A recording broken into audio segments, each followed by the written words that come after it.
No Soundbites Allowed is a podcast hosted by Michael Vass. The podcast focuses on providing in-depth discussion and social issues. As the title suggests, the aim is to go beyond quick sound bites and explore topics in greater detail. Michael Vass, the host, engages with guests to analyze and discuss current events, policies, and political ideas. The live stream and videos cover a wide range of subjects, including politics, economics, social issues. By delving into longer, more comprehensive questions, No Soundbites Allowed aims to provide listeners with a deeper understanding of the complexities surrounding contemporary issues.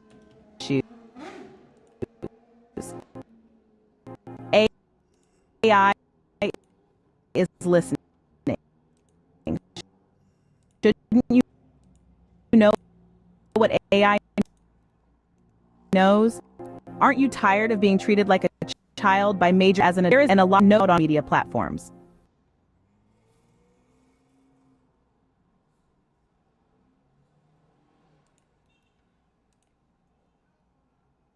All right, everyone, and thank you for joining us.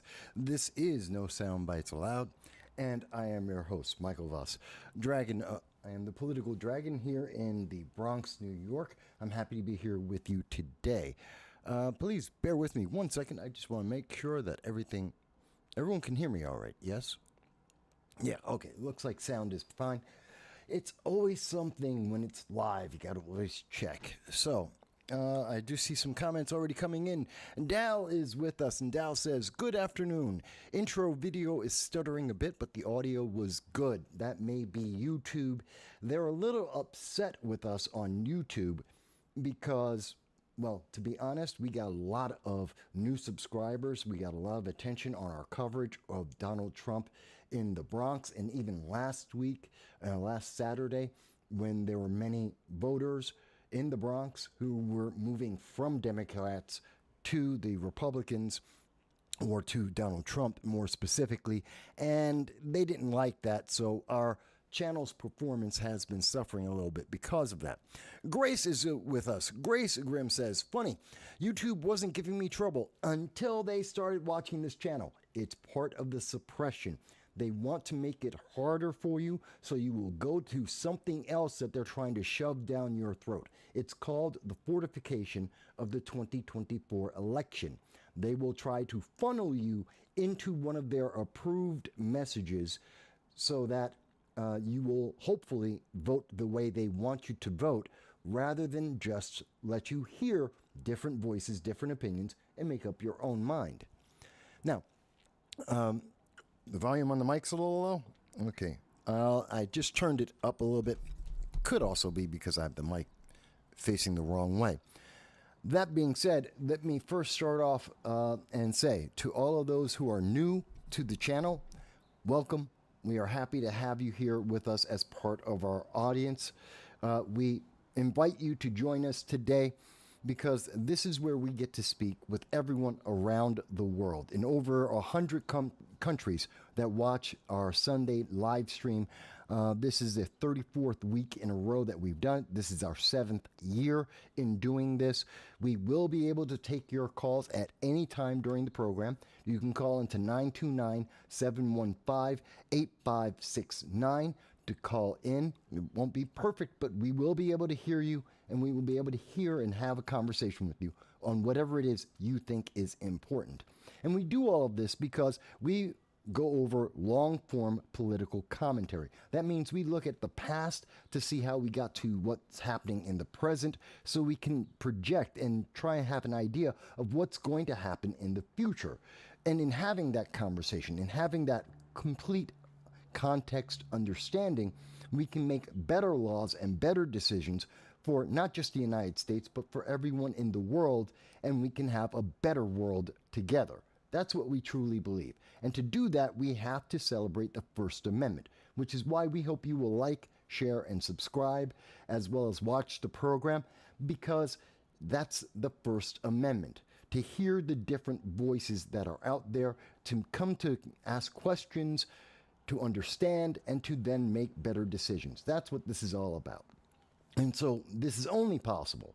And our coverage of various live events and our interviews with candidates and individuals of note throughout the nation are only possible because of your support. And the more you support, the more that we are able to bring you those live events and those individuals, those conversations with politicians and elected officials. So we hope you will look forward to that. Now, for those who are new, I know there's several hundred new people watching the program right now. I want you guys to all know, by the way, let me know if the volume is better now. For those who are new watching the program, what we do every week is we start off with any breaking news that may be happening that we think may be of interest to you, to try and give you some information about that. Then we look at what's happening internationally, how the United States is affecting the rest of the world, and how the rest of the world is affecting the United States, and to discuss how we got to that position and what are some of the things we can do about that. And then we go into the domestic, what's happening within the United States, whether it be an election or an attack or anything else that may be going on we believe is of interest that the mainstream media may not be telling you the full story on, or may be glossing over aspects. And we go over that with you, and also how that may affect the rest of the world. And throughout that entire process, we are looking at the chat, as you can see, from Grace and Dal, and anyone else who would like to. You can reach us on YouTube, on Facebook, on Twitter, on Rumble. We will see your comments, and we're happy to respond to them. You can also call in. Again, 929-715-8569. And if you are using Rumble, which about 5 to 10 times as many people watch us on Rumble live than do on YouTube, if you are on Rumble, you can also super chat us to have your comment reach us a little bit faster. All right, with that all said, let's see. So, okay, now the volume levels are good. Thank you. Never follow directions. You're funny, Grace doesn't follow directions. Now, this is, and I want to remind everyone, especially for those who are new to the channel, this is a conversation. Yes, I'm going to be speaking a hell of a lot, but this is a conversation between you and me, and I am looking at your comments as we go through the issues. By the way, for those who are new, if I'm looking at the camera, I can't see your comments. When I turn like this, that's when I'm looking at your comments and I can see them. So if you don't see me respond right away and you see me looking at the camera, that's why. But I will get to your comments. I try to get to everyone's comments as much as I can. So let's start off, first of all, jumping right in. And I will get to the comments, the question asked by Lou Valentino, someone who has exploded onto the political sphere and is getting a lot of attention. He was just on Good Morning America. He's been interviewed by several major news media stations. I actually did an interview with him last week, Saturday, at the Bronx Black Patriots for Trump event, which we were live at, and we live streamed that for you. So I spoke to him there, and we'll have more about that in a moment. But let me start off with breaking news. So this is coming from Simon Atebe. Simon Atebe is an African news journalist who is not loved by the Biden-Harris administration because he asks questions and expects to get an actual answer. And his questions don't necessarily paint Joe Biden in the best light. They don't fortify the 2024 election. So he doesn't get picked on very much.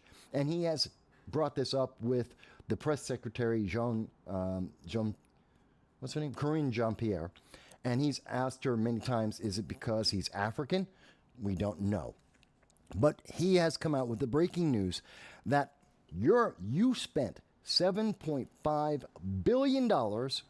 That's the American taxpayer, spent $7.5 billion that we don't have to build 50,000 electric vehicle charging stations across America. This was a promise from Joe Biden.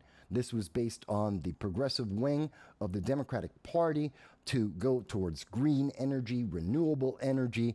This is their idea. And this is part of forcing you to move from a gas-powered car to an electric vehicle. And they were going one of the problems was, well, if I have this electric vehicle, where do I charge it if I'm trying to travel, say, on a vacation, which many people are on this weekend? It is Memorial Day weekend. People are going out and they want to travel, but they can't charge their vehicle. So why would they have an electric vehicle? Well, Joe Biden said he'll build 50,000 charging stations every year with $7.5 billion. And it turns out that since 2021, 7 have been built. 7. It cost $7.5 billion. That is about $1 billion per charging station of your taxes. This is why inflation is as high as it is. It's incredible. And again, this is coming from the recognized mainstream media. This is a credible news reporter who is a White House reporter. He's in the White House press pool, and he is often being quoted internationally. So this is a credible news source, and he has just come out with this news.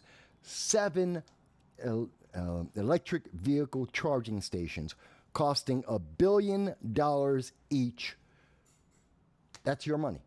That's Bidenomics in effect. This is the promise of green energy in effect. There's no reason why it costs $7.5 billion, and the only thing that Biden administration can show for 3 years is that he built 7 electric vehicle charging stations. That is insane. It is a failure of Pete Buttigieg, who's in charge of the Department of Transportation. It is a failure of the Biden-Harris administration. That's Joe Biden and Kamala Harris. Either they are so inept they didn't know that this wasn't getting taken care of, or they believed and gave autonomy to Pete Buttigieg, who was so inept he couldn't get it done. And I believe Pete Buttigieg is absolutely inept. We saw his response to the train crash at East Palestine, Ohio. It was miserable. And so was the Biden-Harris administration's response to that. I mean, they couldn't even get water there. Donald Trump brought water to East Palestine, Ohio. He was there to try and help resolve that crisis, while Pete Buttigieg was still trying to figure out what was happening, that there was even a crisis as he was riding around in the bicycle, trying to convince people to drive electric vehicles that Pete Buttigieg doesn't use, and charging you $7.5 billion for 7 electric vehicle charging stations. That is just insane, and I wanted to bring that up. Now, I should also mention, for all of the new viewers, at the end of the live stream, links to every news story that I will bring up, everything that we're talking about, will be added at the end of the show, so that you will be able to go back and you will be able to see in full every news article, every source that we use, to make up your own mind, to double check and learn the information for yourself. Let me see here. Bible Care and Share Fellowship. Hello. Blessings to you too. Thank you for joining us. Good to see you. I haven't seen you before. We hope you'll enjoy the program. Let's see. Grace is listening to the program in the garden. That's a fantastic thing. I know sometimes people listen to the program as they take a nap or as they're driving. Sometimes they're listening to it as they're going about, fixing the house. Everything is wonderful. I'm just happy that people are listening in with us. Now, Mike Bowie's here. Hey, Mike. Mike Bowie says, simple, raise the minimum wage to $1 billion an hour. Yeah. Well, that is it always seems to be the answer. It's kind of like what Thomas Sowell once said, that Democrats never fail. Their policies never fail. It's always, you didn't give enough money, you didn't wait enough time, that it will eventually always work out. Their policies, it's always the same thing. You just didn't wait enough time. You just didn't give enough money to this. If you gave it more money, waited more time, it would eventually work. It never does work. It never is effective. It is never efficient. And that is why we have over $35 trillion in debt under the Bidenomics policies of the Biden-Harris administration. That's just the truth. Doesn't matter how you feel. That is the empirical fact. That's it. This is why when we have these things where we're spending $7.5 billion, we're promised that we should have 150,000. Even reduce it. Let's just count it for 1 year. In 1 year, we should have at least 50,000 electric vehicle charging stations, since they are forcing the American people to buy electric vehicles, which have their own problems. Oh my God, have you seen the bill for trying to fix an electric vehicle from a fender bender? It's $25,000 very often. It's incredibly expensive. And if that thing catches fire, you are screwed. They cannot put that fire out. These are empirical facts. And they want you to buy more of these.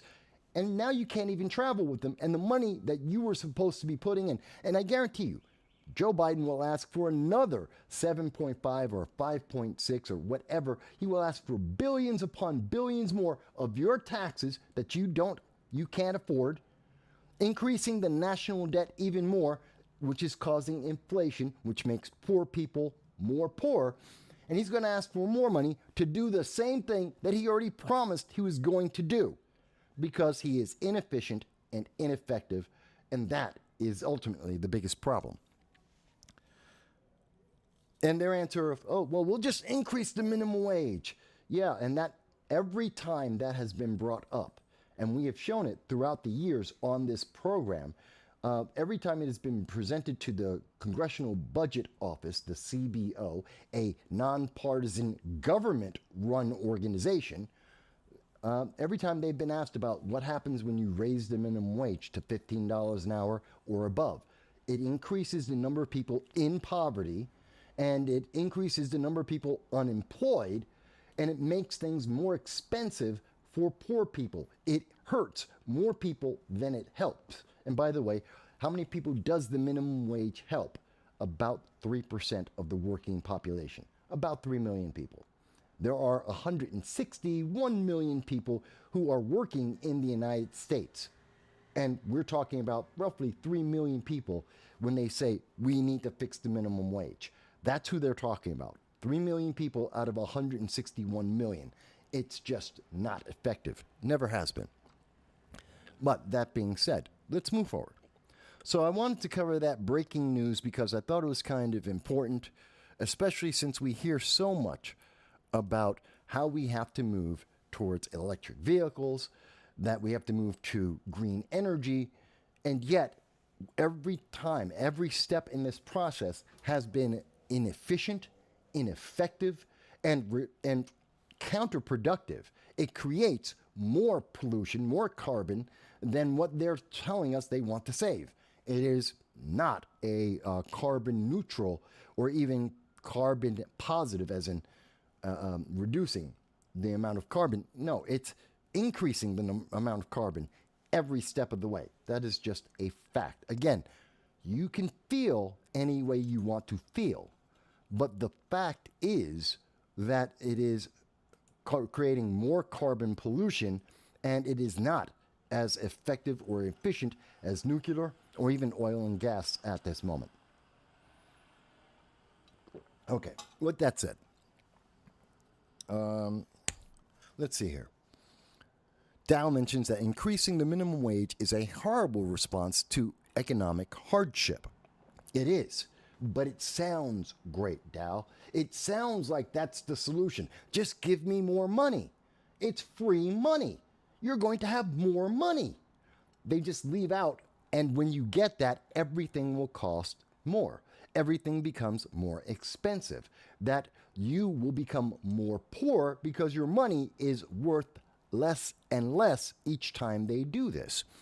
And so it's giving you half the information because it sounds good. It will get politicians reelected. When politicians say, like in California, in the California Senate race, as we hear the various candidates say, like Adam Schiff, that they want to have a living wage and give you a $25, $50 minimum wage, they leave out, oh, by the way, when you go to McDonald's, it's going to cost you $20 for a Big Mac. Oh, they left out that part. And that all of the people who worked at McDonald's will get fired to have computers taking your orders and delivering it to you. They're going to fire people, automate, and charge you more and more. I mean, this is ridiculous. 10 years ago, you could get a Big Mac for what? $5, $7, depending on where you were across the nation. We're talking about some spots are $20. This is insane. This is the reality of what happens with Bidenomics and these bad economic policies. Because they don't tell you, here's the consequence. We increase the debt, we keep printing money, and everything becomes more expensive because we're that much more in debt. It's inflationary. It's like the Weimar Republic. And when you hear people like Alexandria Ocasio-Cortez and Andrew Yang, when they tell you, don't worry, modern monetary theory, we'll just keep printing money forever. It doesn't matter. We'll just keep printing money. There will never be a negative consequence. This is what modern monetary theory, or MMT, this is what it means. I don't know whether it's because Andrew Yang and Alexandria Ocasio-Cortez don't understand math or economics. Maybe it's because they want more power and they think you'll never look into this. But the fact is, there is a net result, and that is inflation. Yes, you can keep printing money forever, and the money you print will be worth less and less and less. You have less buying power, and poor people will become more and more poor, and even the middle class will become low-income families instead of middle-class families because of this inflation. It eats away at everyone at every economic level, and it hurts the people at the bottom the most. They just leave that part of the story out because that wouldn't get them elected. But telling you you'll have a bigger paycheck, yeah, and you're going to have bigger bills too, they leave out that part. Anyway, so and again, this is confirmed by the Congressional Budget Office, not once, not twice, 4 times. 4 times since 2018, the Congressional Budget Office has been asked this question. Every single time they have confirmed more poor people, more people unemployed, more people who are going to be driven into poverty, not taken out. Every single time. And the Democrats know this. The progressives know this. They just don't quote that. Anyway, moving forward. Hello, hot chicks. Good to see that you're here with us as well. And we appreciate that. So that's the breaking news. I also wanted to take a moment just to wrap up some other news that you may or may not have noticed, which is obviously this week, the big thing, one of the big events was, of course, Donald Trump came to the Bronx. I know that Governor Hochul and Representative Richie Torres and Representative Alexandria Ocasio-Cortez were opposed to Donald Trump showing up to actually allow him to speak to the American people that Donald Trump would want to represent, just because they want to claim dominion. They believe that they control the Bronx, they control New York City. And yes, the Bronx is the bluest, most Democrat county in all of America. That's true. That doesn't mean Republicans can't run here. It doesn't mean that Republicans or conservatives or libertarians can't speak to the public. That's what they would like because they don't want that challenge. They're afraid that people will hear what Donald Trump actually has to say, what Republicans and conservatives actually have to say, and they might actually vote for that. They might actually support that. Well, they're right, because thousands have heard that message, if not tens of thousands have heard that message, and they do like it. That is a fact. And part of what happened is I was there because of your support, your likes, your shares, your subscriptions, especially those since last week at the Bronx Patriots for Trump rally. All the people who've been watching the channel, I was able to take the time to go down. I arrived at Crotona Park, next to the amphitheater at Crotona Park in the Bronx at noon, 12 noon. There were already over 200 people at the event. 200 people were already at the event at that time. And I was able to speak to several of the news organizations, including, this is the Daily Mail. I find this interesting because the reporter, Sarah E. Wall-Weiss is her name, Sarah E. Wall-Weiss, and she interviewed me, and she thought, we spoke for about 5 minutes, and she took part of a couple of my comments, and she used it in the middle of her video clip. And to end the video clip, she thought it was very important. And she thought it was so important what I had to say that you can see. She featured my face along with this other young woman. We were the faces of her coverage, but she didn't quote me in the article, which I found very interesting. Because part of the reason is when she asked me a question, she said, why am I voting for Donald Trump? Why not vote for Joe Biden? And I said, well, Joe Biden's policies have all failed. Look at what he's done. He's abandoned 70,000 Americans in Afghanistan, the Ukraine, Sudan, and Haiti. And he has done nothing about the hostages being held by Hamas, even though Hamas killed 34 Americans. Now, when I said that, you should have seen her face drop.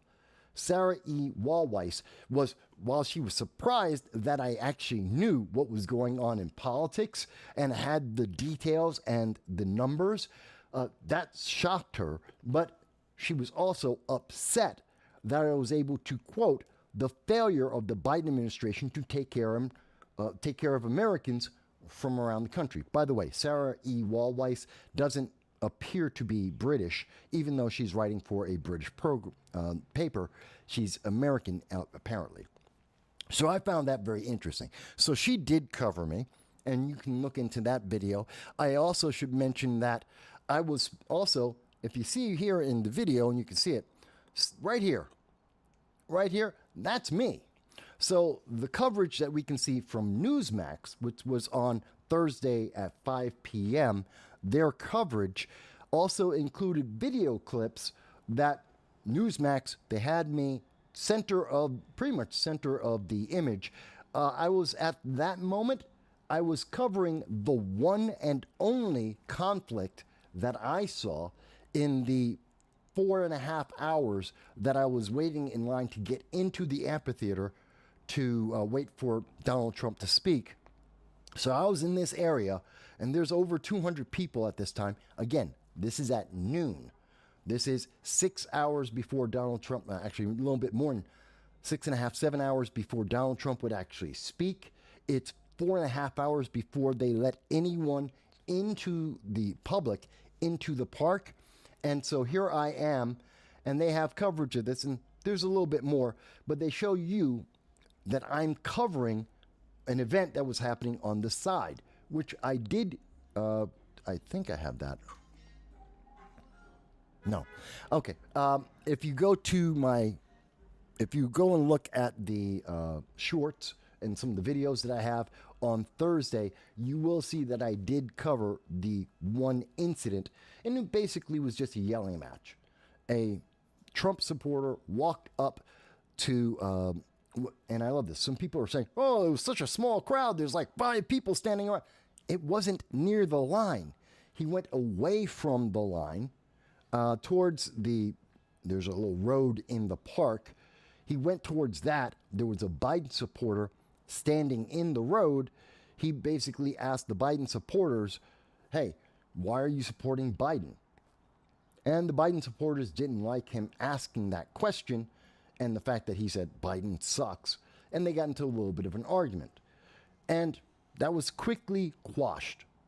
Many of the Trump supporters grabbed the one man, took him away, and said, nope, we don't need that, because the press started to swarm in to try and cover that one shouting match that lasted all of, 2 minutes thereabouts, maybe even less. And that was it. But many of the media were trying to get any negative news that they could to try and diminish what was happening in the Bronx, what was happening in the heart of the bluest county in all of America, that Republicans and conservatives and independents were coming together in the thousands, not the hundreds, in the thousands, to hear Donald Trump speak. Someone they have labeled and demonized as Orange Man bad. Someone that they have been demonizing for well over 6 years in a row. There is no day in the last 6 years, that you can look at the news and not hear in any 1 hour of coverage of the mainstream news media, they will have at least one negative comment about Donald Trump and Republicans every hour of every day for the last 6 years. And even in all of that demonizing, in all that negativity, they still cannot reach everyone. Thousands of Democrats, Republicans, independents came out to hear Donald Trump speak in person for themselves and not just rely on the mainstream media and their negativity. And I think that's incredibly powerful, which is why they are terrified. And so, I thought it was pretty interesting because I got covered. So I always love to point out when I get covered by the mainstream news media. I know there's an article floating out there somewhere also with the Gateway Pundit where they quoted me as well. And if someone sees that, please let me know. I'm still looking for that. So I wanted to make you aware that there is coverage with me involved. And for those who may, and I've heard some people say, well, you really weren't there. Well, that's one of the things that can prove that I was there. Absolutely. I was definitely there. And let me also show you, here are some of the photos from being there. These are photos that I took. You will not see these photos anywhere else in the internet because I own them. I took them. These are my photos that I took at the event live. And this is, by the way, this is Andrew Giuliani, who we've done an interview with in the past, and you can look that up. Oh, by the way, the one thing that's really interesting about this Giuliani interview, look at how the press looks. They are pissed off. This is, when they don't realize that the camera is on them, when the mainstream news media don't realize that people are paying attention, they reveal their true feelings. This man is angry. He's angry to be at this event. He's angry apparently to see the crowds that are here. It's really telling to see how the news media react. And as a member of the press, I've seen this many, many times in person. We can see some younger people were spending time playing Uno as they waited. We can see a mix of people throughout the entire crowd. You can see people of every race. By the way, this is a member of the press. This is a member of the press. So you can't see her press badge, but she has a press badge. He has a press badge. They're doing interviews. And look at the crowds that are behind them. Look at all the people. And this is just a guy, by the way, when he's doing this, this is just someone on the stage making sure that the cameras can be able to see over the heads of the crowd. That's it. Let me also show you. I know this guy. I don't remember who this is. I know this face. He's a politician of some sort. I just don't remember. I don't remember his name. I know he's a politician. Saw him at the event a couple of times. He kind of ran away from me. Didn't want to take an interview with me. This is, by the way, Lou Valentino, who you've now seen on the mainstream news media, talking about his journey from a Democrat who was a low information voter and turning into, at the age of 27, someone who is questioning what the media has just been saying nonstop. And he's just asking questions. And in asking those questions and not getting valid answers to that, he's been moving away from the Democratic Party. He likes what he hears from Donald Trump and Republicans. That just is interesting to me. So that's Lou Valentino. I've talked with him. We'll be talking about a question he asked last night on his channel, Lou Valentino. We'll be answering a question for Lou about how did we get here? What is going on with the Middle East? We'll cover that. Just a few more of the photos. Again, here's your news. This is what they think when you're not watching them. when they're not on the camera, this is how they feel about you having a different opinion than the one they give you. So,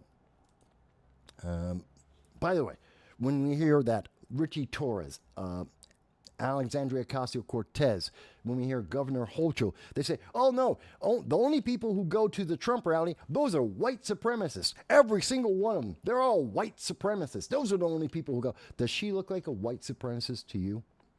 Is it insulting to call this young woman a white supremacist, as Governor Hochul, as Richie Torres, as Alexandria Ocasio-Cortez? Is it okay for them to call her a white supremacist? Let's go on. Here's just a picture of a Chad guy. But you notice how many happy people you see? You don't see this at left-leaning protests. I know. I've gone to many left-leaning protests and covered them live as well. The left are always angry. Their protests are always angry, besides being violent and usually resulting in some kind of destruction of property. But the difference between left-leaning events and right-leaning events, you'll find the people in the right, in more conservative, they're happy.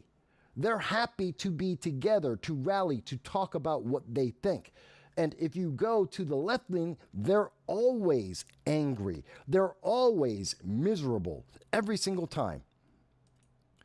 This is a reporter, by the way, but I just thought it was a good photo. And she's walking around looking for images to take. Young black man. Here is yet another image that they want you to believe is representing white supremacy. This young black man who is just starting his career, he's in college, he's the Young Republicans, New York Young Republicans chair, and they want you to believe he's a white supremacist. This is what, according to Alexandria Ocasio-Cortez, according to Congressman Richie Torres of the New York 15th District, this is the face of white supremacy, apparently. This is what they want you to believe. That this is what that face looks like. Not that he's a young man who's starting a career possibly in politics, a young man who is standing up for his values, that has asked questions and he is finding answers, somebody who is standing by the value of his convictions, somebody who is willing to stand up to the barbs and arrows of the mainstream media and still say, I'm a Republican. Yeah, that's not good enough for them. No, that's white supremacy. Okay. Andrew Giuliani again, Reverend Ruben Diaz Jr., Byron Donaldson, a member of Congress. So that just gives you an idea of some of the images that were there at the event. Again, those are images. The only place you'll ever see them is from me, because I took them. And that gives you an idea of what it was like to be at the rally. A little bit later in the show, I will go into my comments about the rally, what I saw there, what the experience was like, but I wanted to give you a general feel for that, because I know a lot of people were wondering, what was it actually like? How many people were actually there? What was the mood? What was the mood of the news media? What was the mood of the public? How many people were black there? How many were Hispanic there? How many were Asians there? Well, this gives you a sense of that in the stills. And of course, you can go to my live streams where I actually showed the crowd and showed you live what we could see there. But again, a little bit later in the program. So let me go on with the international. And internationally, well, actually, before we get there, I did want to show this. This is interesting. This is also breaking news. This is from the New York Times. Now, the title of the New York Times article is, Tim Scott says that black Americans would be better off under Trump. This is how they just manipulate you. I want you to see what the mainstream media is doing. So that's the title. We can see it clear as day. Clear as day. What's the article about? Tim Scott, South Carolina, potential running mate of Donald Trump, didn't talk about the Trump trial. Wait a minute.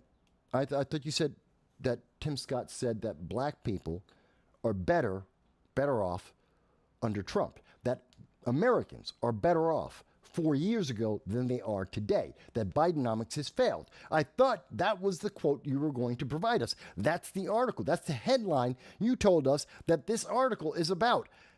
And instead, you want to talk about Trump's trial. Well, wait a minute. That's not what the article's about. That's misleading. That's clickbait. The New York Times is clickbaiting you. Here's the title, and the article's about a trial, a hush money trial. That's not the same thing. They have nothing to do with each other. That is clickbaiting you. That is misleading. Wasn't there supposed to be something about misleading and misinformation and disinformation? Isn't that a thing that Democrats and progressives are always complaining about? Is that not what we are seeing that the New York Times is doing to you right now? Going on, someone will say, but Mike, there's another story here. Oh yes, there is another story here. Here's the second story. This is about Patrick J. Kennedy, a cousin of Robert F. Kennedy Jr. This is about RFK. So they have an article about RFK, and they have an article about Trump's trial under a headline saying that they want to tell you about Senator Tim Scott, who may be a vice president, and he's talking about the economic viability of Americans, and they don't mention it. It's not part of their article. It's not part of the presentation. What's the next story talk about? Well, wait a minute, it's Tim Scott again. So there is an article about Tim Scott under the headline about Tim Scott, except this one's about education. This is about Biden's education policy and segregation. Well, that doesn't have anything to do with economics, does it? It's not about Bidenomics. It's not about Trump's economic plans. It's not about whether or not blacks actually are better off under Trump as opposed to under Biden, which you would think that the New York Times, with almost 7,500 employees in New York City, you would think that they would be able to verify this, to fact check this, and I'm sure they did. And I am sure that Senator Tim Scott is correct, because almost all Americans were better off economically under Trump than they are under Biden. But I'm highlighting this to let you see. And then they go on to Trump talking to libertarians. That's it. This is misleading. This is deceptive media practices. This is how they railroad you. This is how they fortify the 2024 election. They give you headlines that mislead you, and the stories they actually tell you about have nothing to do with what they promised that they were going to tell you. They have propaganda. They want to make Trump look bad. They want RFK Jr. to look bad. And so they will be more than happy to discredit anyone and everything, and to whatever it takes to get the eyeballs to read the negativity that they want to push out there. So I just wanted to show you the evidence, the proof that the New York Times is playing you, that the New York Times are trying to manipulate you. And people will say, Mike, you just don't know what you're talking about. I'm showing it to you live. Again, a link will be at the end of the show so you can see this for yourself if the New York Times doesn't find out that I noticed this and completely change it by the time that you get to the link. Okay, so let me go on. I wanted to cover that. So let's actually get to the international. So, talking internationally, we have long said on this channel that a mandatory military service is actually a good thing. That we want to have the draft.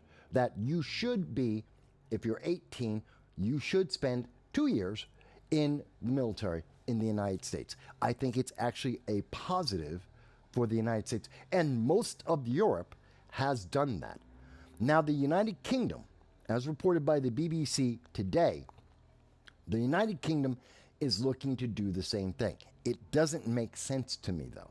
While I think it's a good idea, and obviously the conservatives in the United Kingdom think it's a good idea, and because you're hearing this in England, you are bound to hear that pretty soon now, going to be hearing that here in the United States. A lot of the policies in England, well, either they originate in England and come to the United States, or they're in the United States and they go to England. We're just trading ideas very often. And I believe you're going to hear more about this here in the United States as we get closer to the 2024 election, possibly over the rest of this summer. And what we're hearing in the United Kingdom is that they're going to have 18-year-olds will be required to join the military. Well, it's not really the military. They will either have to provide public service, 25 days over a year. They'll go in and they'll have to serve for about a year, and they can either do public service or they can get military training. Now, they think that 30,000 of the 775,000 teenagers that this would apply to in the United Kingdom, 30,000 of them will actually decide to go into the military. But the rest of them, they expect will be doing community service. This is very much like what we see throughout the rest of the European Union and throughout all of Europe. We see in many countries that they have their kids go in to give them a sense of unity, to give them a sense of purpose, to give them a sense of nationalism. Now, why we see this coming from Rishi Sunak, the Prime Minister of England, at the time where he's expected to lose the election, I think they just threw this in.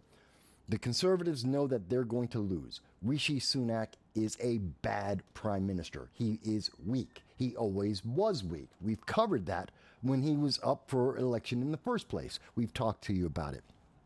And I think because he has failed with the illegal aliens, he's failed with many of the goals of the conservatives in the United Kingdom, he's now just throwing everything in. Since he's expected to lose, he's just going to tell people about his wish list. It'll never happen. And then they can blame the British progressives and say, well, they wouldn't let us do this. And that's why we have so much crime with the youth. That's what I think he's doing right now. Any of our viewers from the United Kingdom, and I know there's a few, if you disagree with me, if you think that's not the correct way of looking at that, please let me know.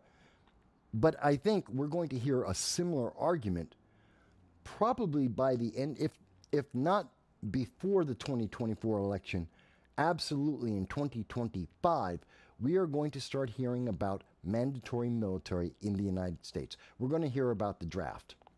And I think this is kind of important because you're going to hear from feminists who have consistently said no draft for women.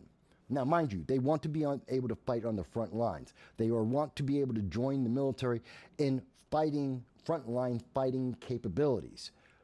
But they don't want drafts. I'm sorry, if you're in for a penny, you're in for a pound. And if you want to be able to fight on the front lines, you also get drafted. Yes, if women want to be in the military, which I am against, but you may be for, that's fantastic, then they get to be drafted. And we should have a draft. We should have mandatory military. Look at our youth. Look at the division in our nation right now. We need something that gives people a common purpose, that gives them a common sense of government, of nationality, of unity. Because we have so much equity running around in this nation. We have so much DEI going around in this nation. And all of our products, our entertainment, everything, that we're dividing and dividing and dividing. There's nothing unifying this nation, or very few things that are unifying our nation. So I think the United Kingdom has the right idea because they're going through the same problem. That the same progressive ideology that came from the United States that was imported to the United Kingdom, that's destroying their nation just as it's destroying our nation. They need an answer. Their answer, one of the parts of it, is that mandatory military service. You either have to be able to do community service that helps the community that you live in or this nation, and or you join the military. I think that this is a wonderful idea. Now, not everybody in the audience may agree with me, and that's fine. I'm perfectly happy to hear the arguments that say, well, Mike, no, I don't agree with that. Why? Tell me why. I want to hear, why do you think that's not a good idea? I hear from the people on the left, they're, I don't want to stand up for America. I don't want to join the military. Why not? Because it's that same military that allows people to run around with iPads and lattes from Starbucks and standing around and having an autonomous zone without getting shot in the head. Seriously, try and have the same kind of autonomous zone at Columbia University to go in and plant a tent down and protest against the government and its policies. You try that in Venezuela, you will get shot. Try that in Cuba, you will get shot. Try that in most of Africa, you will get shot. You're going to die if you do that in most countries. Well over 60% of the countries in the world, you will be shot and killed and die, disappear, gone. But in America, because of the Americans who have stood up in the military for your right to make that protest, you know what? You get away with it in America. That's what Memorial Day is about. To give thanks to the people who died so that you, this young kid who believes in genocide, who believes in Hamas, who believes in terrorism, because that's what your teachers taught you at Harvard, at Columbia University. That's what your teachers taught you at UCLA, at Binghamton University. Because that's what you believe, you're able to go out and protest. You only are able to do that because of the people who came before you, who laid down their life and died, and those who are fighting as we speak right now. It's just something that should be said, and it isn't said often enough. So yeah, I think the mandatory military, a draft, I think it's absolutely necessary. I think we have gotten to that point in America. If someone thinks I am wrong, I am willing to hear that argument.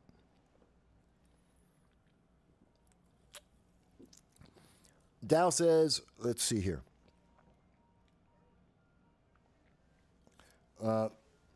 So Dow decides to quote Starship Troopers, and more importantly, to quote Philip K. Dick, who said, service guarantees citizenship. And in full context, if you've read his actual book, Starship Troopers, if you read Philip K. Dick's beliefs in the 1960s, you would understand why he says that. Dow goes on to say, that's the kind of policy that this would be. That service guarantees citizenship. To an extent, you're right, Dow, and I don't see a problem with it. I don't see a problem with service guarantees citizenship. I don't see a problem with that. Dow says, I would say that the Constitution recognizes the citizenry to the right to bear arms, to form a militia, to ensure the continuation of a state of freedom in America. Yes, but that's under attack. And most people are divided and subdivided and continuously divided because that's what equity does. Equity is evil. Equity is turning human beings with agency into just mere categories that are pitted against other categories forever and ever because somebody arbitrarily said so. And that is a problem. Now, Dow says, he's not sure that he would want the government to be the only path to citizenship. Well, I don't know of any other way to citizenship. Every country has this. Every country has a path to citizenship, which immigration is part of that. Legal immigration is part of that. Having a path to citizenship for those who have broken the law, for illegal aliens, that is wrong. Never, never should we reward criminal behavior in any way or form. We should not take illegal aliens and reward them by giving them a path to citizenship. The only reason why that is being offered is because Democrats need votes. That's it. And they know that that generation, that those illegal aliens that they give a path to citizenship to, those individuals will be beholden to the Democratic Party and will vote Democrat. And that's what they're counting on. They want power. And they're using these second-class citizens, these illegal aliens, these criminals, and they're going to use them. And I know a lot of people say, but Mike, you should call them migrants. No, that's not the legal term. They're not migrants. They're not newcomers. They are criminals. If you want to be nice, just call them a criminal. If you want to be specific, their crime is illegal alien. They don't belong here. They don't have authorization to be here. They should be kicked out. Period. It's just that simple. Some people will not like that. I don't care. Because I don't care about feelings. You can feel any way you want. We're talking about facts and we're talking about consequences.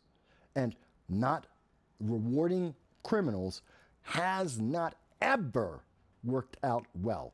If you reward criminals, you get more crime. And we have seen that in every single city, in every single state. We see that at our southern and our northern border as we speak. Rewarding criminals does not stop crime. It creates more crime every single time. And I think that having a mandatory military like the United Kingdom will be effective. I think it would be an effective result. People may disagree with me. That's okay. I'm okay with that. Also, on the international front, in this week, while everyone was very much paying attention to what was happening in the Bronx, what's been happening at the Libertarian National Convention in D.C., what people didn't notice as much, yet another 3 hostages taken by Hamas are dead. We have warned you since October 8th, when we did the live stream on October 8th of 2023. We warned you that these hostages being taken by Hamas, many of them will die. And they have been. And we know that the reason, or at least let me clarify, we believe the reason why Hamas will not provide the hostages that they have, over 154 bodies and or individuals that Hamas has right now since October 7th, that we know the ones that have been alive have been tortured, have been sexually abused. This has been confirmed by the UN. Biden does not want to talk about this because the progressives don't want to talk about this. Harvard will not talk about it. You go to Columbia, they will not talk about this. Binghamton University, UCLA, these college students will not talk about, oh, there were 34 Americans killed, 17 British killed. Individuals from 54 countries were killed and taken hostage and tortured and sexually abused every day since October 7th to this second. They don't want to talk about that. They will avoid that. They will run from you if you point that out. Bring that up in a discussion with one of those kids, one of those progressives sitting on the grass saying that, oh, no, Hamas is the good guy. Yeah, point this out about their good guys. Point this out that they are supporting. When you support Hamas, when you support Palestine, you support the murder and the death of hostages that have been tortured. Yeah. They run away from you when you say that. When you point out that fact, it's not even a question. And Hamas, if they truly wanted to end the war they started with Israel, the number one thing, the only thing that every country has asked for is give back the hostages. That's all they have to do. Give back the hostages. Even Israel has said, if you give us back the hostages, you are guaranteed a ceasefire. There will be a ceasefire if you give back the hostages. And the United States, every country has said, we will back an instant, absolute ceasefire, give back the hostages. That's all they got to do. That's all they have to do. Give back the hostages. And most countries have even said, that's if they're alive or dead. Because we know They've killed a bunch of those hostages. We know this. Our government has known this very, very early on, as did most of the governments around the world. They knew that the torture, that the abuse, that many of these people they took the bodies of the dead just so that they could claim they had a human shield. They just took the dead bodies, in some cases, just to pretend to torture the families of those hostages, of those individuals that we thought were hostages, to pretend to give them that glimmer of hope that they were still alive and they had been long dead, and to use their memory as a human shield against Israel and the United States and retaliation from any other country. And the reason why Hamas will not give back the living and or dead body of the hostages is because they want a guarantee. They want to be held free and clear. They don't want any consequence. They do not want America to have a consequence against Hamas for giving back the dead hostages, the hostages they killed. Now, I know someone's going to say, and someone on the left will probably say to me, but Mike, those hostages were killed by Israel. No, they weren't. And I can prove it. It's very easy. We know that every single hostage, at this point, every single hostage that will be found that is dead is because of Hamas. We know this because if Hamas had even any and every single hostage that could be blamed on Israel has been done. They did that to get more support from UCLA, from MIT, from all the various, from Cooper Union and the various colleges here in the United States, from the Democratic Socialists of America and AOC and Ilhan Omar. They already blamed everything they could on Israel. If they had any evidence to show that Israel was responsible, they would put it in front of every single news media, every camera, every publication, every social media outlet that they could, so that they could get more political power out of it in their negotiations. But they don't. They're hiding these people. Israel is finding these dead bodies. They're finding out that more and more, over 40 of the hostages are dead. We know this, and they're not giving us any information. It's because Hamas killed them. They can't blame it on Israel. If they could, they would have done it already. No, these are people that died purely and singularly because Hamas either killed the civilians and took their dead bodies to give people false hope and to torture them, or they took those people, they tortured them, and they sexually abused them until they died. That is it. That is what the Hamas protesters, those pro-Hamas, pro-Palestine, if that's you protesting, this is what you are supporting. You are supporting the murder of hostages, the torture of families, making them believe that their loved one is a hostage when they were actually killed. You are supporting terrorists using human beings as shields. There is no other way to look at that, at least in my opinion. And if there is any elected official in America, especially a Democrat, who would like to dispute that with me, call into 929-715-8569. The phone lines are on. Call on in. I will give you as much time as you need. I'm not CNN. I'm not MSNBC. You don't have a time limit. Take as much time as you need to explain to me how I misunderstand. Any elected official in America, any Democratic candidate in America, you can call in. I will give you as much time as you need to try and explain to me how I just misunderstood the facts as we see laid out internationally. I've been asking that since October 8th of 2023. Not one Democrat elected or candidate has taken me up, ever. They never will, because they know I'm right. Going forward,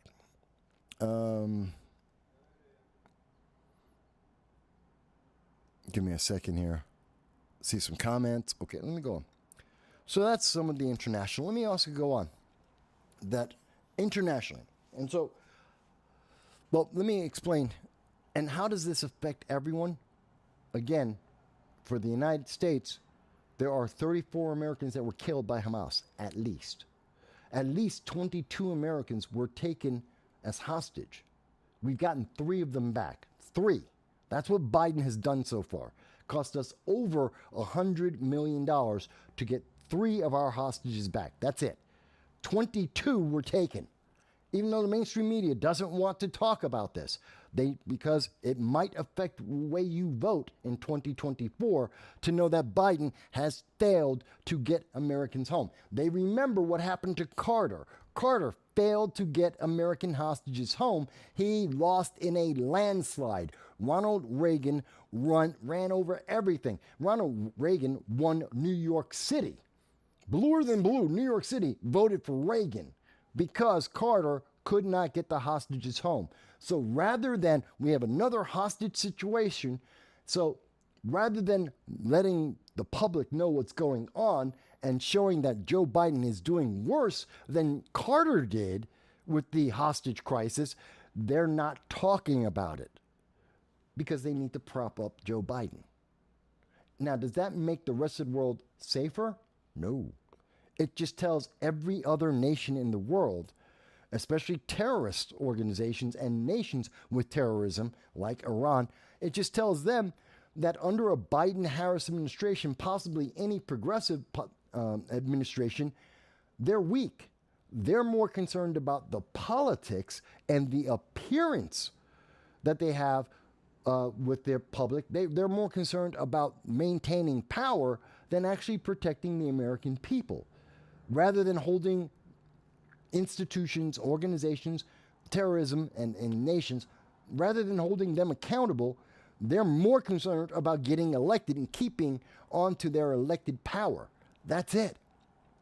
So the bad guys say, great, we can take advantage of that. And they are. And they're militarizing and they're attacking people more and more. This is why the global instability has been increasing under the Biden administration rather than decreasing as it did when Donald Trump took over from Obama. Yeah, the world became more stable and had less of these kind of horrendous actions. Not that there were none, but there were less of them because we had a strong leader, and a Republican leader at that, who would hold them accountable. Now we have Biden, who is weak, and his focus is politics, about keeping power for the Democrats. That's his goal. So that means they have a free ride. And this is what we are seeing as a result. And that is not good for any nation in the world. Let me go on. So we wanted to talk about, again, this is how bad the Biden-Harris administration has been. We have now gotten the news today that the U.S. is expected to lift a ban on the sale of offensive weapons to Saudi Arabia. Oh, wait a minute. This is part of the deal that was being made by Israel with Saudi Arabia. This was the peace deal that was based off the Abraham Accords, which started with the Trump administration. This was the further continuation of those talks that started under the Trump administration. And Israel was going to have a peace deal, which would have included making sure that Saudi Arabia had more weapons. Now, why is this a big deal? Why does that matter? Because Saudi Arabia doesn't like Iran. Iran hates Saudi Arabia because of the Ayatollah, because they don't believe in the same kind of Islamic faith. They have different views. Iran obviously has the Ayatollah. Saudi Arabia absolutely doesn't. And they don't like each other. They fight with each other on a regular basis. So if Saudi Arabia has a deeper friendship with Israel, and they have a deeper relationship with the United States, and the United States is providing weapons to Saudi Arabia, Iran can't keep up. They do not have the advantage in that scenario, and therefore Iran gets less powerful. They have less power in the Middle East. And that's what Iran wants. They want more power in the Middle East. They want to take over the Middle East, at least to start. So having a strong Saudi Arabia is bad for Iran. Now, you would say, in looking at this headline, you would think the Biden administration is making a strong Saudi Arabia. That's bad for Iran. That's bad for global terrorism. That's a good thing. Biden has done the right thing. Okay. You would be correct, except find out the details. You see, the reason why Biden's doing that now is because it was already done. You see, under the Trump administration, along with the Abraham Accords, trying to get Saudi Arabia to have a peace deal with Israel, which would make the Middle East more peaceful and would make Iran less powerful, that would reduce the amount of global terror in the world, Donald Trump was already sending these weapons to Saudi Arabia. He already made the deal. And the Biden administration reversed it. The Biden administration cut Saudi Arabia off, and they started helping the Houthi terrorists. They're not rebels, they're terrorists. Those same people who are using, when Biden came in, he cut off Saudi Arabia. He changed the Houthis from being Iran-backed terrorists to just being people, a regular organization, and he started giving them humanitarian aid. This is in 2021. This is January 2021 that Joe Biden did this. He started giving them humanitarian aid. They turned that into rockets, which they are now using in the Red Sea to attack American ships, both military and private.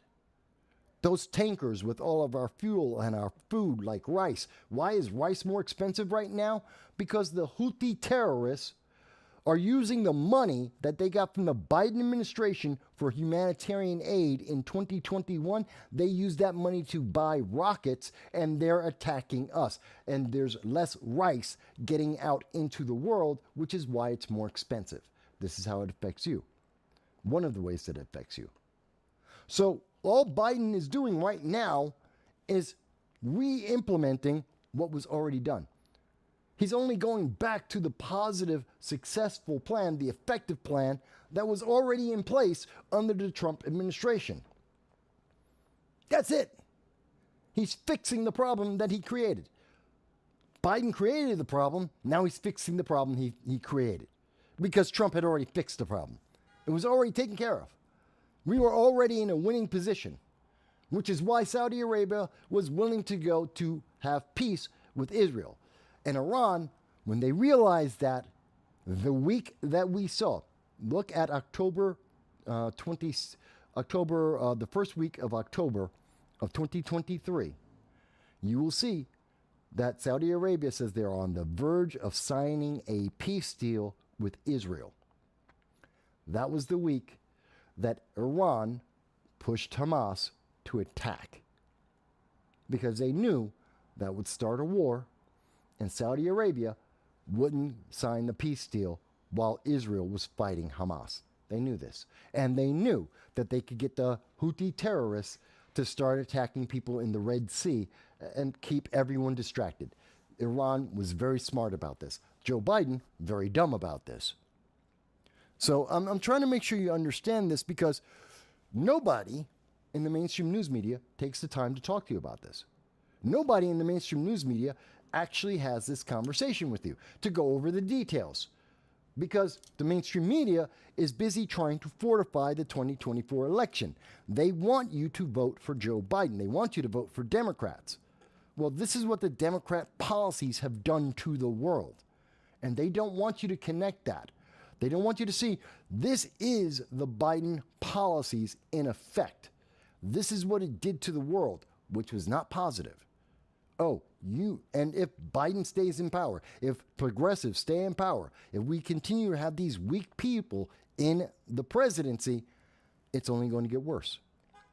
And they know if you knew these facts, if you knew that Biden screwed up Saudi Arabia. He screwed up the peace deal for Israel. He gave more fuel to the fire for the terrorists, the Houthi terrorists, for the Hamas terrorists, for Iran, then you might not vote for him. And they absolutely want you to vote for him. Now, if anyone has any questions about this, if anyone thinks that I've misunderstood the facts, that I'm misrepresenting, if you think there's any bit of evidence that I am not aware of in covering this, please let me know. You can reach us and leave a comment. Like Dal is doing so, anyone else can. Hot Chicks was on, Mike Bowie's on. You can add your voice. Whether it's on YouTube, Facebook, Twitter, you can go on to Rumble. You can super chat me on Rumble if you wish. If you think that I've misunderstood something, I'm more than happy to hear your voices. I am not a progressive. I will hear you out, even if I disagree. It's perfectly fine. We do not want parrots on this channel. If you think anything I've said is incorrect or wrong or misunderstood, or you need clarification, if you need more discussion about it, fantastic. Let me know. Or call in 929-715-8569. Let's have the conversation. No personal attacks, no character attacks. Just talk to me about the issues. Don't tell me about your feelings. Don't tell me I'm ugly. I don't care about any of that. Let's have a conversation about the issues and how they're affecting the world. It's just that simple. Or at least it should be that simple. It isn't, but it should be. Okay, let me see here. And of course, Iran knows that Biden is weak. So they're going to take advantage of this.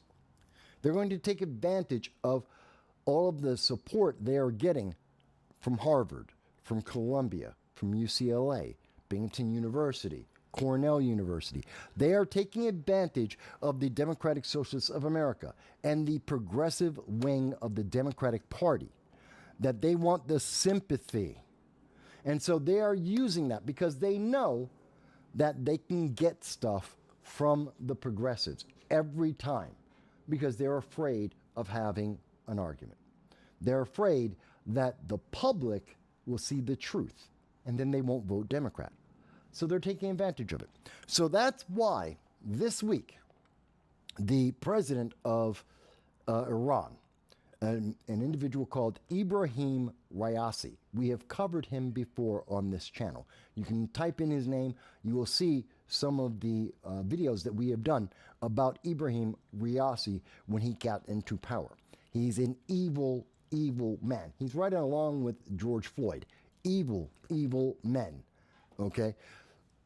Ibrahim Raisi killed his own Iranian people during the 1980s in the takeover by the Ayatollah. He killed his own people. This is the guy who was in charge when all of the schoolgirls were getting poisoned in Iran for daring to learn how to read, learning how to write.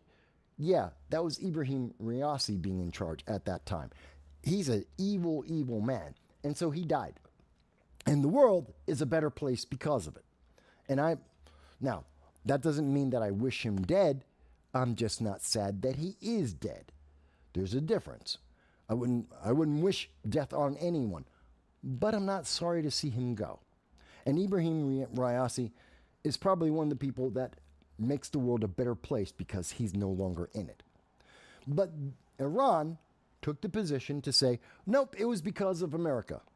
Because of the sanctions that America have put on Iran, that's why he died. Not because he got into a helicopter and they flew the helicopter in the fog in bad weather and it crashed. Not because of the pilot, not because of the equipment failing. No, it's because of the United States. They blamed it on the Biden-Harris administration, the American government, because we have sanctions against them. Sanctions that they have earned.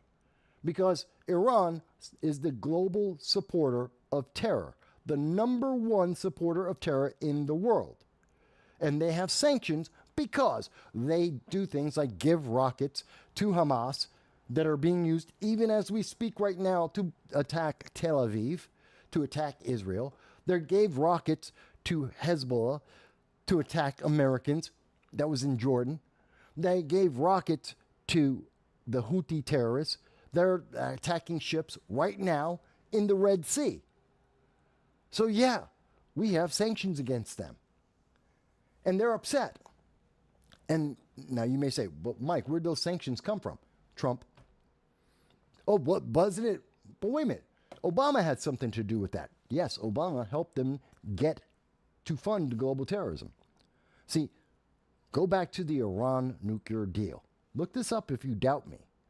Look it up. CNBC, John Kerry, the then Secretary of State, told CNBC January, I believe it was January 16th of 2016, he told CNBC that the Iran nuclear deal was funding global terror, that the money that Barack Obama and Joe Biden were giving to Iran was going to be used to help fund global terror. And shockingly, immediately after the Iran nuclear deal, there was more terrorism in the world than before the Iran nuclear deal was signed, before we gave them the money.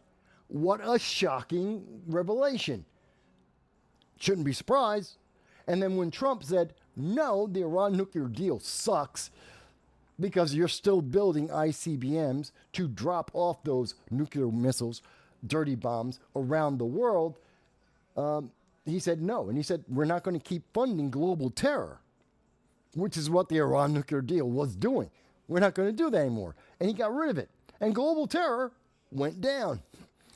Iran didn't fund global terror as much around the world. It helped stabilize the world. Biden came in and said, hey, no, let's reverse all of that.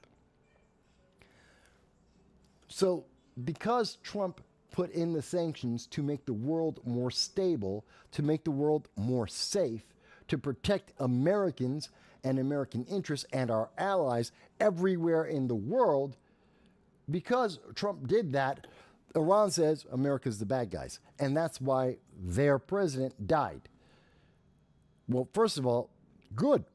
I'm perfectly happy with that. I can live with that. If, and this is really reaching, you mean to tell me that the equipment to fix the helicopter that flies the president of Iran, that they couldn't afford it? Are you kidding me?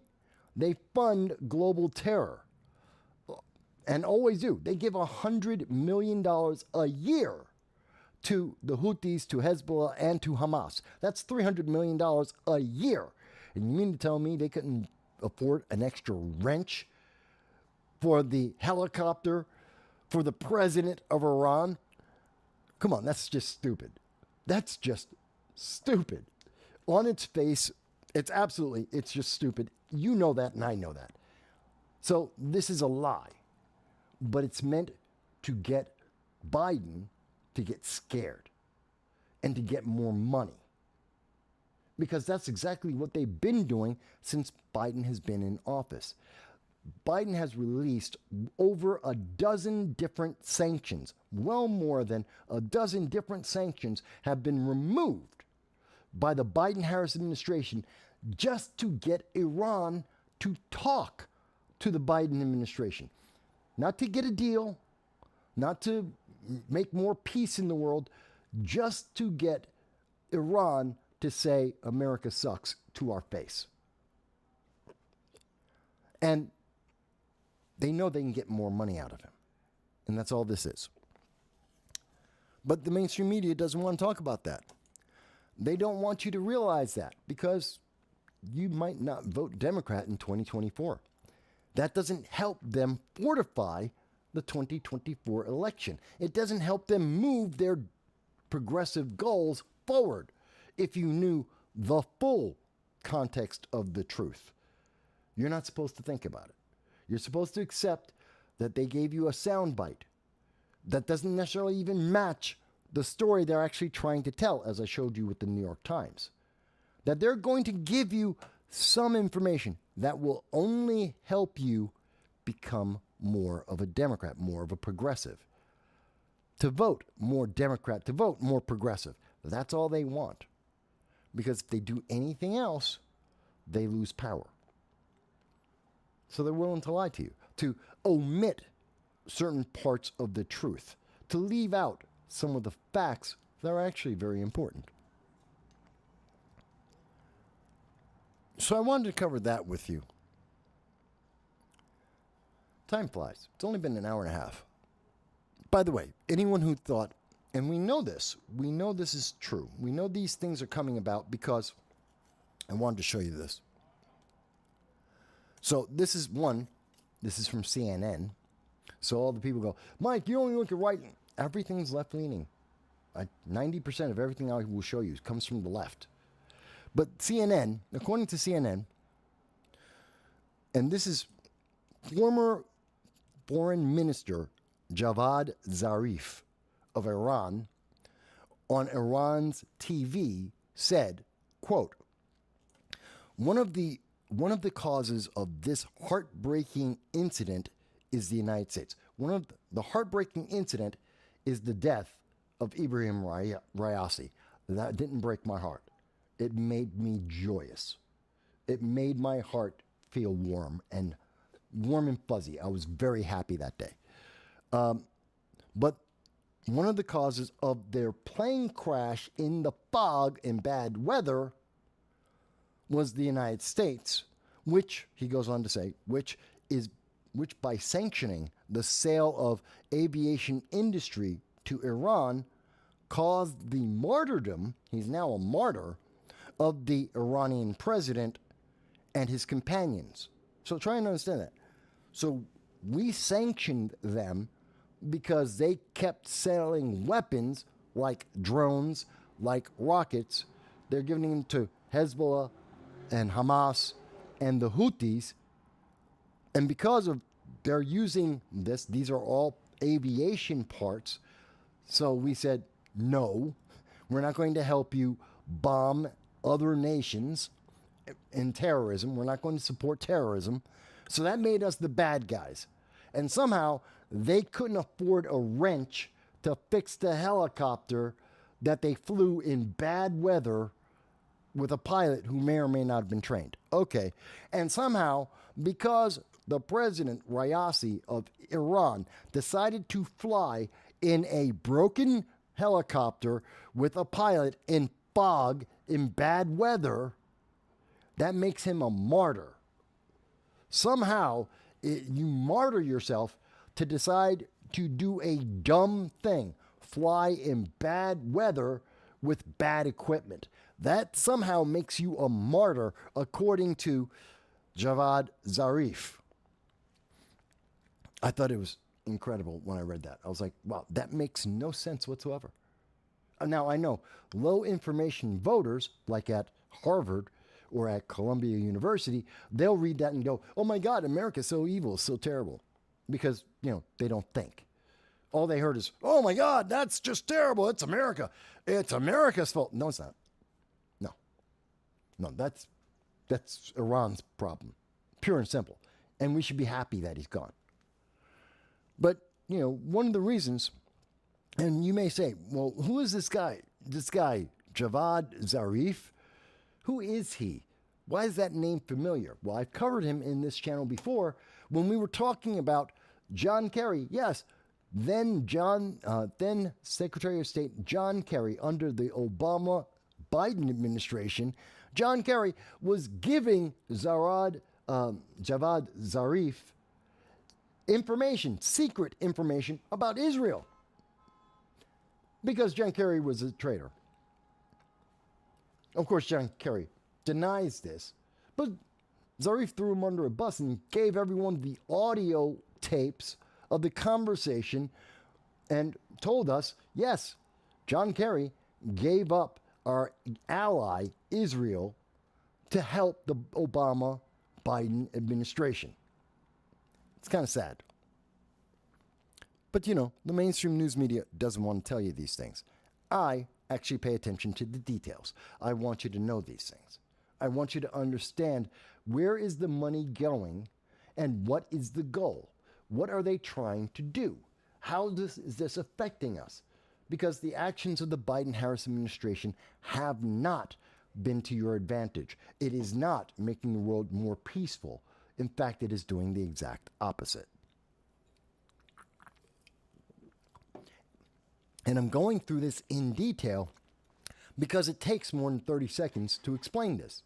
And the mainstream media thinks that you have the memory of a goldfish, and that if they don't give it to you in 15 seconds, that you won't understand because they think you're dumb. I'm sorry, I think you're smarter than that.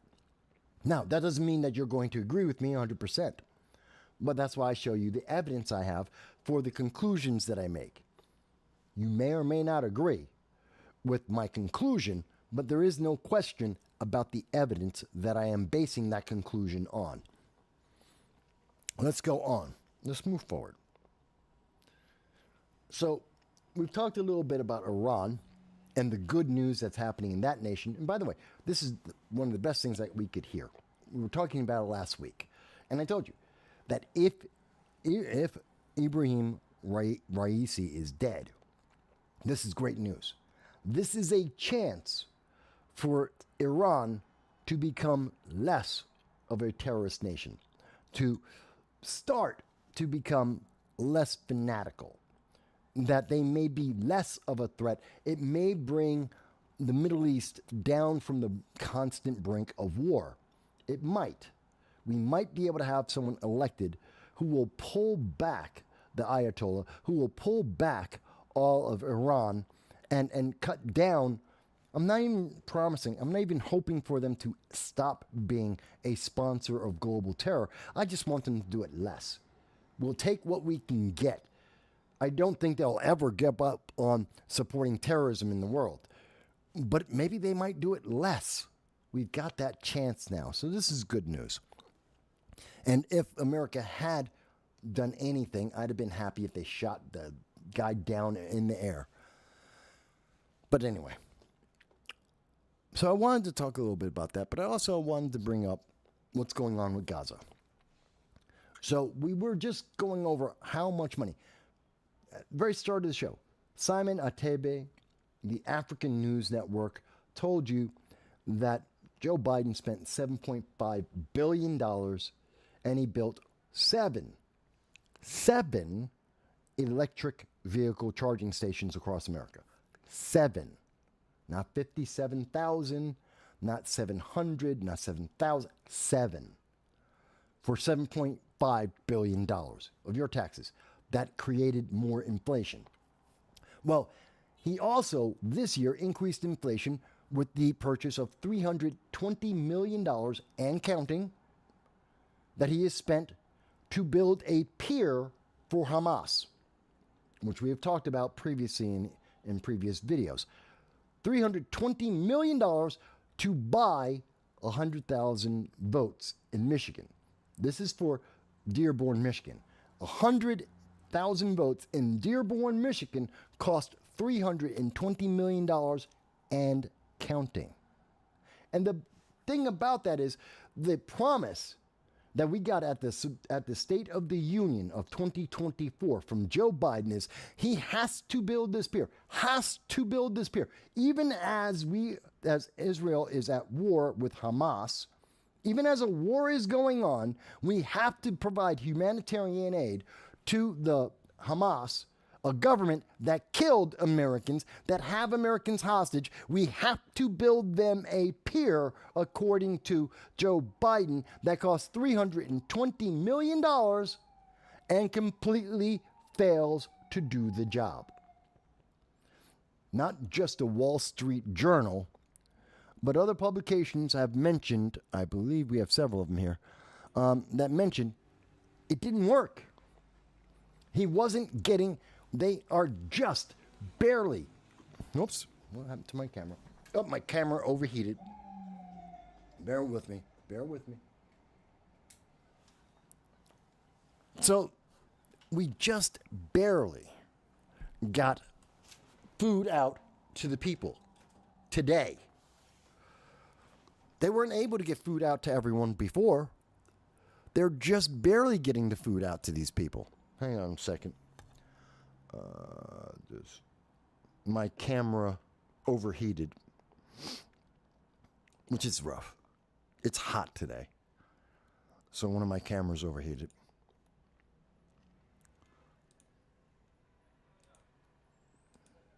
There we go. Hi. Bear with me. Yeah, it's hot. It is a hot and, well, not much I can do about it.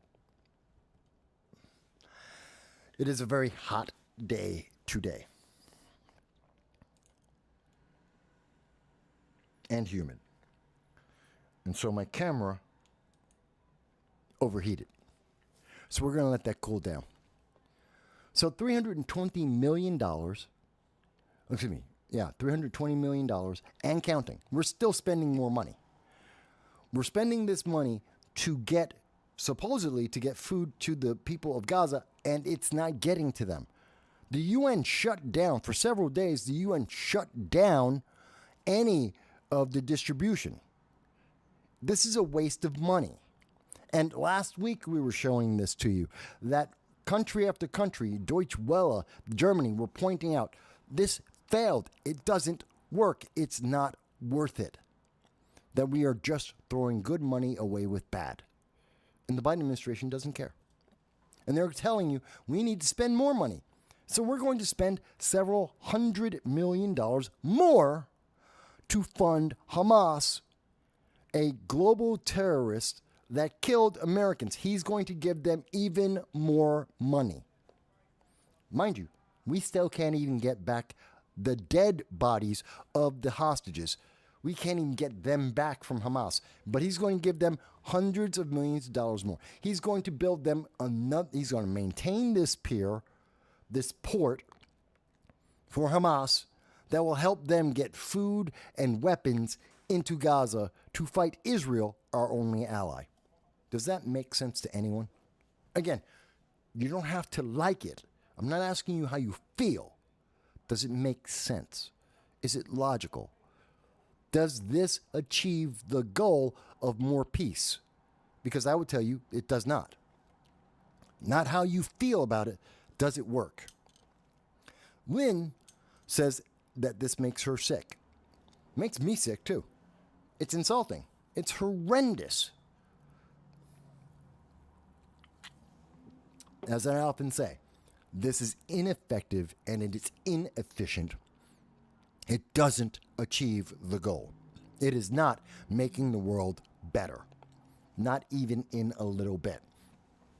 This is why we need to take time with these things, to understand them, to have a detailed conversation. Because the news media will try and rush right through it. Oh, we spent $320 million.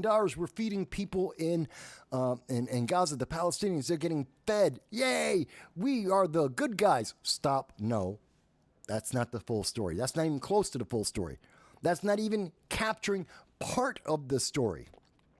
Nobody wanted to build the pier in the first place because, one, no one in the Middle East cares about the Palestinians.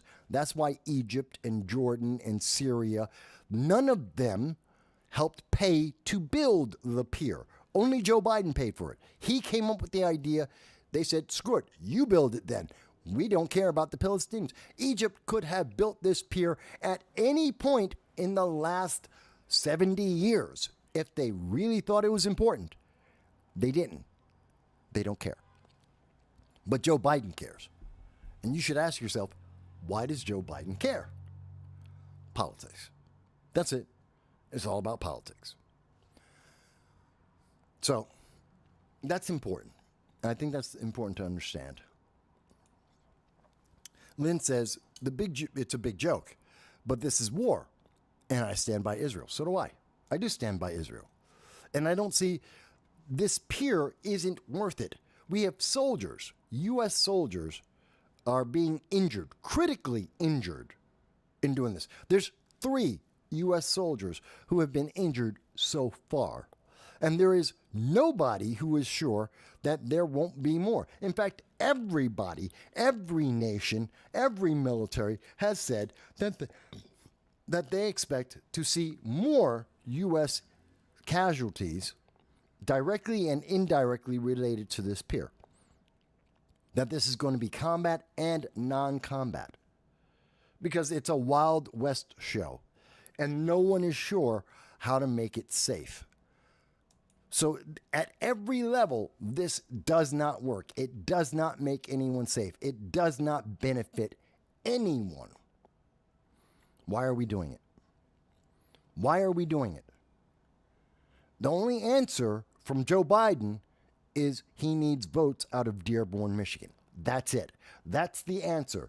Because Joe Biden needs 100,000 progressive votes that are locked up with Ilhan Omar and Rashida Tlaib in Michigan. That's it. That's why he is doing this. To make those progressives feel good because they support Hamas. That's why he did it.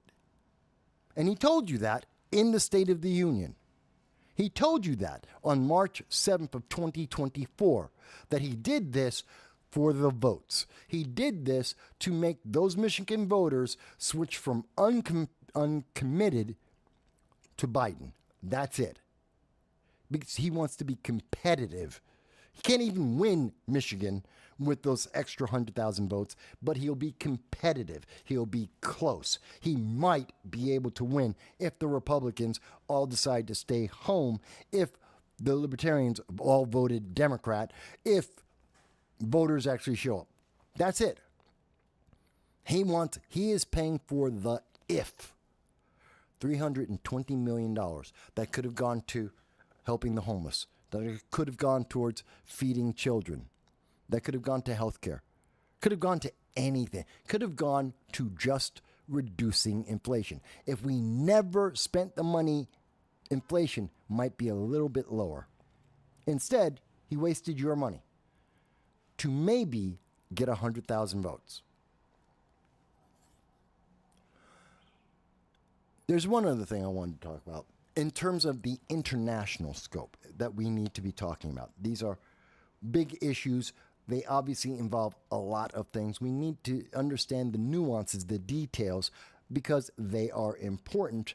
And we understand how the rest of the world, and I'm going to recap in a second why the world is looking at all this. The last thing I want to remind you is there are 40,000 Americans who are still abandoned in Haiti. Let me say that again. 40,000 Americans remain stuck in Haiti, abandoned by the Biden-Harris administration. 3 weeks ago, the Biden administration stopped all efforts to get Americans out of Haiti. Now you may say, Haiti, wait a minute. Haiti's not halfway around the world. Haiti isn't next to Africa. It isn't next to China. Haiti is in the Caribbean. It's like what? 700 miles away from America? It's a 3-hour flight from the coast of America? And there's 40,000 Americans, at least 40,000 Americans that live in Haiti, at least. And Haiti is a hellhole. It is a fallen government. Their president resigned a month ago.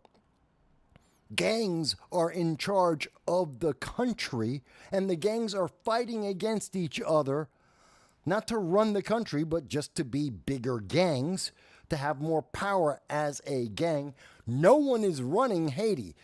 The country is falling apart.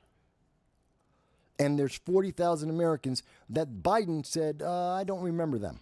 He's treating the Americans in Haiti just like he treated the Americans, 16,000 Americans, in the Sudan, 5,000 in Afghanistan, 10,000 in the Ukraine. Again, you don't have to believe me about any of this. Look it up. The numbers are in front of us. They exist. The media just doesn't like to talk about it because, you might not vote for Biden if you understood that he doesn't care about 40,000 Americans 700 miles off the coast of America. He just doesn't care. And because Joe Biden doesn't care about that, Americans are dying. As reported by the New York Post, a Missouri state representative, Ben Baker, his daughter, his son-in-law are dead. They're dead because gangs are running Haiti. That gangs are having shootouts all across Haiti. Because gangs are targeting Americans to get more attention. Because gangs do not fear Joe Biden. Because they don't think Joe Biden's going to react. Because Joe Biden walked away. They know Joe Biden won't do anything. So every American is a target. That they can headhunt all the Americans. Now I know that Ben Baker, his daughter, his son-in-law, they were volunteers. That's fine. But what about the other 40,000? How many other Americans are dying?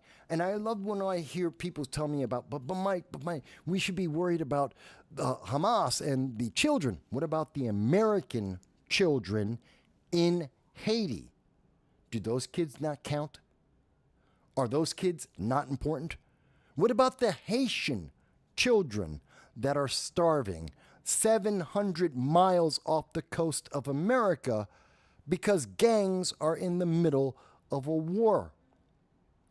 And Joe Biden, who could do something about it and has a reason, he has 40,000 reasons to go into Haiti to do something about it. Within 3.5 hours, he could make a difference in the lives of millions of people. In particular, 40,000 American lives could be changed in 3.5 hours if Joe Biden decided to take any kind of responsibility and action. And people are telling me, but no, Mike, but you got to think about the kids in Gaza, those Palestinian kids. They're not Americans. Two, they're thousands of miles away, and their government is a terrorist government. So that limits a lot of the things we can do. But we're talking about 700 miles. We're talking about a 3-hour plane flight. There's a hell of a lot we can do in the Caribbean. There's a hell of a lot we could do about Haiti. And I don't mean take over Haiti. We don't have to take over the government of Haiti. It doesn't have to become a Commonwealth of the United States. But we can definitely put the fear of God into the gangs so they know don't attack Americans. Period. It's a simple thing. Help the Americans who want to come home, come home. And for the Americans that are staying, put the fear of God in the gangs, the criminals, the violent criminals. Put the fear of God in them in targeting Americans. And that's a message to the rest of the world. Don't target Americans. I don't care what government you have. I don't care how you want to run your country into the ground. I don't care if gangs run your country, terrorists, whatever. Don't attack Americans. It's really, really simple. It should not be that hard. And if we cannot protect, to any degree, protect the lives of over 40,000 Americans 700 miles off the coast of our nation, a 3-hour plane flight off of the coast of our nation. If we cannot protect Americans there, then how can we protect Americans anywhere in the world? And why would any of our allies anywhere in the world think that they are safe with America watching their back? This is why Japan is building the first army since 1945. This is why the Philippines are begging America to do something about China, and they're watching America do nothing. This is why South Korea has become the 4th largest weapons manufacturer in the world, because they don't trust Joe Biden. And in not trusting Joe Biden, that means they don't trust America. And that means they don't trust our treaties. And we're behind the 8 ball. We're becoming isolated, whether we want to or not. RFK is like, he wants to be isolated. All you have to do is follow Joe Biden. be weak like Joe Biden, abandon Americans, and our allies will not trust America and will be isolated whether we want to or not. The problem is, once we're isolated, there's no, getting back to where we were almost impossible. Because who wants to trade with us? Who trusts us to do anything if we don't even protect our own people? That we don't even protect our people 700 miles, 3 hours off of our border. I say that to really drive home how close this is. We're talking about the distance that it would take to go from one state to another state in some parts of the country. In 3.5 hours, 700 miles, you're talking about going from New York City to D.C., to Binghamton, New York, you're talking about traveling through states. You're talking about a huge difference. I mean, this is ridiculous, folks. This is ridiculous. Let me see here. There are some comments. So, Grace Grimm says, last I heard, the administration is adding $1 trillion to the deficit every 100 days. I don't think it's quite that high, but it is close. It is close to that, but I don't think it's every 100 days. I think it's closer to 150, maybe 200 days. But it is a stupidly high amount of money. I mean, Joe Biden's budget is $6.8 trillion. That's $2 trillion of debt just in the next year. John Cordisco. John has his own channel. It's Cordisco's Corner. And John's with us, and he says, how am I doing? I'm doing fantastic, John. I'm having a good Memorial Day, and I'm having a good Sunday talking with everyone. Mike Bowie says, so some in BLM. I think you mean same with BLM. Okay. Grace goes on to say, why should any of our allies trust America now? They have no idea what kind of president we will have in every 4 years. Well, that's not exactly correct, Grace. Let me clarify. Even though every 4 years there's the potential of having a different president, and you know, very often we do have presidents that are just one-term presidents. That happens. That's not a big deal. That's not the thing that bothers the world. And even though presidents may be a Democrat or a Republican year after year, that's really not bothered them either. Not because corporations own everything. That's not it. I understand. I know the conspiracy theory. That's not it. The reason is because most presidents have a unifying vision for America. Most presidents want America to be, they want to reinforce the vision of America. They had the same core beliefs. They had the same core goals. So no matter which president you had, one president might be more interested in military aid, or another one might be more concerned about economic trade and trade deals. One might be more isolationist than another president, but you're still dealing with the same core values of being American and being able to trust those American values, the ones that you've come to know, like standing up for your people, standing up for your allies, standing by your treaties. These are things that government after government, this is what they rely on. This has been consistent, that the American people will, if we will always protect our people. And if they're willing, and every country looks at this, if America is willing to protect its people anywhere and everywhere around the world, then they will defend their allies too. If they're willing to go out there and live by their word, they will live for us too. And that's very stabilizing. It also puts the fear of God into terrorists. They know, even if you had radical, as an example, going back to, what's his name he had control of, not Iraq, not Morocco, Oh, God. Not Kuwait. Oh, God. It's been a few years. It was under the Obama administration. Muammar Gaddafi.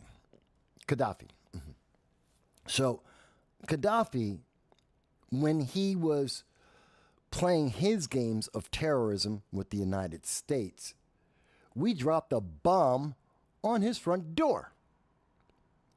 He calmed down. See, that was a way to remind Gaddafi and the rest of the terrorists in the world that if you mess with American people anywhere in the world, we can drop a bomb on you. We can reach you. Even if you are the president of a country, we can take you out. And America is the cowboys. We are crazy enough. We have the biggest guns, and we use them. And we can take out any president in the world. And the world got calm. Not that we did take out Gaddafi. We didn't need to.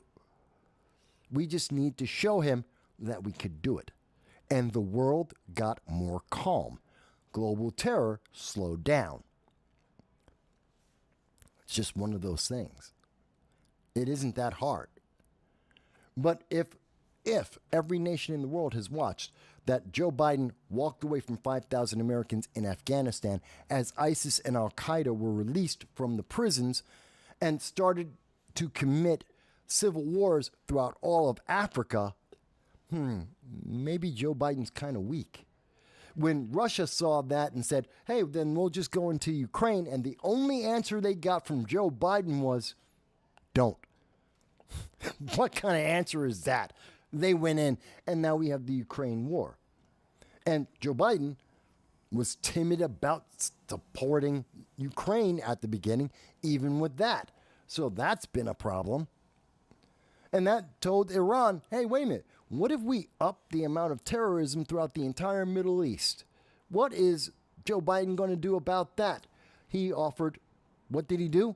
He offered to give Iran more sanctions relief. That's weak. So they went crazy. And thus we have the Middle East that we have right now. Look at what's going on in Southeast China. Philippines have been begging for months. For months they have been begging the Biden administration to do something, to put a new base to go back for America, to go back into the Philippines and reopen our base. Begging for that. They have been begging for some kind of help against China, and Joe Biden has ignored them.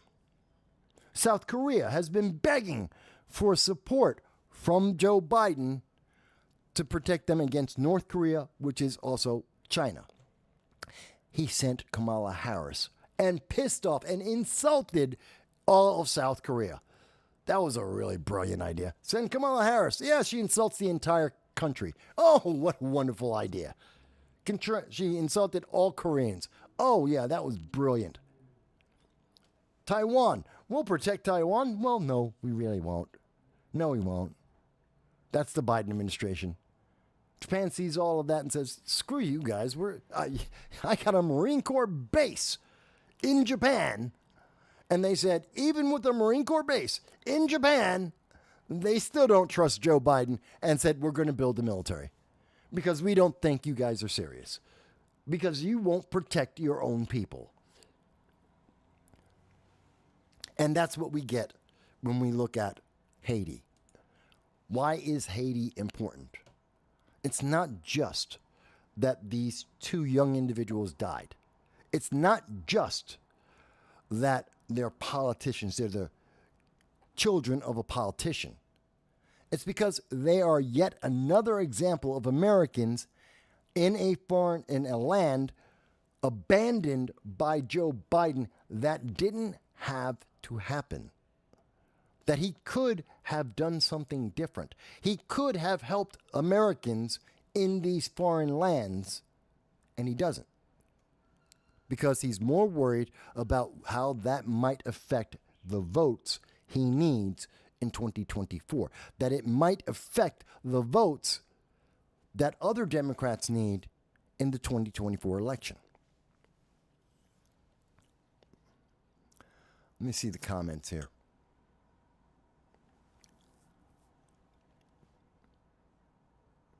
John Cordisco says, we have to ask ourselves, WWTD, what would Trump do?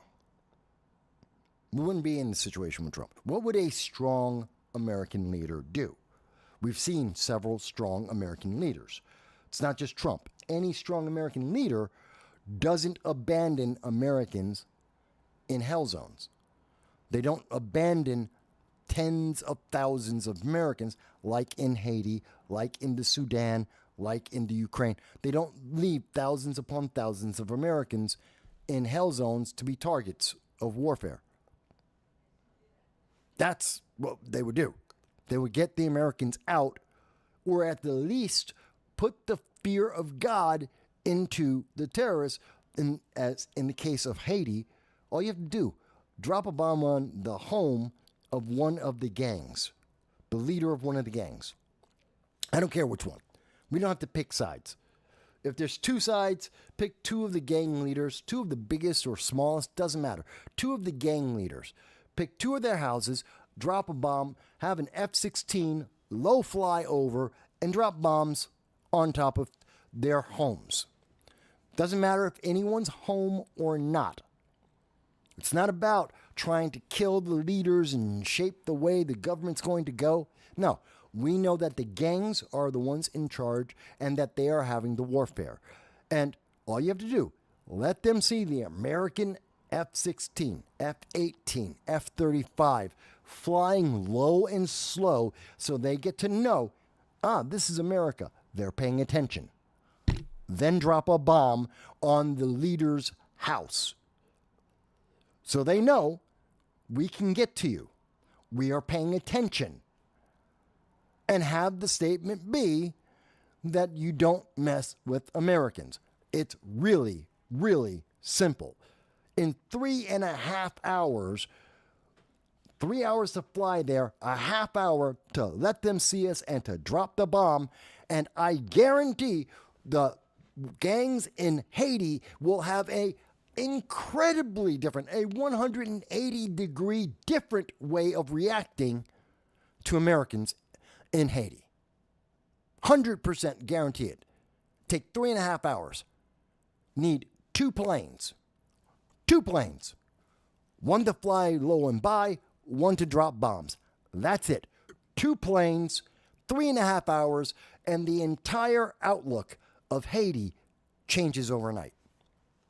They become more stable overnight. We will have an instant change in that country 300 miles away, and 40,000 Americans will benefit because of it, at the least. And if that means, and think about it, if we are able, in the way I am suggesting this, if we have the 2 planes, we drop 2 bombs, we overnight will change the way that Haiti is looking at the way they are committing the war. That means there are less Haitians that need to be refugees coming into America legally and or illegally. So we put less of a burden on Florida, on New York, on various states in America. We have less illegal aliens and less legal asylum seekers coming into America. We reduce the burden on American cities with infrastructures that are already overwhelmed, because the people of Haiti no longer have to run as much, because the warlords will calm down, because America's watching, because America's reacting, because America has a strong leader who says, screw the polls, I'm going to protect the people. That's how simple this is. 3.5 hours, 2 planes, and we can resolve or help to resolve the international crisis of their government, of their people fleeing, of asylum seekers, of illegal aliens. We're having multiple impacts on people's lives to the better, and all it takes is 2 planes and 2 bombs. That's a bargain. But it takes a strong leader. But you have to have a strong leader for that. Because the progressives over at Harvard the progressives at Columbia University, the progressives at Binghamton University and UCLA, the Democratic Socialists of America, along with Alexandria Ocasio-Cortez and Ilhan Omar and Cori Bush, they're all going to scream, "Oh my God, you're so mean! You're so mean! How dare you! Screw you guys! Screw them!" Seriously. But, you know, that's just the way some people look at it.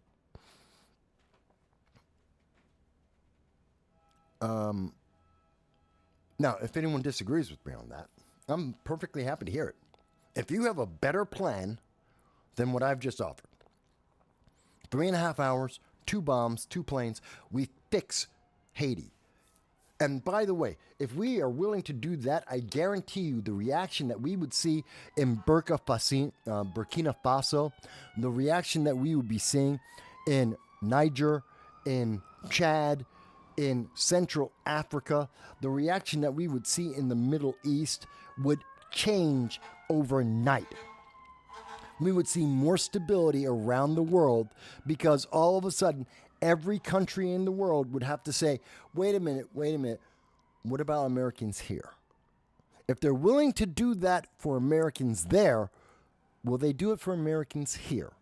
And every one of those warlords, all of those gangs, all of those terrorist organizations have to suddenly be concerned that the next F-16 is going to be coming for them. The next bomb is going to be coming for their house, their headquarters. Because if we're willing to do that in Haiti and protect Americans, we're willing to do it anywhere in the world potentially, and they better watch out. How is my policy bad? What's wrong with it? How does it fail? It's definitely not costly. It's not expensive. It's effective. It sends a message of a strong America and don't screw with our people. And that means our allies get to feel safe because they know that if we're willing to take care of our people, we're maybe willing to take care of them, a hell of a lot more likely to take care of them than just ignoring everybody that doesn't make us a political winner. It's just one of those things you have to consider there, folks. What? I have my sister, one of my sisters is looking at me right now. She's a Democrat. Yes, I have family members that are Democrats. And, you know, and I love them. Love my family.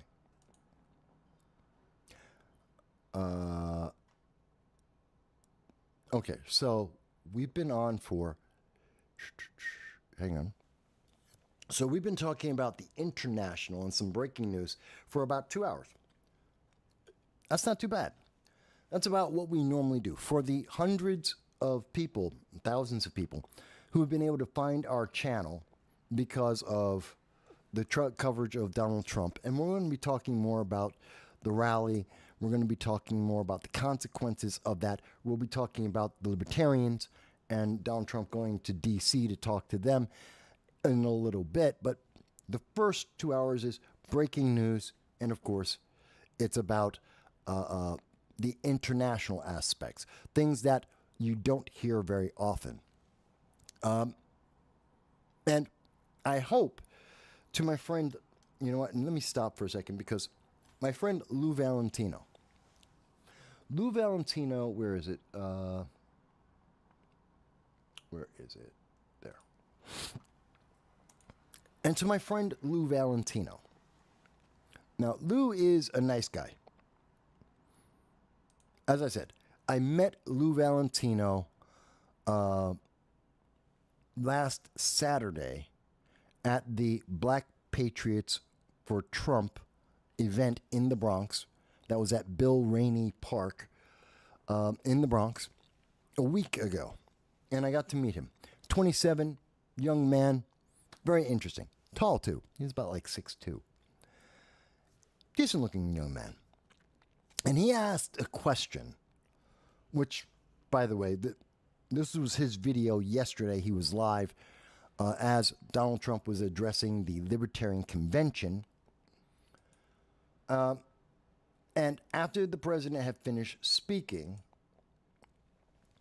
Lou had a question. And he since cut that part out of his live stream. But in the conversation, Lou asked the question, how? Someone explained to him what's going on with Hamas, what's going on with the Middle East. I hope, Lou, that I have been able to explain that to you. Because a lot of people, and Lou was talking about, well, it's about religion. No, it's not. People are like, well, it's about IPAC and who has the financial control of Congress. No, it's not. It's not. Foreign policy has nothing to do with that. And really, they're not factors. It doesn't matter who's Jewish or who's Christian. It doesn't matter that, well, it kind of matters on who's Muslim. In terms of the fanatics, we're talking about Iran, because that's part of their fanaticism. It's part of Hamas's fanaticism that they need to exterminate anyone that doesn't believe exactly what they believe. That's not true of everyone else. Christian countries, Jewish countries, Buddhist countries don't have that same need to exterminate their neighbors. But Hamas does. Iran does. So there is a difference there. But I know that a lot of people were arguing, well, it's about Christianity. No, I saw your audience talking, though. It has nothing to do with Christianity. It's not about Christianity. International politics isn't about religion. A lot of people want to say that because it makes it easy. Because wars have a lot. Most wars have been because of religion. It's easy. And you can demonize another person because they don't have the same religious belief as you. It makes it easy.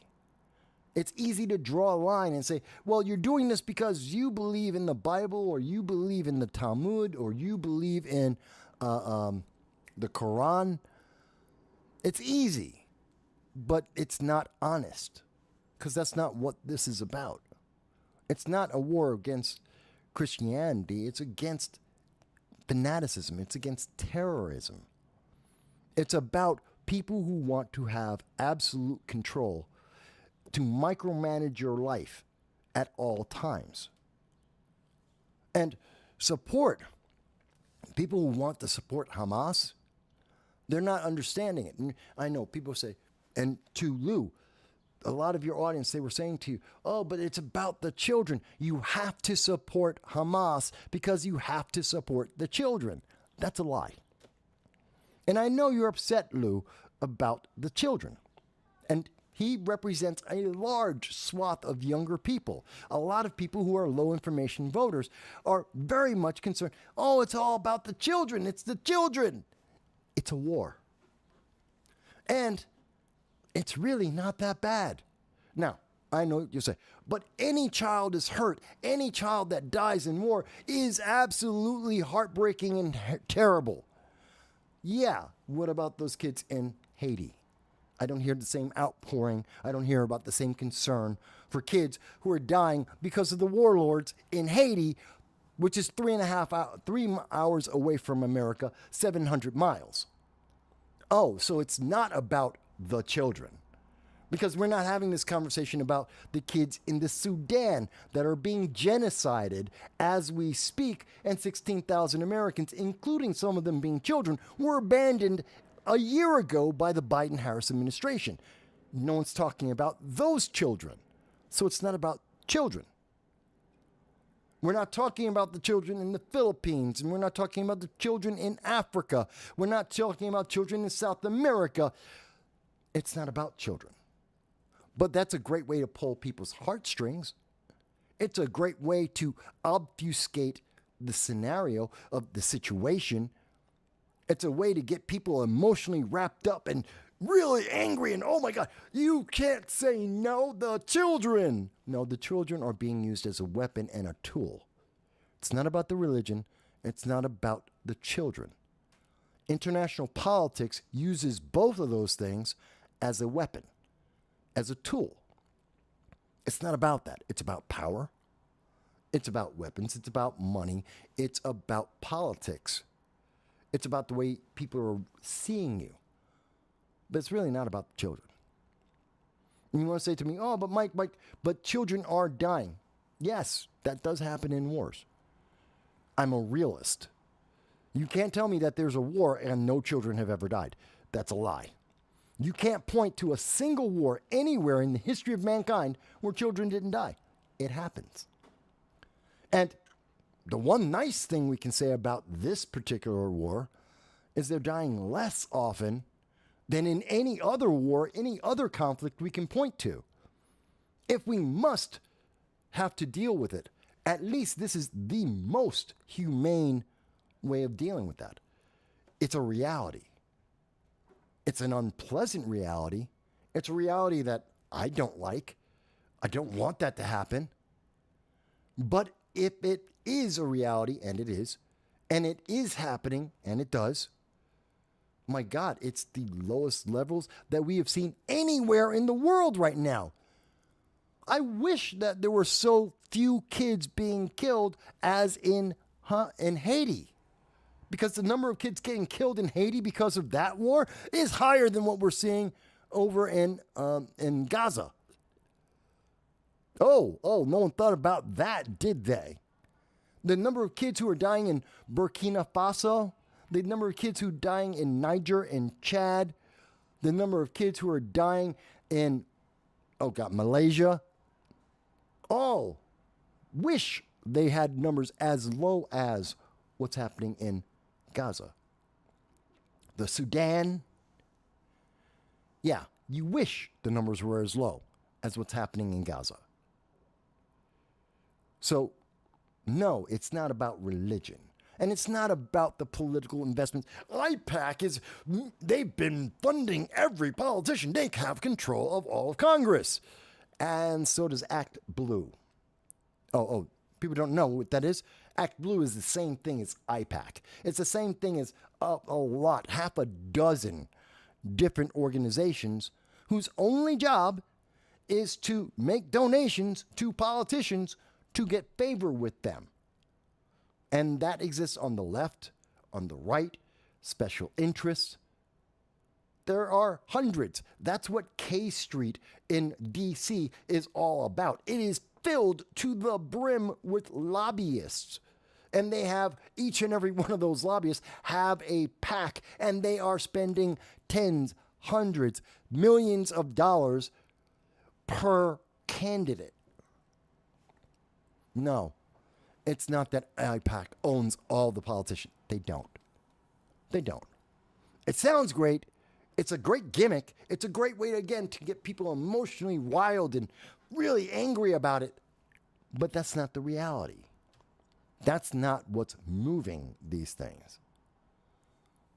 Because whether IPAC owns 100, going by the argument that's out there, whether they own 100 senators or 500 senators, they have nothing to do with what Iran told Hamas, which was to kill Americans.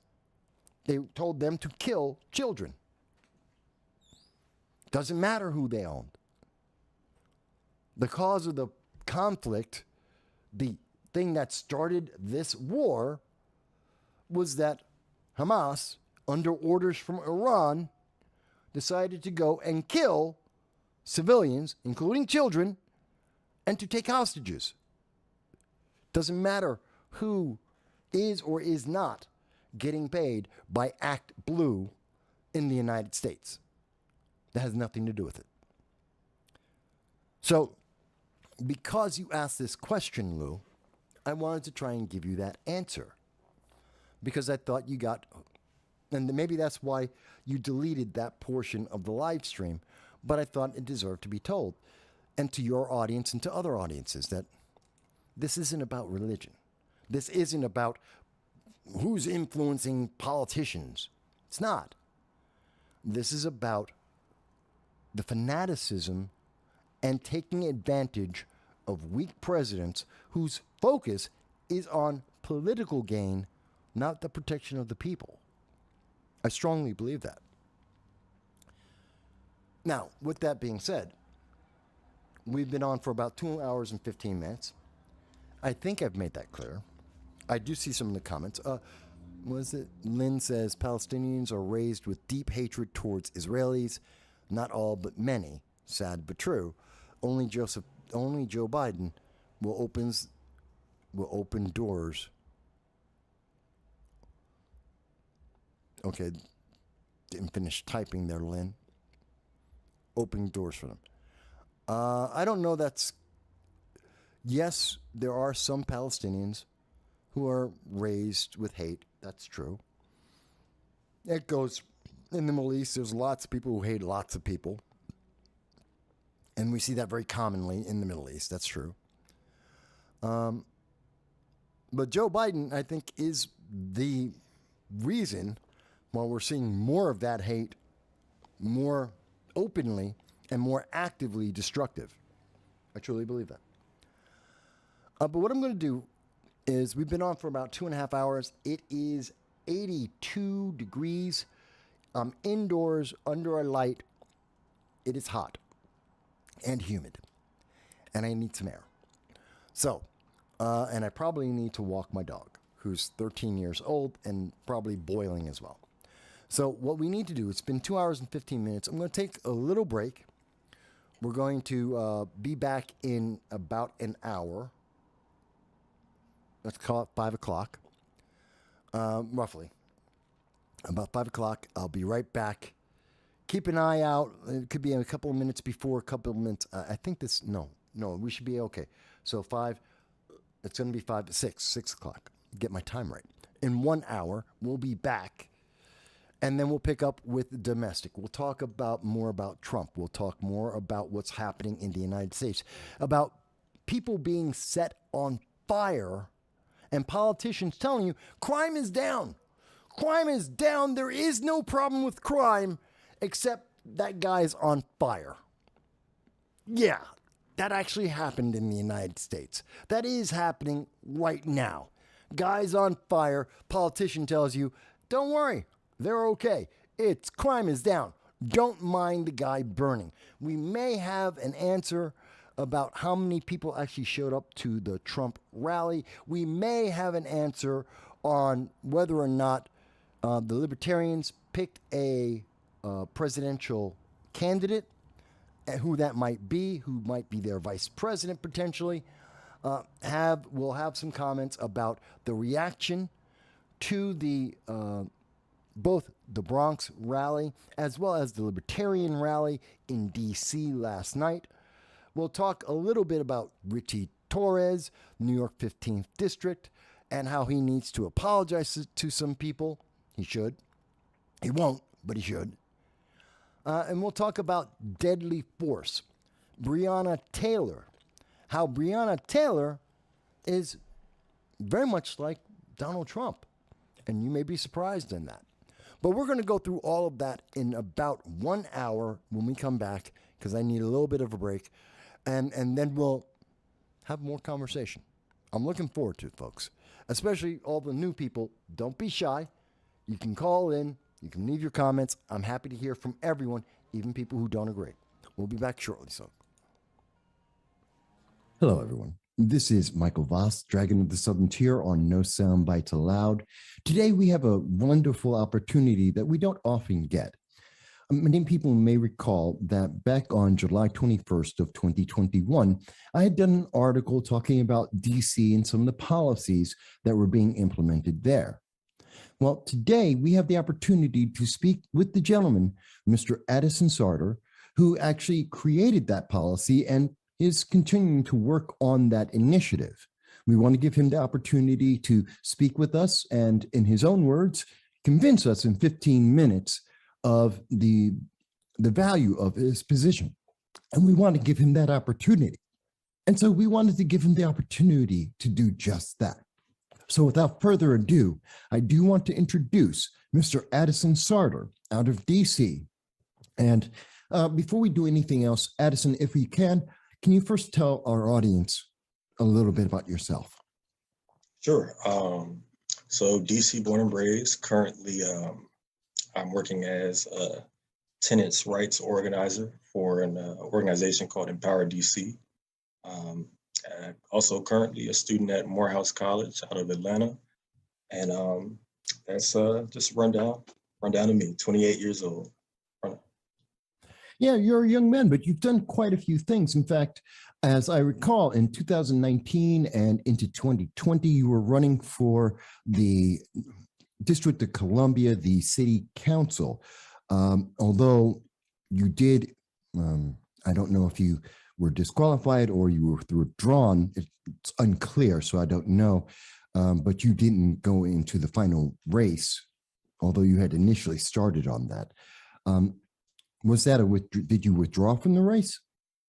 Oh, so obviously we know as of 2020, we had, COVID broke out and whatnot. So actually I was working at a shelter during that time. And so just the schedule change of having to work, 7 p.m. to 7 a.m. at the shelter, and just I would say a lot of that combined with the COVID restrictions, because of those, mishaps, they allowed me to continue running as a writing candidate. So my whole motto was, my uncle's motto was, win or lose, there's pretty much no losing, because if you do lose, you still get your policies and ideas out that you think could better your community. No, absolutely. I know that firsthand. I've run for Congress. I've run for county legislator. So I understand. Awesome. You can't always win, but sometimes you can get your message out there, and that can be just as important. So we don't look down at that at all. I hope it didn't come off that way. Oh, not at all. Not at all. And I also know that you've been involved with the Medium. Now, this is what's generally considered a very left-leaning organization. Many different types of writers. You've been writing there. I see writing in November 18th of 2019, in particular, where you were first talking about your plan for an affordable housing in DC, which is the subject of today's discussion, as well as having another article from the April 2nd, 2021, the Historically Black Neighborhood Act, which falls in line with your current efforts, which I believe is essentially the same thing, but just a different title. Am I misunderstanding that? I would say a different title, and I would say a more condensed version, because I think a lot of people may have seen it and have thought that, and no offense to you, but including yourself, have seen it and, just assume automatically that this was, like segregation. And so yes, so I was like, let me just condense it a little bit, so people can be aware that this is indeed not segregation, but simply Black people having the chance to control the businesses and the real estate development within our communities. Okay. And that's why we're here to hear that and see, I'm more than happy to say that if I've gotten something wrong, I like being corrected. I'd rather have the correct information than a misunderstanding. For sure, for sure. Now, to start off, there is a question you asked me before we started, and I want to make sure we get it on the record. So please go ahead and ask me that question again. Yep. So the question I asked was, so do you believe that systemic racism towards Black Americans exists in 2022? I don't believe it exists towards anyone, period, ever. Okay. You said ever, like as in never ever existed? in the modern history. I mean, if we're talking about 1860, absolutely. If we're talking about 1950, yeah. If you're talking about 1980 until 2022, no. 1982. Okay. All right. Obviously, I definitely have. Definitely disagree with that, but we could, if depending on however you would like to take the convo towards whether the initiative or this, it's up to you. I'm sorry, say that again. I was saying, depending on how you would like to take the, because you brought up the question, so I was just trying to figure out which one you would want me to elaborate on, the question of racism in 2022 or the initiative. Well, we can probably do, we can do both, but I know that I want to make sure we have enough time to discuss We're looking at about 30, 35 minutes. I want to make sure we have enough time to talk about your initiative. But yeah, I don't believe there's systemic racism. And I find it very difficult to believe that when I look at 16 to 17% of Congress is now individuals, just Black alone, not including Hispanics, women, Pacific Islanders. When I look at President Barack Obama not only being elected, but also being reelected, looking at members of the Fortune 500, I'm looking at individuals like Patrice Cullors, and so many other members of the BLM, Antifa, all these organizations, looking at college campuses where I speak at on somewhat regular basis, and listening to the various groups that are there, Progressive Leaders of Tomorrow. I can continue and continue and continue. I'm looking at opportunities in my lifetime. As an example, in 1970s, in 1976 to be exact, I had a family who had to come to my community. They came to my home because they were an interracial couple. You said, could you repeat that? You said, sure. In 1976, a couple came to my family's home to stay because they were an interracial couple in the South. And so that was a difficulty. Today, walk outside the door in almost any community in New York, in the United States, and interracial couples aren't even a second thought. So to say that there's a systemic racism when I see observably in so many ways, things that have changed in my lifetime, opportunities that we thought in my lifetime thought would never happen are commonplace today. Yeah, I don't believe it. Okay. So I would say, so what you did name, you named, and let me get this straight. I definitely believe that, there are millions of African Americans who do thrive in America. And what we can, go back to that as during slavery, there were, thousands of free Black people during the time of slavery. And so in the North, yes. You said in the North, yes. North, then there were some that would maneuver around through, Southern colonies or whatnot. But I say all that to say it's just you can have a certain class of African Americans who are thriving. Like that certain class doesn't mean that, there's a good amount of masses who are still subjected to that racial discrimination. So, because I think you said 16% of, I think you said congressmen, because 77% of Congress is, not mistaken, is white. So I would say, a few, tokens, or not tokens as if that's what they choose to be, tokens as in, as Malcolm X would call it, you do have a few, people who are in those pockets, but I say that, African Americans, we are a colonized ethnic group. And so colonization means another group of people assumes political control over another group of people. And so since we're colonization, that's not a definition. That is a redefined version of colonization, but that's not colonization. You're breaking up a little bit. You're freezing on your side. I'm sorry. Can you repeat that? Yeah, no problem. That isn't the definition of colonization. That is a political definition of it, but that's not the actual definition. Well, political. I mean, you can definitely, look up the definition for yourself, and even if that the political definition, then so be it as well. That's what we're talking about, politics. So the political definition, African Americans are colonized.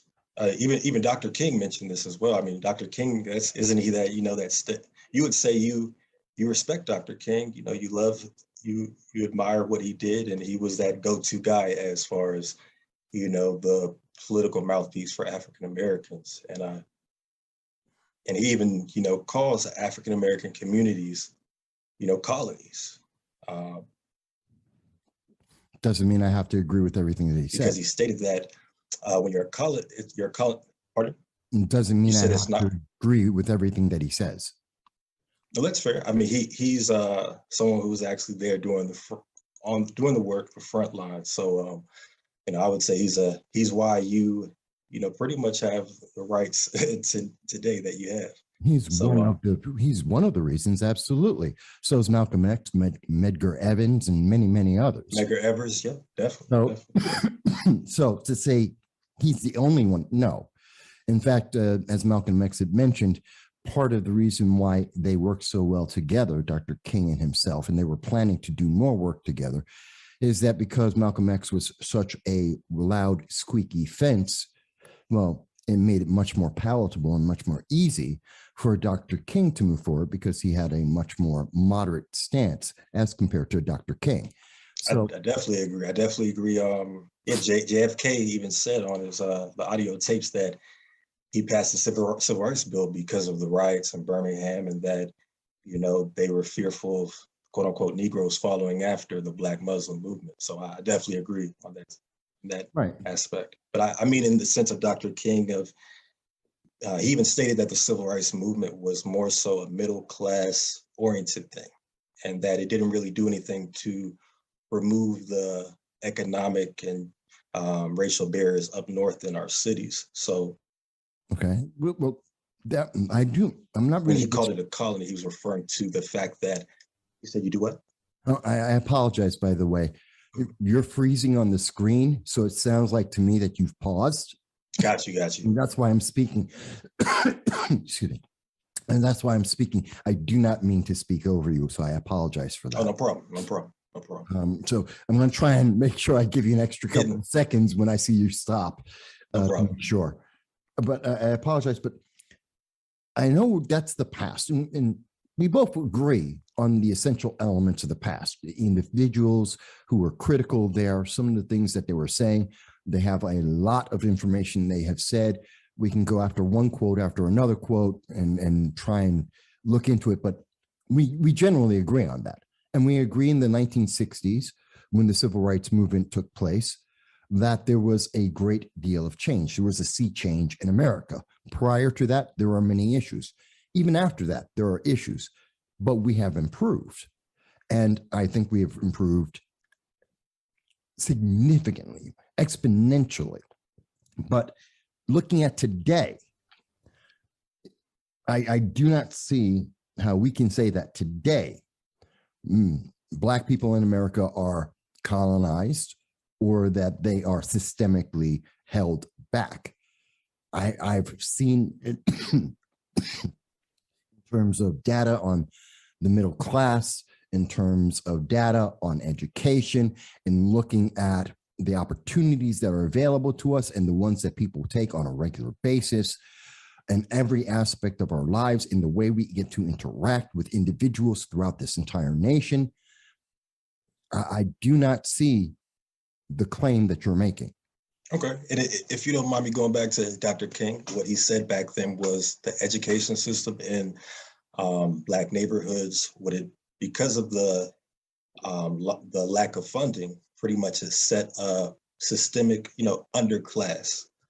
Pretty much, we can all agree that inferior education means inferior jobs than another particular class. And so right now in 2022, white school districts receive $250 billion more than black school districts. And because of that, it's just creating a cycle of. Where do you get that data from? I could pull it up because for you. No one has ever defined it by white and Black. You're talking about low economic communities, which include poor white people. And yes, having that doesn't include poor white people, because still America is still under obviously not as out in the open as Jim Crow, but it's still fairly segregated. So a lot of these poor white residents still have access to these white school districts, because rarely you'll find some poor white people in a Black neighborhood, but for the most part, it's still fairly segregated. And where do you get that data from? Sure, I will show you right here. Because I've looked at the data and I don't see that. There are poor communities, And there are people in poor communities across America that do have not the best education. Well, let me clarify that. By American standards, not the best education possible. There are reasons why we have voucher systems in private schools as well as public schools. And that is an issue, but that's not an issue defined by race. That's an issue defined by economics. And those economics apply to a swath of people. They're Asians, Hispanics, Blacks, and whites across this nation. In fact, by the numbers, I believe, and I need to double check, there are more poor people who are white in America than there are Black. Yes, well, that's also because America is like the majority of people in America are white. Yeah. But if you're looking at the percentage wise, Black Americans are disproportionately poor because of obviously the past 400 years or so. But we have from NPR and New York Times a report from the nonprofit Which dates? Which dates? So you have. I'm going to verify. I want to read those articles myself because. Sure, I'll definitely. And a lot of them are in the those mediums that you may have seen. So February 26th and 27th of 2019. And it is so it's you can either I'll send you them all from New York Times, okay. NPR, and you send them to me. You want we'll save time. You can just send them to me, and I will put the links up on the screen in the discussion so people will be able to see that and they'll be able to go there themselves. Sure. And also I think we'd also like to dive into the banking and the housing. There's a lot of data I can send you on how still redlining still exists in the sense of control. When there are many studies that have shown when you control for economic, credit, income, education levels, that Black Americans are still denied mortgage and business loans double the rate of white Americans. And right there is that's you're basically denying a certain particular group of people access to wealth. So that is another form of systemic racism. Then that includes one of the reasons of my initiative. That includes the initiative in terms of where I'm from in Northeast DC. It's not just where I was from. It's all over America. How you have corporations that build these, toxic waste factories in particularly Black neighborhoods, and it shows that the studies from New York Times that I'll send to you says that Black Americans are 75% more likely to live by these toxic waste industries. So that's just another way. And these toxic wastes also lower the property value of Black neighborhoods as well. And obviously, it's killing us. And it shows that this is controlling for all income levels. So this is all income levels, no matter if you strive for, you get your degree, you're a business owner. It shows that for all income levels, you will be denied a mortgage level, denied mortgage and home loans and business loans capital in the rate of other races. And back to, as I was mentioning with environmental pollution, it showed that even if no matter your income as well, you're more likely to be, victims of this environmental pollution based off, controlling all factors. So it's I would dispute that because I don't believe that's correct data.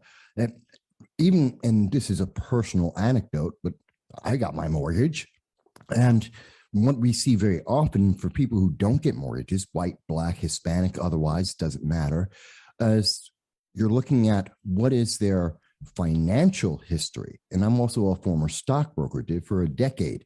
I've done investments for people of every income strata. And what we tend to see, and this has also been in the various reports as well, we have individuals who are poorer tend to spend their money badly and have worse credit reports. Because they spend badly, they make fewer investments. And because they do that, that then reflects on their credit histories, which then impedes them in doing things in the future, like buying more homes or being able to buy, create businesses. So that's one of the factors, and that's because of a way of thinking about finances. And in the Black community in particular, we have seen that there has been a large emphasis since 1992 in particular towards rejecting education to become more street, more gangsta. Where would you say that data is coming from? Where the data is coming from? The United States In government. terms of Black Americans rejecting education. Yeah, that comes from the United States government. It comes from The United States. You kind of. I'm sorry. You kind of blanked a little bit. You said the data that Black Americans are rejecting education to be street comes from. You said comes from the United States government.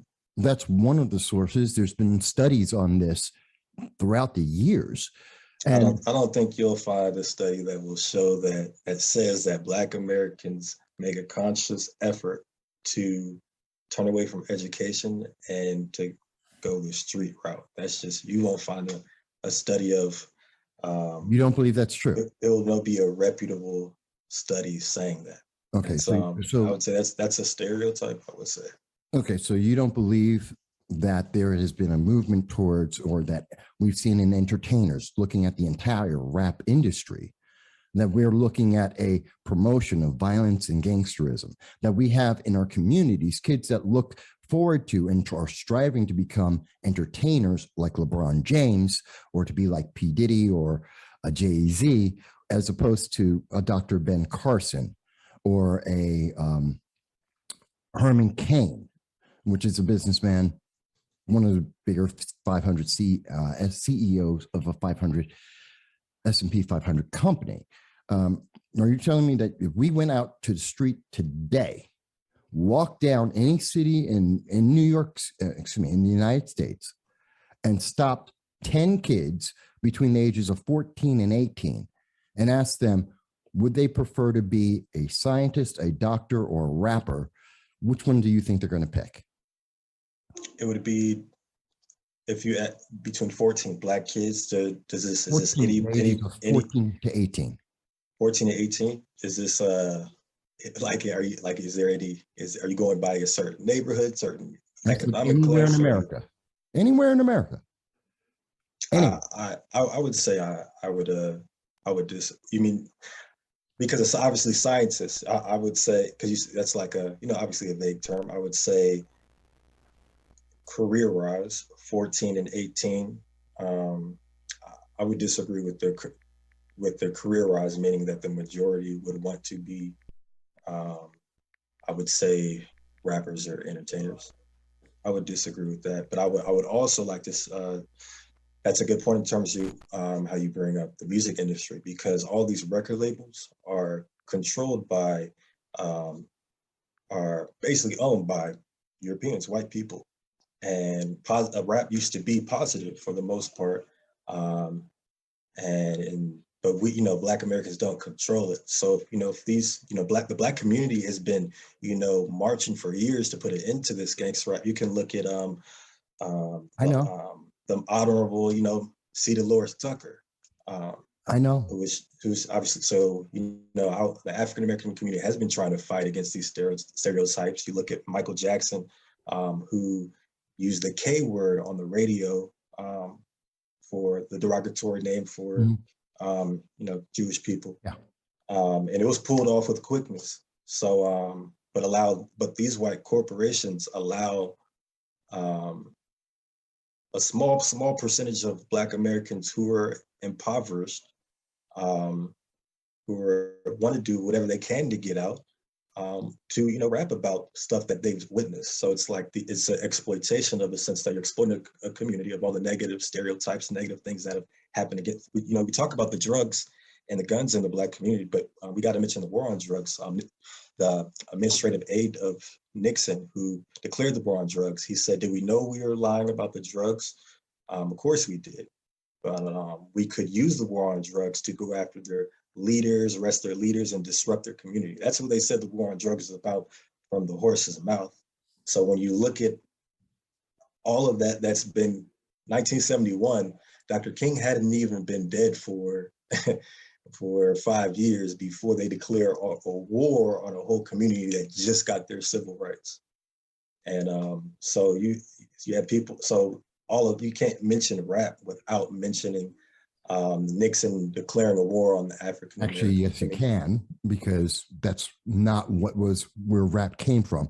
I'm old enough to know. No, sir. I agree that that's not necessary. Rap came about of the economic conditions of Jim Crow. That's not where rap came from. It did. No, that's not where rap came from. That's what it came about. That's not where it came from. We're pretty much playing semantics. We know it came out. For African American music has always come about from the struggle of African Americans, whether we have blues, jazz, James Brown, who some call the guy who said say it loud, I'm Black and I'm proud. So he's a godfather of hip hop. That many people will say. So that music has come about through the the racial obstacles we've had to rise above. But I know that it came from the Bronx, so specific. Some people may say it came from the Bronx, but we know it. That's what it came from, that struggle in America. It came from the hip hop party, the house parties in the Bronx, and it was underground. And yeah, I know because I was alive then. I was there. And the Bronx. But there are many people who would disagree that hip hop and rap, that aspect of rap, has been around before then.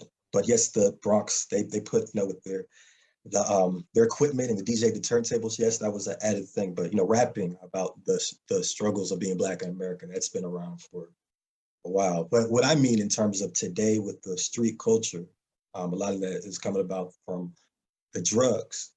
You can't go a day without hearing about the dealing of drugs, but we got to understand that it's documented that the U.S. government was aware that drugs were being pumped into America, but instead of going after the head guys, they go after the low-level African Americans living in poverty. And so we have Nixon's administration, who admitted the reason why they declared the war on drugs was to disrupt African American communities and get rid of the civil rights leaders. I can say the biggest way to disrupt the African American community would be. You froze right after I said. Okay. I'm sorry, you froze right after that. That's right.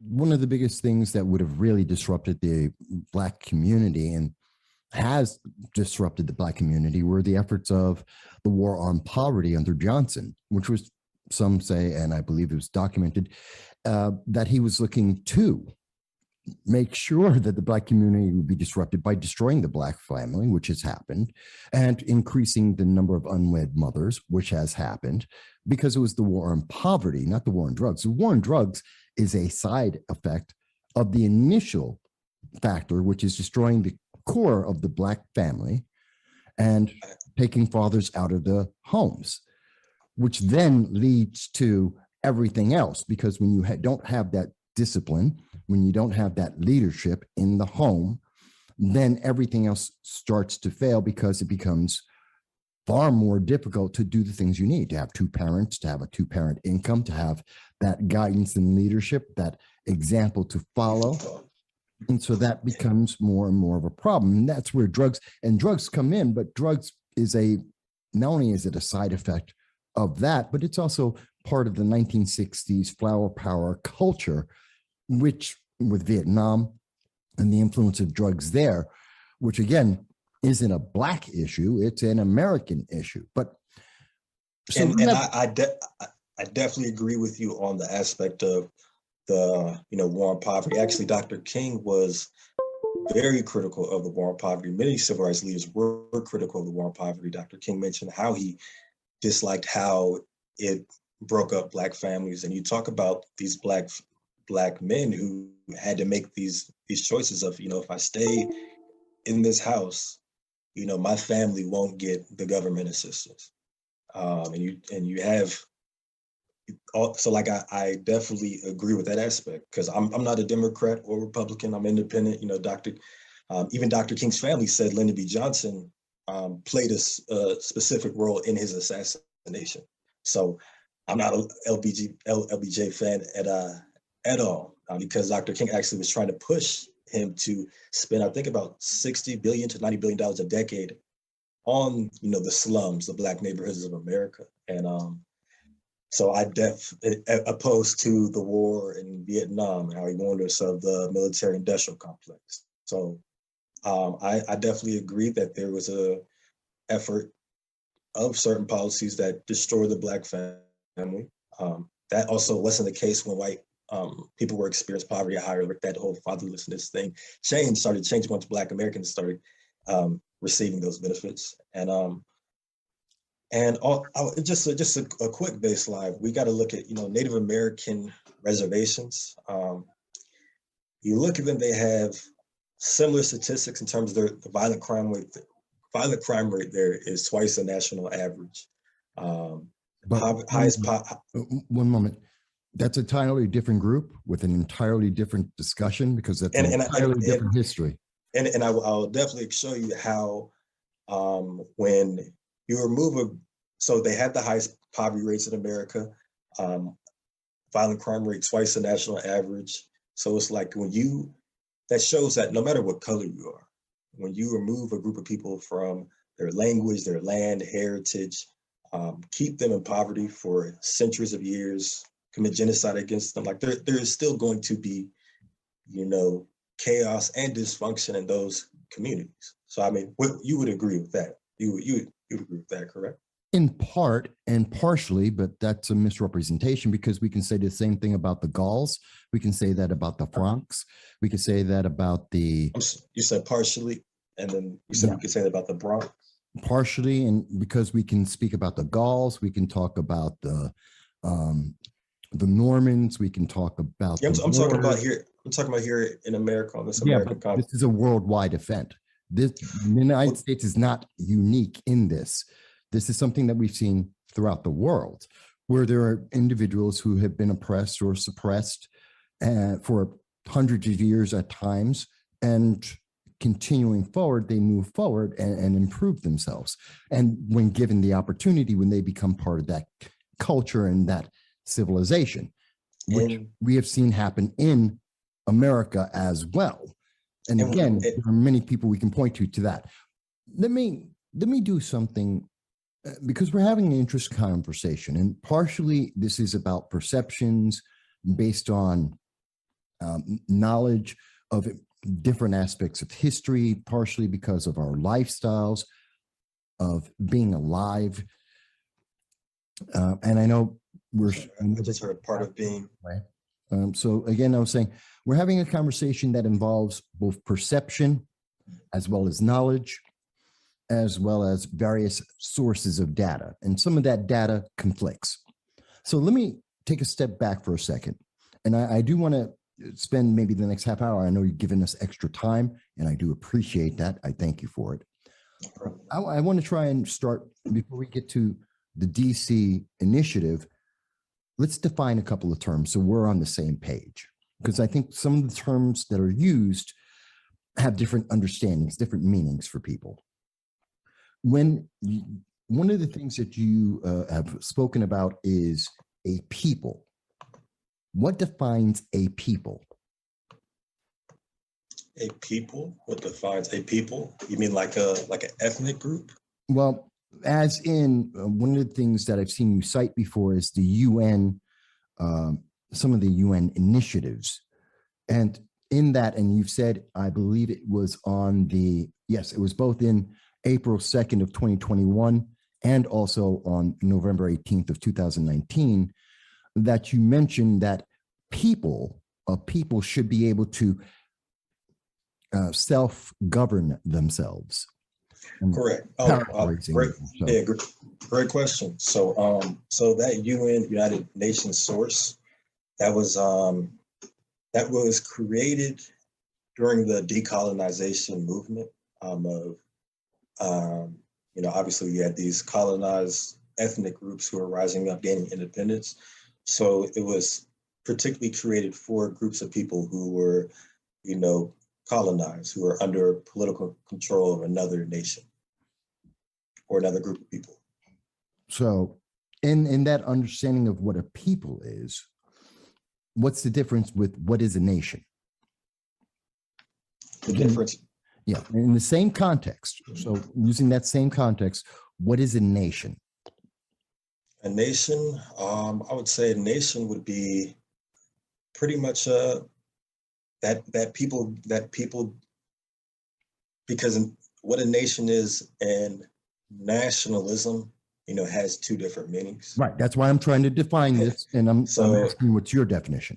Because I'm more so I would say on the nationalist side of, the positive side, because we can all agree that Gandhi was a nationalist. We hear nationalism, we associate with white nationalism because white, a lot of people do not as many as you think, but okay. So when you hear about nationalism today, CNN, Fox, anything, it's associated with white nationalism. But when we think of nationalism in a positive light, we think of Gandhi, who we all can agree was a man of peace, but he just wanted his people, the Indians, to be free from the political control of the British Empire. And I would say that's I'm from DC, very multicultural city.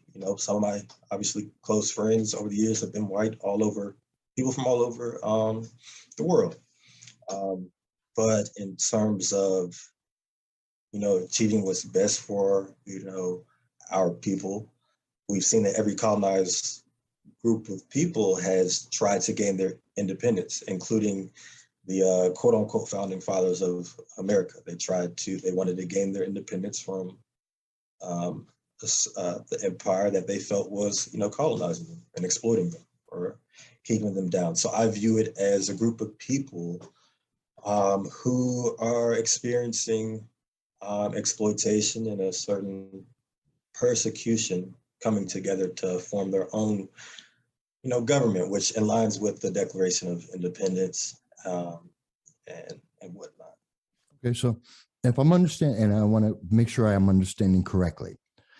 So you're looking at the DC initiative and as a group of people, which is maybe be based on skin color, it may be based on culture, it could be a few different things that create a people.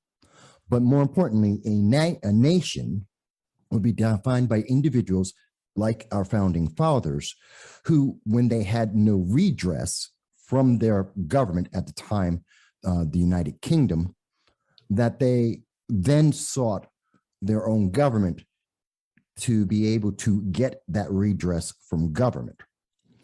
And you're saying that that's the same thing that's happening in Washington, D.C., that Black people specifically do not have a redress to government and therefore must self-govern. Am I understanding that correctly?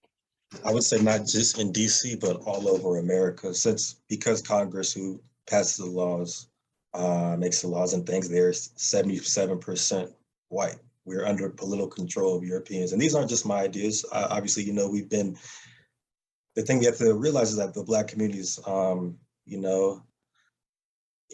it's very diverse in terms of political ideas. We're taught that the Black community wanted to simply integrate with America, but you have many of activists, including Malcolm X's wife, after he was assassinated, she joined the Republic of New Africa and they wanted Black Americans to, the 5 states down south, as you may have heard, that where Black Americans were tortured on concentration camps in the South. They wanted those states for Black people to move there and assume political control there. So this isn't, something new. It's Black Americans have always been trying to have self-determination for a while. And I think how you mentioned before, how other groups, want to work hard and uplift themselves. And I don't know if you were saying that wasn't what has happened with Black people, but we've seen just like this initiative, Black Tulsa, Oklahoma, where Black community controlled everything in our community, and then they burned it down to the ground. There are many Tulsa, Oklahoma stories where Black communities have set up our own communities for us, governed pretty much 1920s, and they were burnt to the ground. So That was the I would say, 1920s. yeah, correct. 1920s. Not 2000. That's not in 2000, Oh no, 2010, 2020. That doesn't. yeah, I never said they were. I know. I'm not saying that you Yeah. did. I don't. I'm just saying that we have that history. That history does of, exist. Yes. Of trying, we all weren't in 1960s as well. I said 1960s, how we were trying to form our own under the Republic of New Africa. And so this isn't anything new. These are all ideas of the Black community that have stemmed for hundreds of years before I've been on this earth. Okay, so let me ask a question. You do not believe that Black people have the ability to get redress from the government at this time. Am I understanding that correctly? I would say, I mean, if you look at, if a group of people are, I would go as far as to say that African Americans experience genocide in America, because if you look at the definition of genocide, not my definition of genocide, the United Nations, and pretty much you have to have one of these following. It said in the 1948, after the Holocaust, the United Nations met and said, genocide means any of the following acts committed with intent to destroy in whole or in part a national, ethnic, race, or religious group. And another thing, so it has killing members of the group, causing seriously body or mental harm, deliberately inflicting on a group of life calculated to bring about its physical destruction, imposing measures to prevent birth within a group, forcibly transferring children of the group into another group. And below you will see that it says that punishable acts, the acts that will be punishable, are complicit in genocide. And so we know that there's a lifespan, there's a gap of poor people and rich people. And so how we mentioned before, I think you may have jumped over it where you said, oh, the denying access to loans has to do with financial history, but these studies are shown with how they've controlled for factors of credit. They say they control for all factors of income, credit history, and all of that. So if you're systematically denying a group of people wealth, I'm not saying all African Americans. The definition says in whole or in part. So if you're keeping a segment of the African American community in poverty, as Dr. King also said, he said that industries in America depend on a non-white cheap labor force. And so when Dr. King was assassinated, these policies did not die with him. So you have, for hundreds of years, you're systematically keeping a group of people in poverty. And obviously we know that poverty kills. You can look at all the science behind it that shows that poor people have a way much shorter lifespan than wealthier people. So that's another form of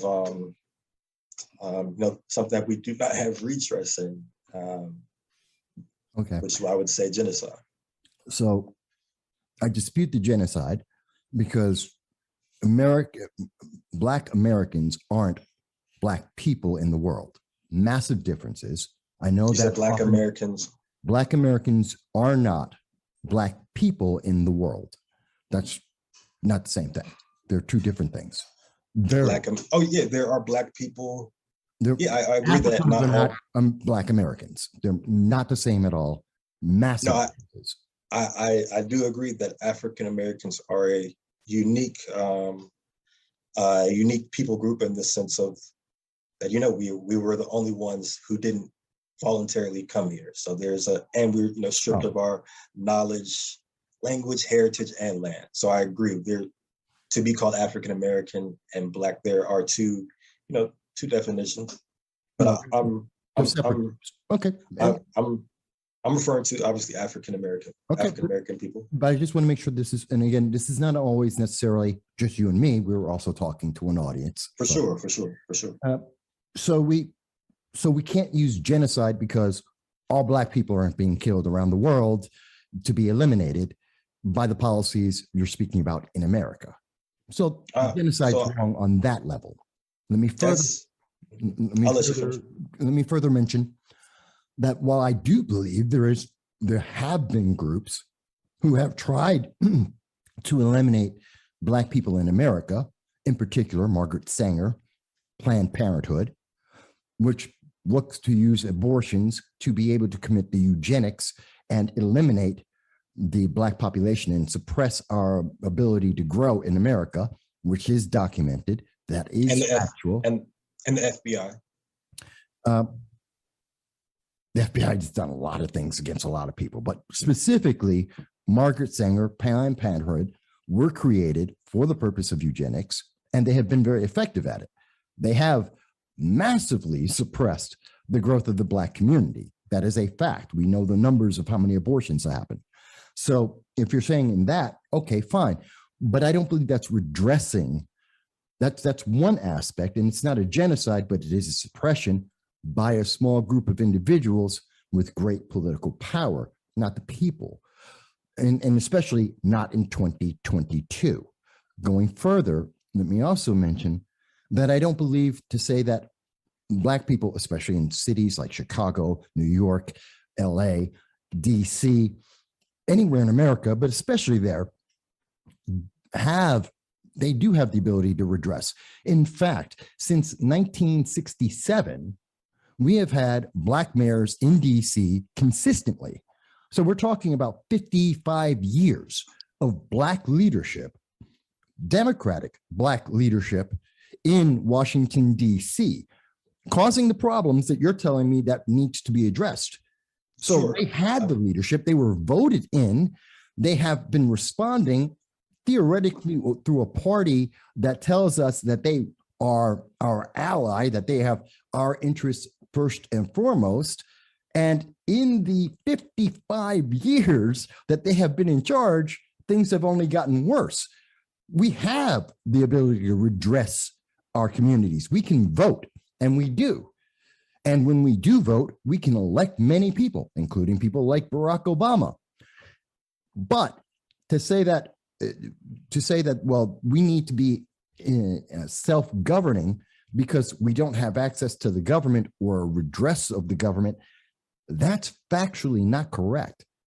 And DC is the proof of it, amongst other places. And those are, valid perceptions, but again, back to the great, Dr. King and paralleling how it's relevant to today. So in 1967, he said the majority of Black political leaders do not ascend to prominence on the shoulders of mass support. Most are still selected by white leadership, elevated to positions, supplied with resources, and inevitably subjected to white control.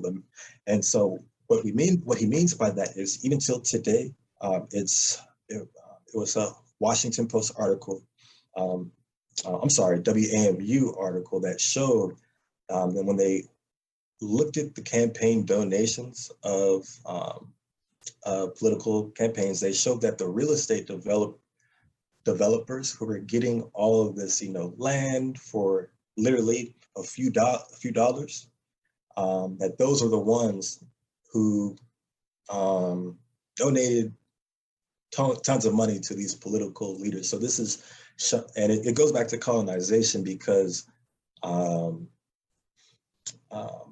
saying they're house Negroes.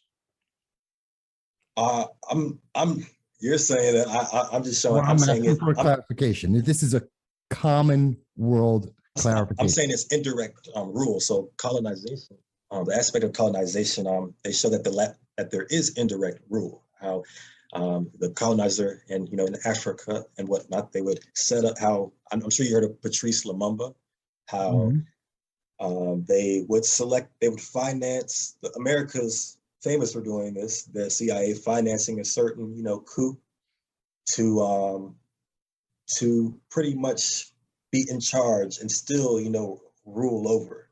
So because there's a wealth gap in America. So obviously the white corporations have that wealth to donate more than African Americans. Okay, so to be clear, in 2022, you are saying that Muriel Bowser, who is the mayor of Washington, D.C., you're saying that Lori Lightfoot, the mayor of Chicago, we're talking about Eric Adams, the mayor of New York City. We're talking about Alexandria Ocasio-Cortez, Cori Bush, Anna Presley, Representative Jeffries, that these are all individuals who have been bought, and that therefore their representation is false. By what you just stated, that's what it appears that I would say the majority, as similar to what Dr. King said, the majority, because I can't speak individually on one by one all of those individuals without fully looking at their political reputation, their policies. But I would. What about specifically? Let's focus on one that you would know. DC Mayor Bowser. She's in DC. You were running for the city council. She's in the Democratic Party. You ran as a Democratic candidate and then as an independent with a write-in. You're familiar with the politics of DC and know her. Is she bought? I can't say. I would. In my opinion, my opinion also aligns with the younger generation of African Americans in DC, which is that she has shown favor towards real estate developers instead of the native Washingtonians who've been living here for generations. So you're saying she was bought, because if she's favoring them and she's receiving money for that or other favors, whether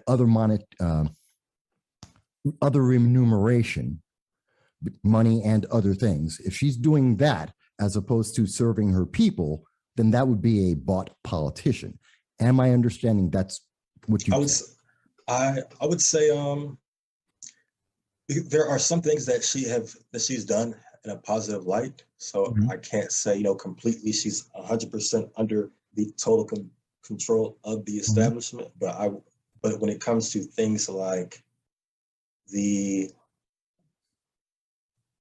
such as gentrification and African Americans living in DC who are being kicked out of their homes, I would say she's, in terms of that aspect of land and the real estate developers, I would say bought in that aspect in terms of, and not specifically her. There are, DC council, many politicians who answer they have to make favors to corporations who donated money to their campaign. And we can say this about, and I only point her out because individuals because they're nationally known and they are known to you. DC, correct. Right. So I'm not limiting it to them. Right. And there may be many politicians across America that I think we can go to many communities and people will say, this politician is corrupt or that politician is corrupt. I just want to make sure that we get an understanding of what we're talking about and who it might entail. So let's go back to your initiative. Let's get an understanding on, we've used this word a couple of times. And again, I want to define it so that we all are on the same page.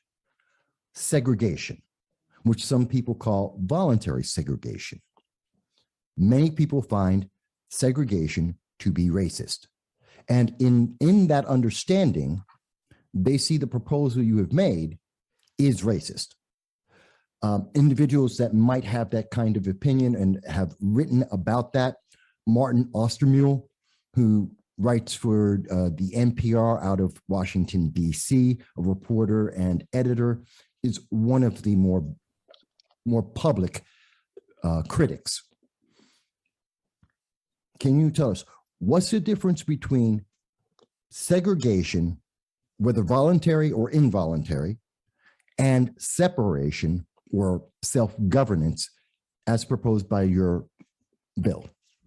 Sure. And obviously the guy Martin from, I would say, I think he's well, obviously we know he's, white and he could be from Sweden or whatnot. So I don't expect a white American to obviously understand my perception. So whether, I definitely did expect and anticipate, white Americans being opposed to this. I But didn't mention he was white.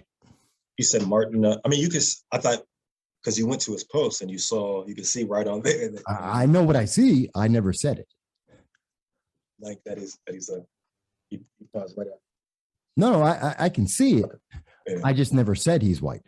Got you. That's fine. But So, I just find it interesting that was but that's part a of the good. statement. But go on. So Malcolm X defined separation. What he was advocating for, and something similar to with this initiative, he said that separation was when those in the community are controlling controlling the economy of that neighborhood. For example, during segregation, obviously it was separate, but the white community still controlled the businesses and the real estate development in those communities. Whereas Malcolm X defined separation as, similar and still, we're living amongst ourselves, but we're controlling the institutions in our community. And even still till today, that's the aspect African Americans do. DC is majority Black, but only 7% of the businesses in DC are Black owned. And so it's with this initiative, it's and also to call something like this segregation, I think it's because your relatives were descendants of slavery here in America. I know on my mother's side of the family, yeah, we go back to about 1871. So you can see how with this initiative where it's not preventing white people from living in these neighborhoods, and these neighborhoods are actually— I disagree. Segregated already. East of the river, when the area I was talking about is 90% Black. So it's like the same people who are angry at this, they don't care that these neighborhoods are already predominantly Black. But now that we want to control the businesses and real estate development in these neighborhoods, now it's an issue. That's very interesting. One, I disagree that your initiative, as written, and now I want to be clear, I'm going off of your data, your explanation, November 18th of 2019, and your discussion of it again in April 2nd of 2021. Sorry, you may have jumped there. Did you hear what I was just saying? You said going off my data of April 2021 and the November 19. Right. Now, there may have been additional changes more recently, and if I am wrong, please do correct me. But looking at that, it effectively is a segregation. It effectively does force individuals out of the community. As an example, in your discussion about the self-governance, you identify that a community of people would be able to democratically vote. And you do not clarify who are the people who would be registered to vote in that community. And you say that people would not be forced out. Well, here's the problem. If I am Black, Hispanic, Asian, white, doesn't matter, and I'm in that community you're speaking about, and I do not agree with the proposal that you have put in place, assuming that it actually passed and it went forward, and they do not agree, the only way that they can continue to have representation in their government, and the only way that they would be able to continue to have the rights they have right now, is they would have to leave that community. Because what you've proposed and what it entails does not coincide with the United States Constitution, the amendments, and the laws. That's why you're self-governing. You're not using those documents, that foundation, as part of the organization. So you are de facto causing people to be forced to leave because they wouldn't be able to exercise their rights any other way. As well as there's a question about who are the registered people who would be able to decide the doctrine of that community, which means that very likely, and it appears from the nature of the document, I could be wrong, that white people, Asian people, Hispanic people, Hindus, so on and so on, would not be the registered people able to vote because you were concerned about corruption of the vote. So, and based on the document, it implies, I may be wrong, that white people, at the very least, would not be allowed to vote. They wouldn't be able to register, which means they have no representation in this self-governance that you are proposing, which again is de facto forcing them to leave the community to be able to have rights and to have redress of the government, as well as being, well, oppressive. Am I mistaken? So I will say that on the aspect of not being, of us forming our own government under DC, that that would have to come about through a charter amendment of city council. And so the board of elections, obviously they were, involved in with, my my help with the proposal and whatnot. So that amendment has that aspect of the initiative has changed, but my confusion lies in the aspect, and that's just because of America's laws. Our founding father disagreed with certain laws, and they went to war to become independent. But obviously, that's not something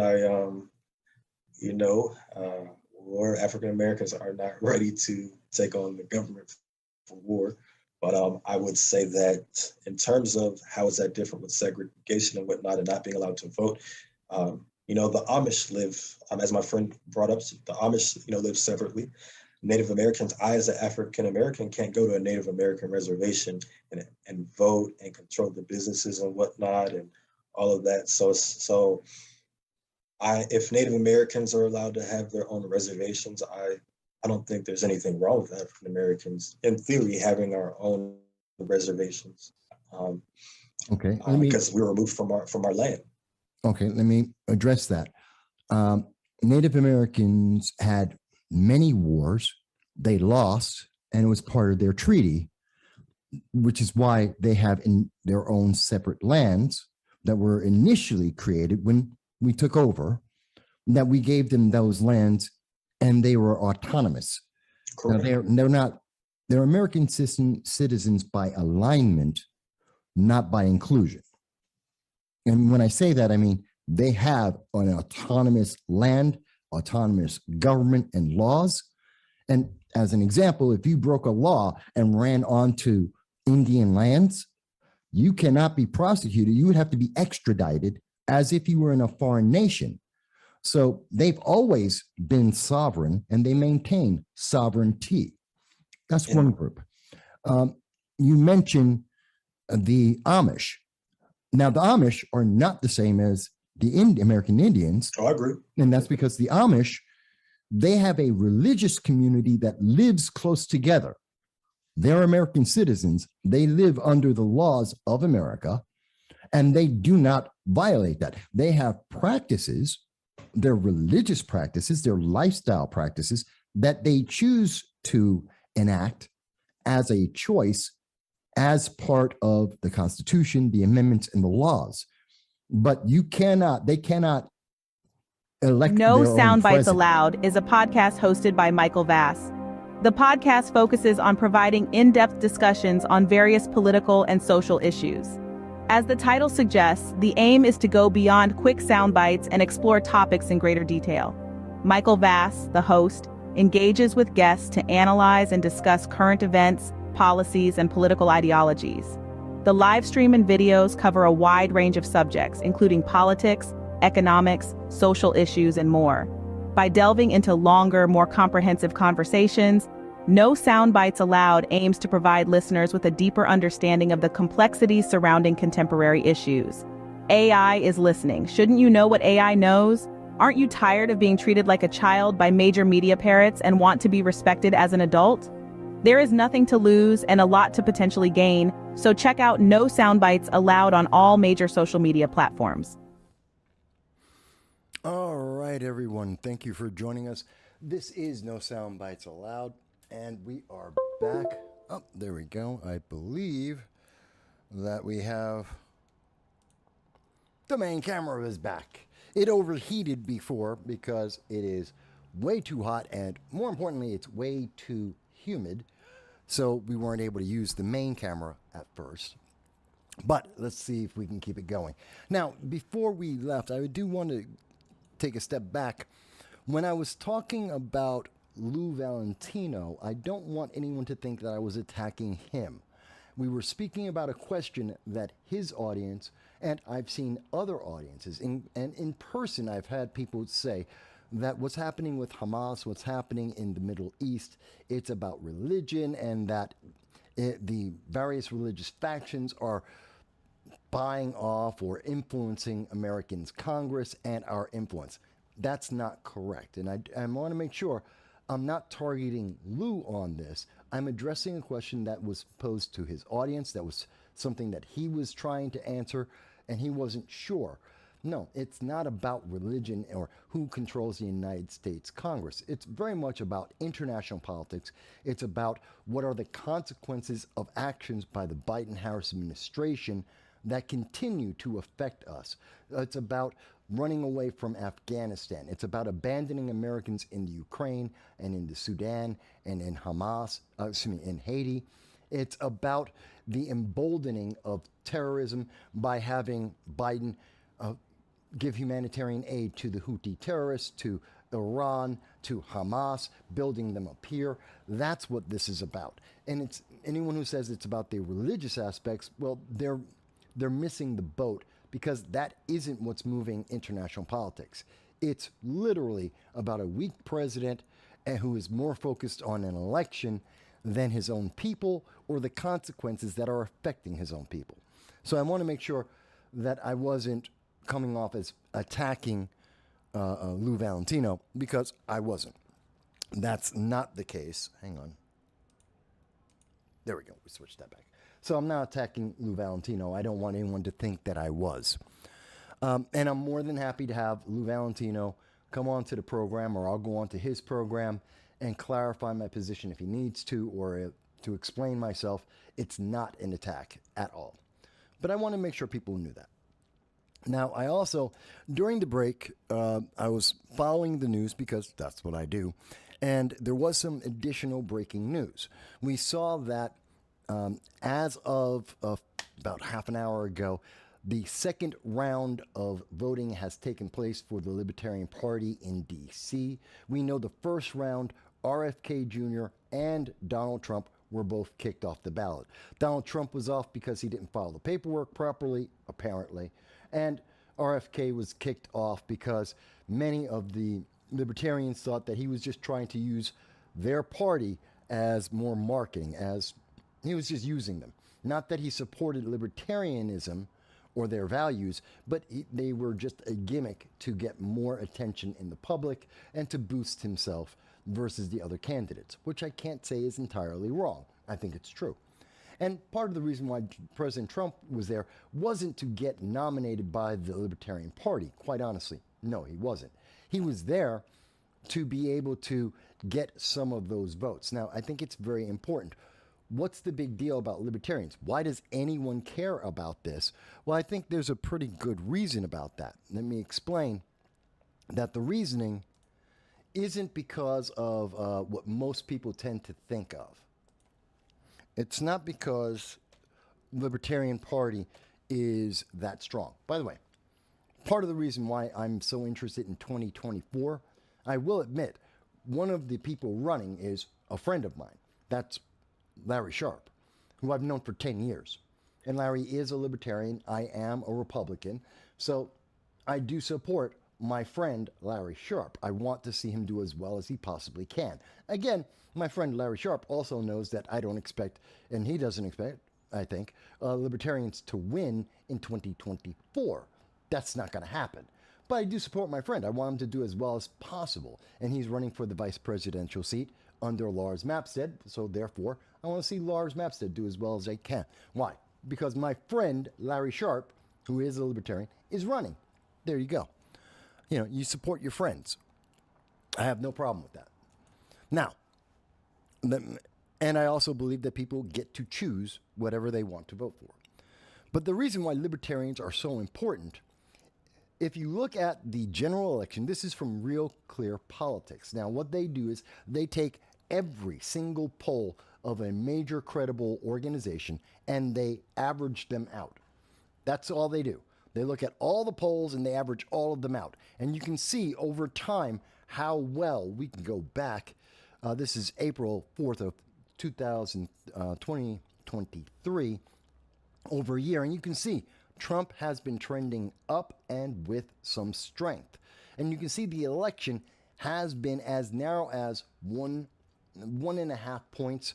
On average, it's been about 2 points difference. In particular, if you look at, and I think this is far more important, if you look at the 5-way race, which will now be a 6-way race with the Libertarian candidate, whomever it may be, what you're looking at is there is a roughly 2-point difference between Joe Biden and Donald Trump. Donald Trump is leading. He has consistently been leading in 90% of all polls that have been done since, about 2 years now. And so the thing is that libertarians tend to bring in about 3% of the vote. In each election, give or take, they've had a couple of superstars like Gary Johnson raised up their potential a little bit. Ron Paul bring in more attention, but realistically, they get around 3%, 2.5%, 3% in each election. In this election, the difference of 3% is doubling the chances of winning overall in any particular. Now, again, we're talking popular vote, but that also means states. And if libertarians do win, all they need to do is win 2 states, roughly about 6 to 7 of the electoral votes.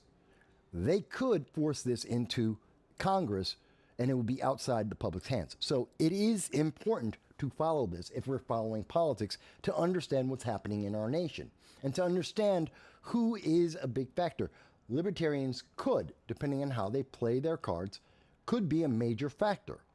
Now, that's why it's so interesting that when Donald Trump went to the Libertarian Party, and I have it up here somewhere. Is that it? No. Where is it? I have my notes all over the place. Yeah. So the Libertarians have issues all their own. In particular, they are wild cats. They're like cats in a room. They're very difficult to herd. And they were having their own problems. They had fist fights on the floor of their convention, which is not that insane because Democrats do the same thing. So it's about like on the level of Democrats. It's very wild. It's very disorganized, as we can see, as has been reported. And we can see that they tried their very best. They had Clint Russell debate against Vivek Ramaswamy.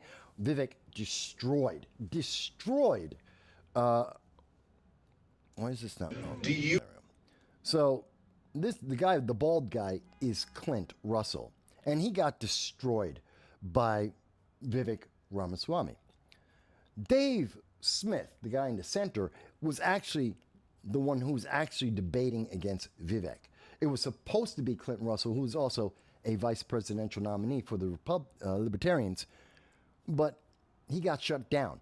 The best thing that Clinton Russell could say, the only soundbite that came out of this, and this is a problem for the third parties, they need their soundbites. Their soundbites are what give them an impetus. And what they said here is $100 billion to proxy wars is not America first. That is neoconservatism. That is Nikki Haley.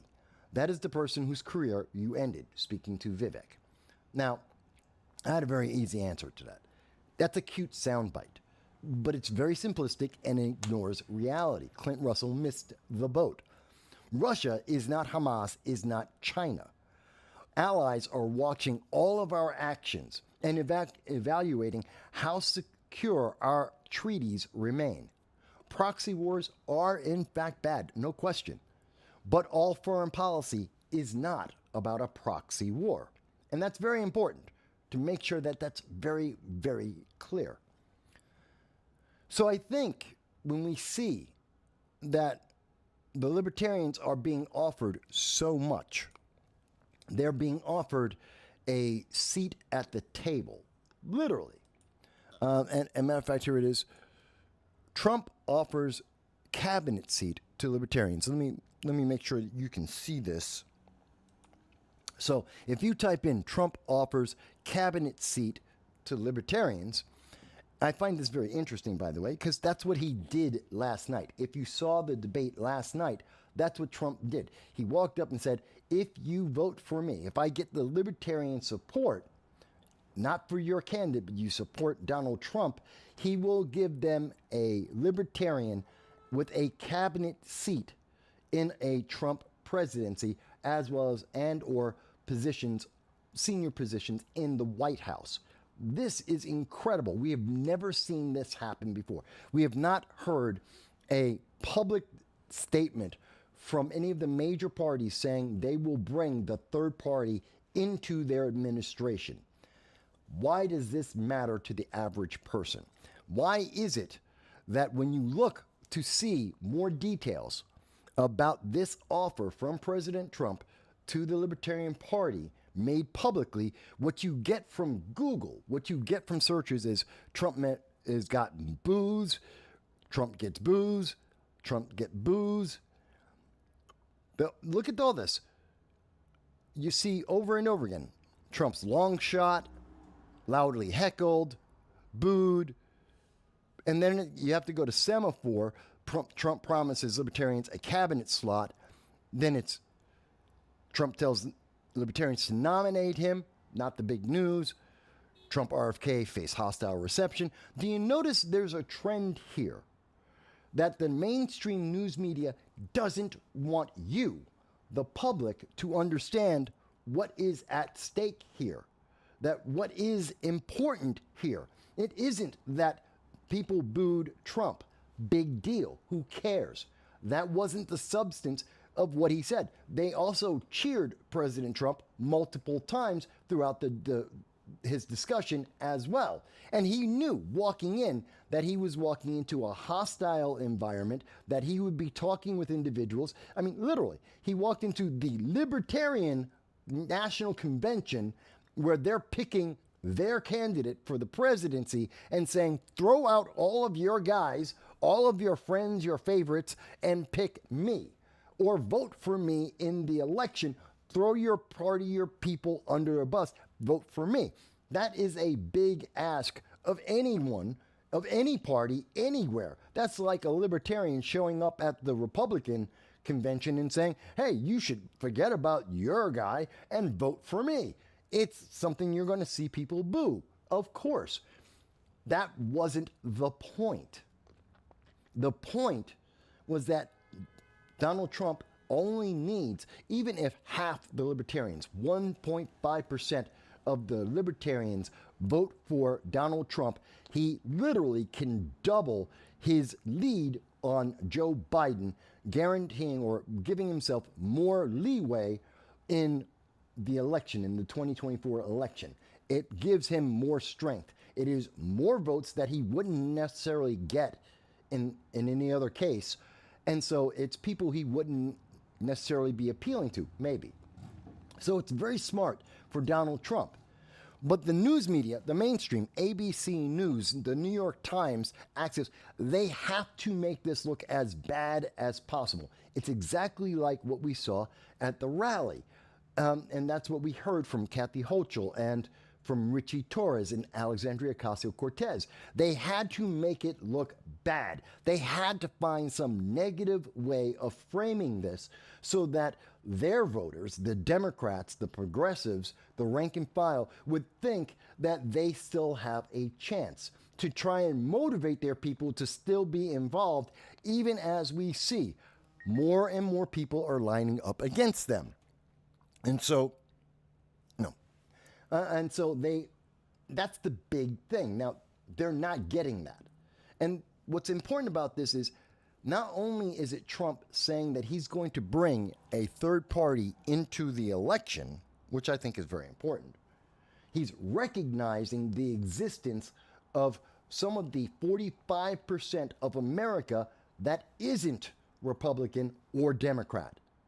The majority of Americans aren't part of a political party.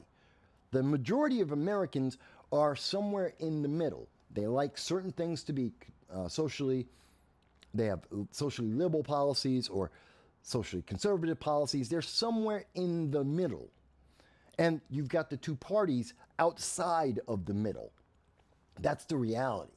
And Donald Trump is the only one in the race right now who is really appealing to that middle of America, to the 45% that are not Democrats or Republicans. They're not progressives. They're not libertarians. He's targeting them. But he's also recognizing that they exist. By putting a libertarian front and center involved in national politics at a high level of government, he is recognizing the middle of America. That's what's important about this. That's why this should be news, and that's why the mainstream absolutely doesn't want you to see it, which is why when you search for it specifically, which was in his speech last night, Saturday, in D.C., which you can still see by going to C-SPAN. If you go to C-SPAN, you will see his speech. But the mainstream wants you to not know it exists. They don't want you to know about libertarians. They don't want you to know there is another choice besides Democrat. That's it. This is media manipulation right in front of your face. They are trying to manipulate you. They're trying to box you in. You don't get another choice. It's Democrat or nobody else. Orange man bad, MAGA evil. There is nobody else that exists.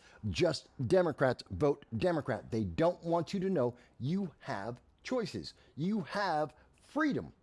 You're an American citizen. You have more choices. They don't want you to believe that. They don't want you to know that. That is what I call the fortification of the 2024 election. That they cut off all of your choices, all of the avenues of decision making you can have, and lead you, they funnel you into one choice, which is Democrat. It's exactly what they did in 2020. We saw that in the Time magazine talking about the shadow cabal that fortified the 2020 election. We know they did it in the past. We know they're doing it now. And this is an example of how they do that. They don't give you the information. They don't let you know that you have choices. They try and give you this false image that you must do what they say, and that's it. Trump is evil, so you must vote Joe Biden. That is not the only choice you have. That isn't the only thing that you can do. That is important. And yes, I am a Republican. Yes, I would like you to vote for Donald Trump. Yes, I think he is the best candidate on the tickets at this time. But I also respect you as an American citizen. I respect that you have agency. I want you to do your homework, to look at all of the candidates based on the issues that are important to you, whatever that is, and I want you to vote for whichever candidate matches your views the most. I think that will tend to be Donald Trump and Republicans. I think that will be the best outcome for America, but you get to choose that. I'm not here to tell you you don't have a choice or that your only choice must be this. And I get a lot of flack from Republicans about that. But I believe in America. I believe in the First Amendment. I believe in the right to life, liberty, and the pursuit of happiness. You have choices. And you should know what those choices are and understand the consequences. Kind of what we do here. We're talking about the consequences of decisions that are being made and where that they lead us. And we've seen what the consequences of having Biden are. We see that with the economy. Look at Bidenomics. Look at the inflation. Look at what's happening internationally. Look at the stability. How many more wars is America involved in? How many more conflicts have been happening? How many Americans have been abandoned? How many Americans have been killed because of the actions of Joe Biden, or rather, I should say, the inaction of Joe Biden and the Biden administration?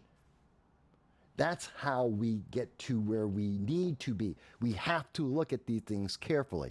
And I think that when you have an honest discussion with anyone, and I believe that if you put the Republican principles in front of the American people and they look at everything else, they will still take the Republican principles because they are the best. And the Republican ideas at this time are the best. Of all of the ones that are being presented, they are the best. They have the best consequences. I believe that. You may or may not. But let's have that discussion so that you can intelligently make up your mind, because you are smart. You're smarter than what ABC and PBS and MSNBC and the New York Times. They don't think you're smart. They think you're a zombie. They think you'll do what you're told. I'm telling you, hell no, don't do what you're told. Do what you think is best. I think that makes a big difference. And that's the way I run my channel. May not be everyone's cup of tea, but that's okay. But I think this is important. And I think it is important to recognize that if we have more third parties, if we have more voices involved in our elections at the local, state, and federal level, we will get better people. We have seen what happens when we only pick Republican and Democrat, and they have no other option. We have an 88% re-election rate in Congress right now. I know a lot of people don't know this. 88% of all the people who are elected to Congress will be re-elected to Congress. It is almost impossible for them to lose. And the main reason people get out of Congress is they die or they retire. That is the main reasons why people stop being in Congress. They can go in for decades upon decades. We have seen it with Dianne Feinstein. She died in office. She was up for re-election. She was up for re-election. The woman was deteriorating before people's face.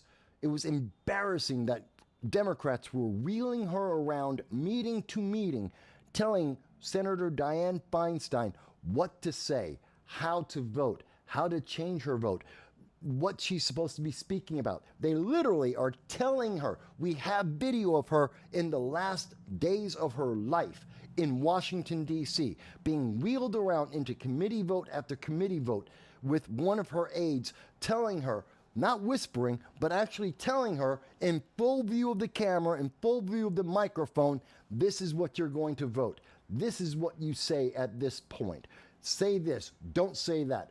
Go and vote this way. This is your vote. It's embarrassing.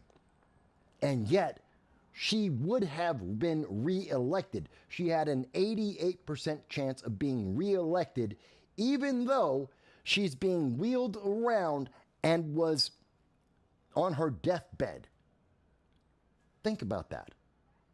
We need new blood in our Congress. And if that comes from libertarians, if it comes from younger Republicans, if it comes from different voices, I'm willing to hear them, to evaluate them, because we shouldn't have people in forever. I strongly believe in term limits. If you cannot achieve the goals that you want in Congress in 6 years, get out, go do something else. Let someone else try. 6 years, that's it. Nobody should be in Congress more than 6 years, period. I don't care who they are. I don't care what party they're in. It doesn't matter to me. 6 years, you get your best shot. If you don't do it, you're out. It will cut down on the amount of corruption that we see in Congress, and it will get better choices out of Congress. That is what I truly believe. Not everyone will agree with that. I think that's the truth. I think that's the best choice. Now, let me see here. Dow says, from what I saw of the convention, Trump was there to negotiate with the voters for a partnership. That's essentially what he did. And that's what Democrats are terrified of.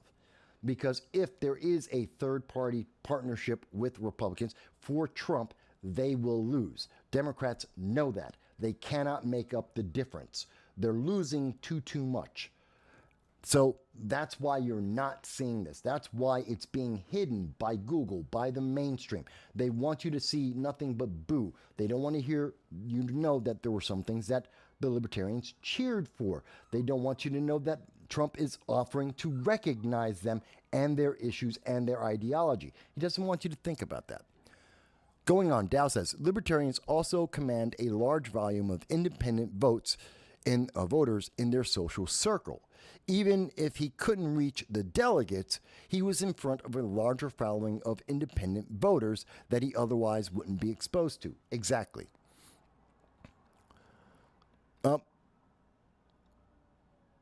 Yep, and so it seems like I started getting buffered by the YouTube system. That's fine. By the way, folks, if you have made it through the first 2 hours of the program, and I know I should do this more often, and I know we have hundreds upon hundreds of new people watching the program. I appreciate and thank each and every one of you for joining us on the Sunday live stream. I do want you to know, please like, share, subscribe. I'd love to do more interviews. I'd love to have an interview with Donald Trump. I would love to have an interview with Joe Biden. I would love to be able to interview Kathy Hochul or the Libertarian presidential candidate.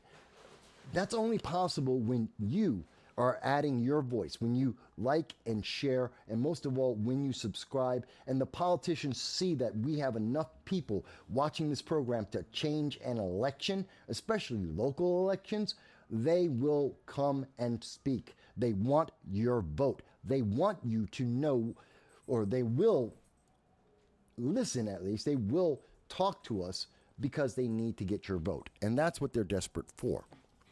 So with that said, oh, he picked bad timing because I'm already, that's why I took the time off. Anyway, sorry, family's asking me a question. Anyway, so that's what that's about. And I think that is absolutely critical. I think it's absolutely important. But that's not necessarily what we're hearing about. In fact, the news media is trying to distract us with everything else. Now, one of the things that they're talking about today is about the safety of the average person. Remember, we were told crime is down. We keep hearing from Biden and Democrats, especially in Democrat-led cities, that crime is down. There's less crime. They're doing a fantastic job. Are they? You know, there's less police. So because they defunded the police, that means there's less people getting arrested. We also have bail reform. So more people are getting out. Instead of going through the entire process, they get bounced out. We also have social justice reform under the Biden administration, and that's been evaporating. Crimes have literally been evaporated. They just don't count. Like the 6,000 people in New York State that were not charged with rioting and arson and second-degree menacing because they were part of BLM. Those charges just disappeared. They just walked away. Alvin Bragg and Letitia James just said, well, you know what? Those were all Democrats. Those were all progressives, members of BLM and Antifa. Their crimes don't count. That's why we see crime is down. They just don't prosecute the crime.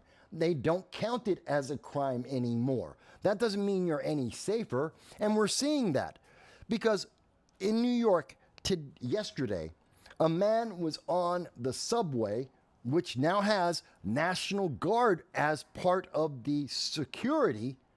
Kathy Hochul, governor of New York, activated the National Guard to put them in the subway, not because crime is down. Crime is down. There is no crime. But she put the National Guard into the subway to protect people. And even with National Guard in the subways, with police in the subways, this guy, a man, was set on fire. Set on fire. Guy walked in and splashed him and set him on fire, was actually aiming for his fiance and his sister. He dodged in front of them to block the flammable, the oil from getting on his sister, from getting on his fiance, and he wound up burning. He got 30% of his body was covered in burns. Look at this. This is on the New York City subway that you were told is safe, that you were told not to worry about. This is the man who did it.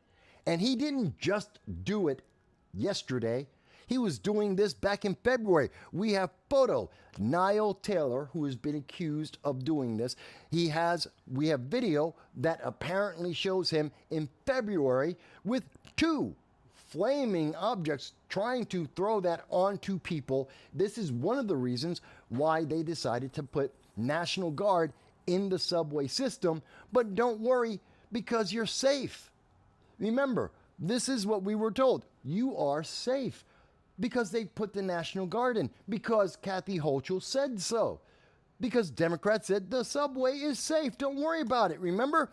She says, Kathy Hochul says, subway crime not statistically significant, but psychologically significant.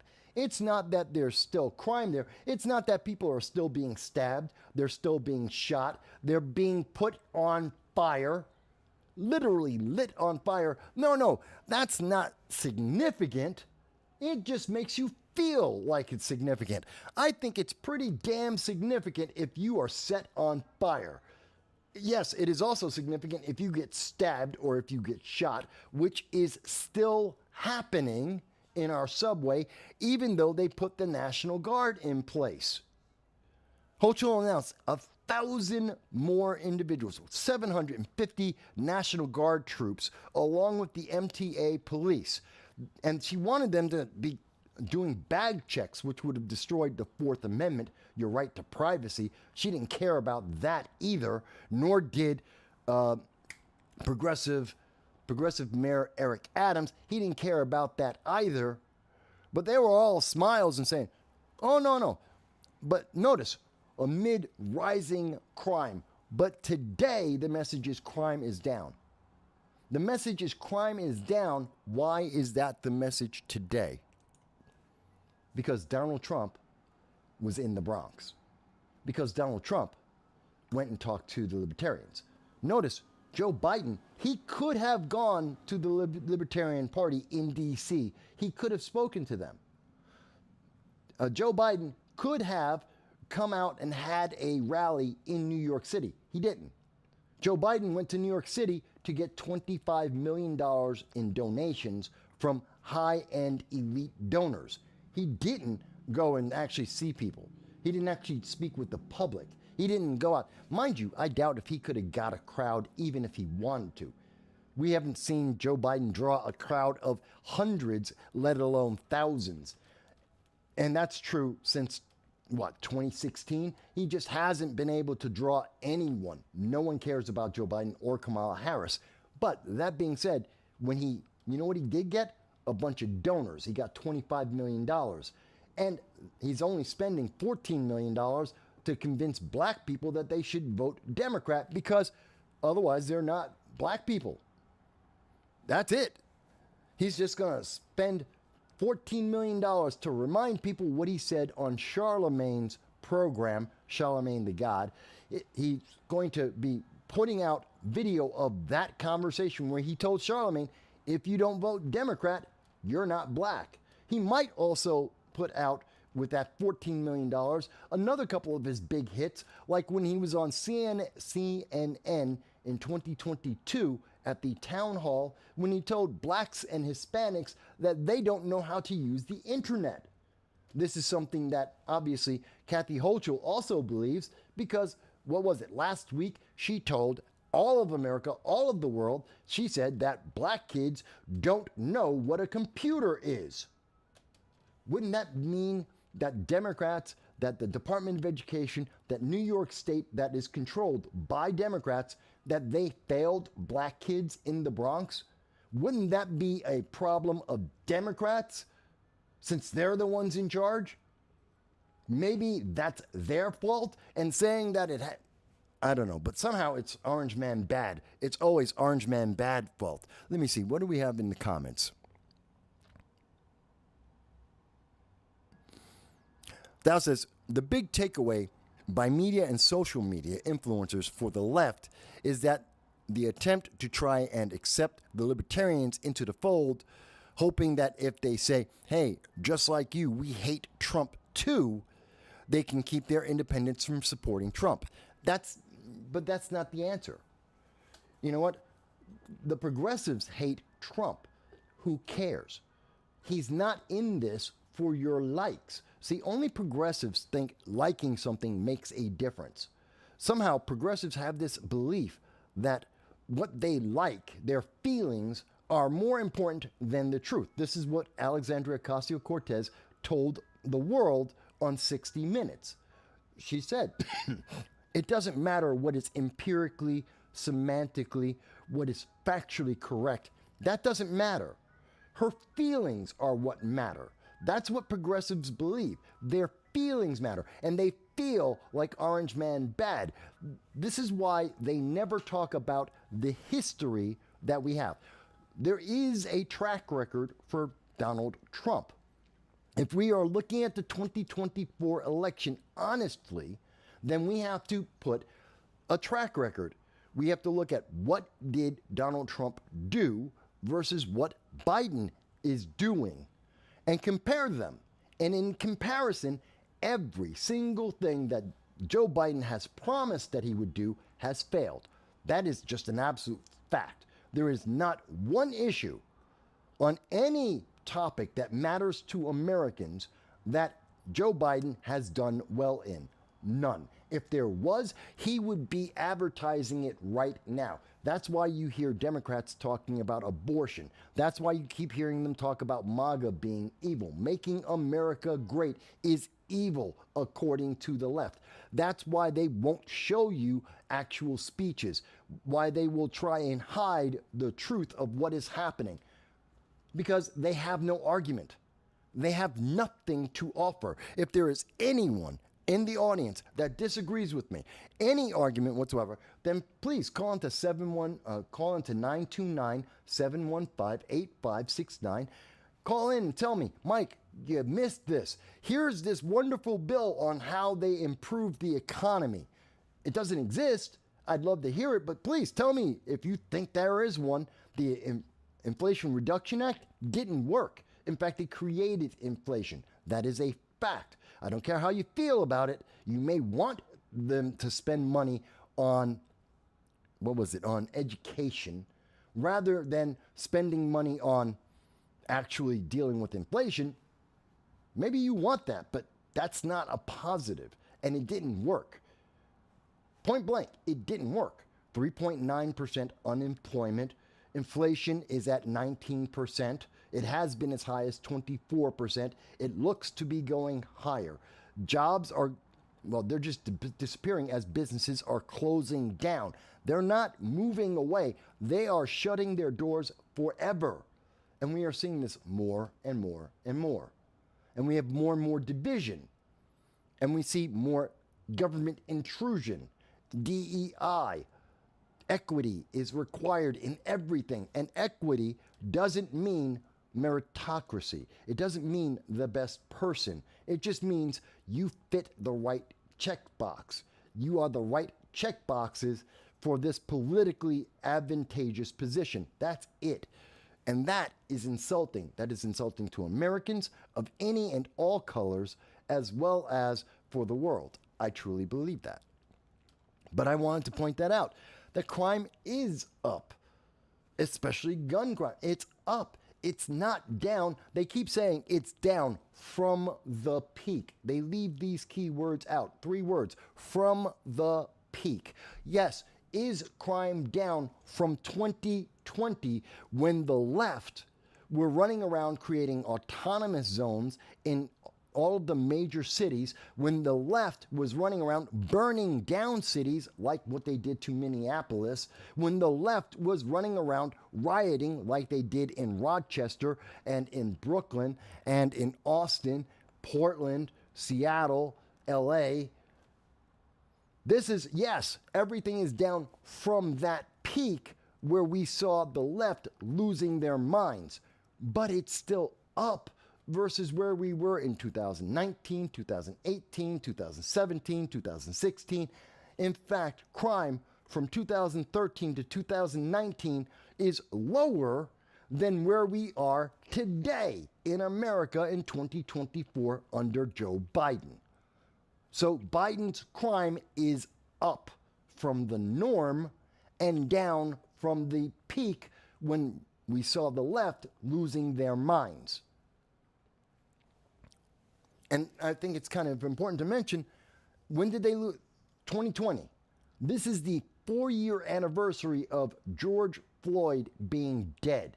I got no sympathy.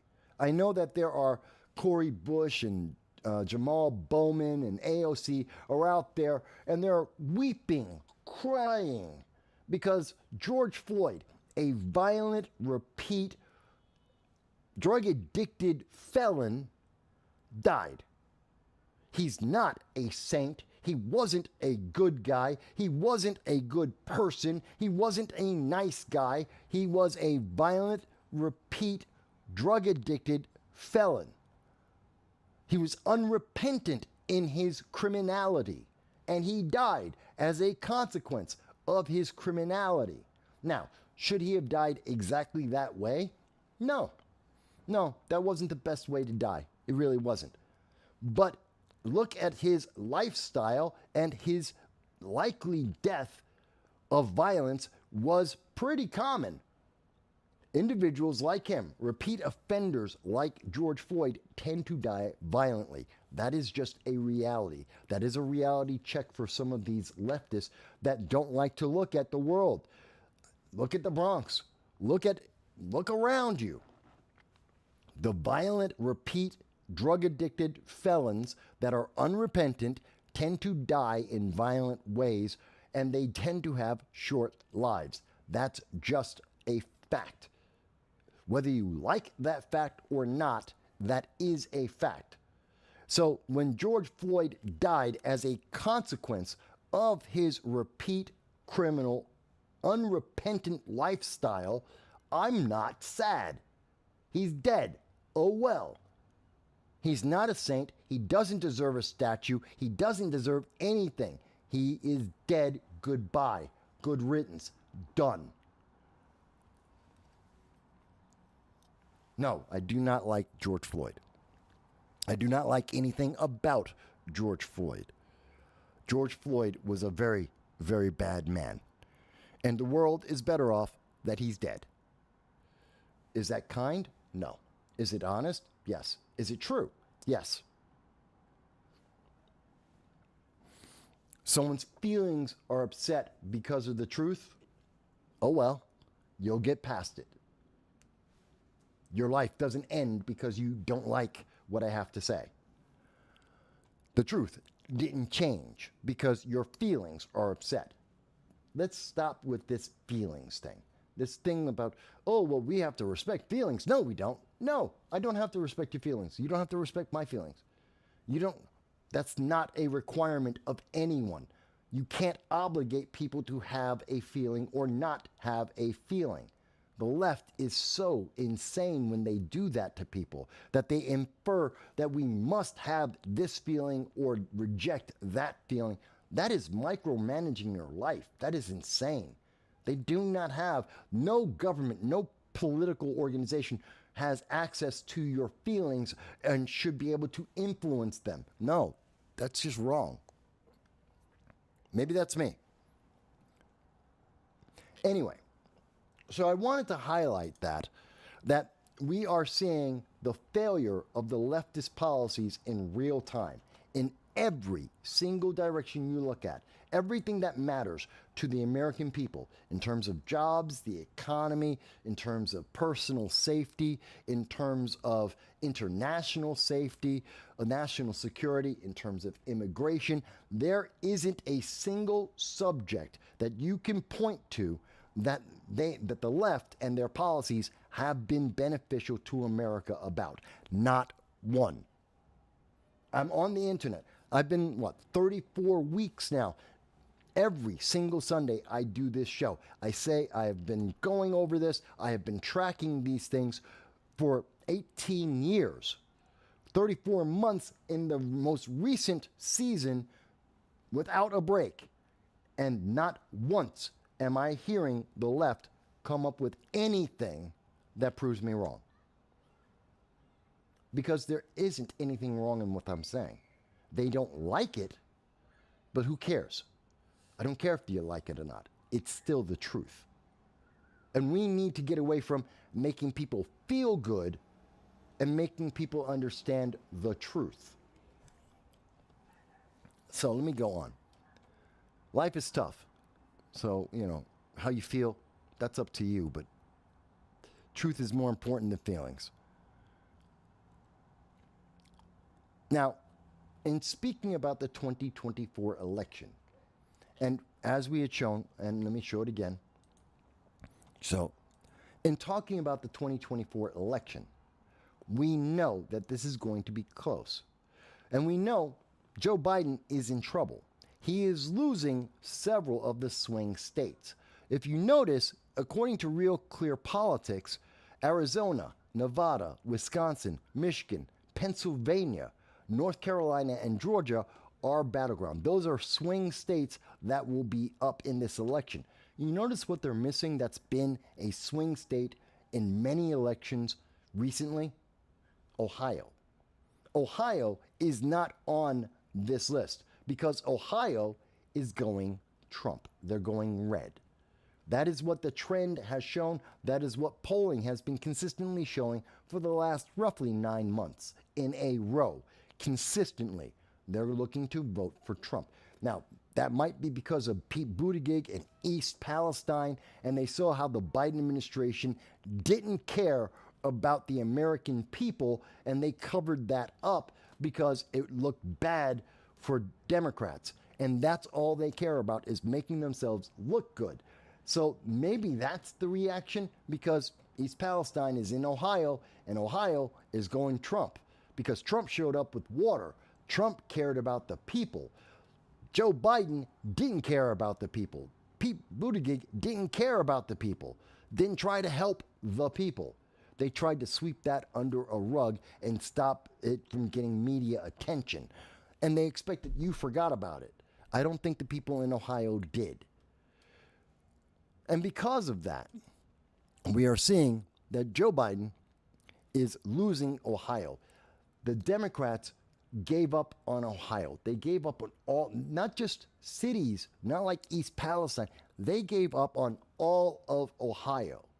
They gave up so much on Ohio, and this wasn't big news this week, but it should be, that the ineptitude of the Democratic Party was on display.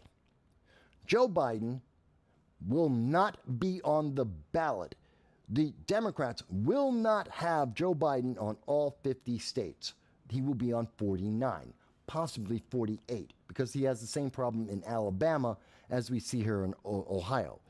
Ohio knew that the Democratic convention is going to happen too late. And according to Ohio law, they will miss the cutoff window. Joe Biden cannot be put on the ballot because he will not be the official Democratic nominee until after the window has closed for the state of Ohio. Now, this is a little thing. This is the tiniest thing. It's a matter of just looking at the dates and figuring it out. This is administrative. It's checking a calendar and moving some dates around. It is absolutely simple. And this happens every year. This law has been in place in Ohio since 2012, actually 2008. And this has happened. They have had to make adjustments to this in 2016, 2014, and 2012. This is not new. They have been dealing with this for at least 7 elections in a row. They know about this. They've known about it from the beginning. They didn't care.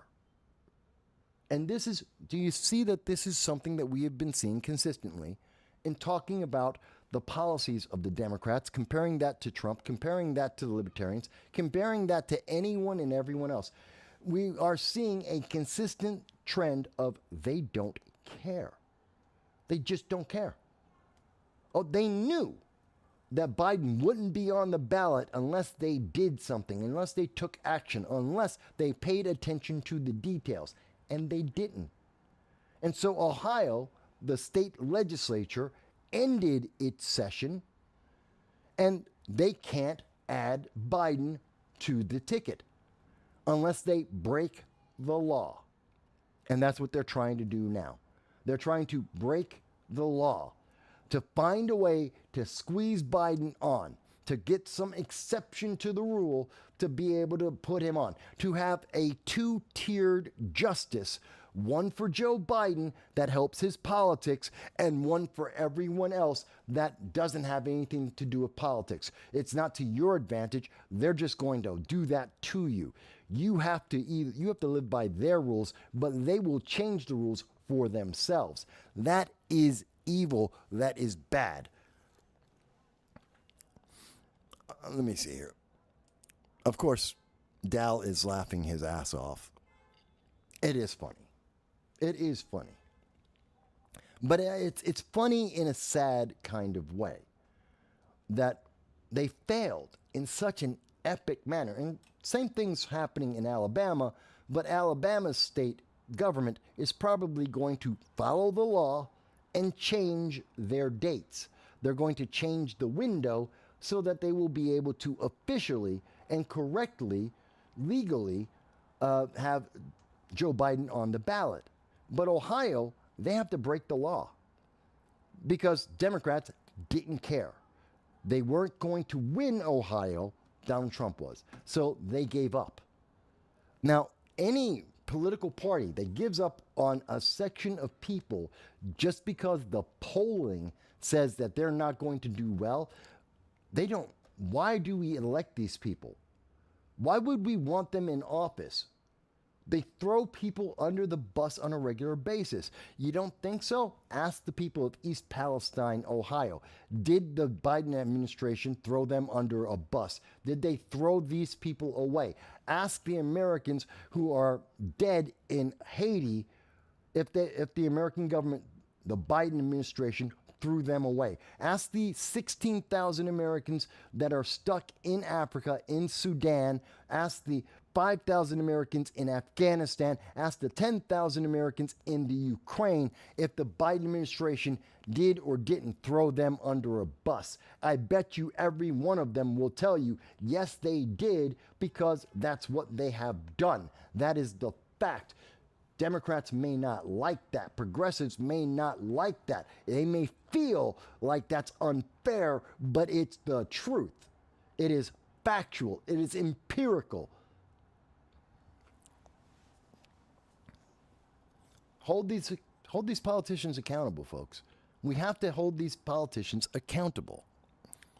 Let me again say that if you think I am wrong, if you think I've missed something, if I have not understood this properly, fantastic. Call in to 929-715-8569. The phone is on.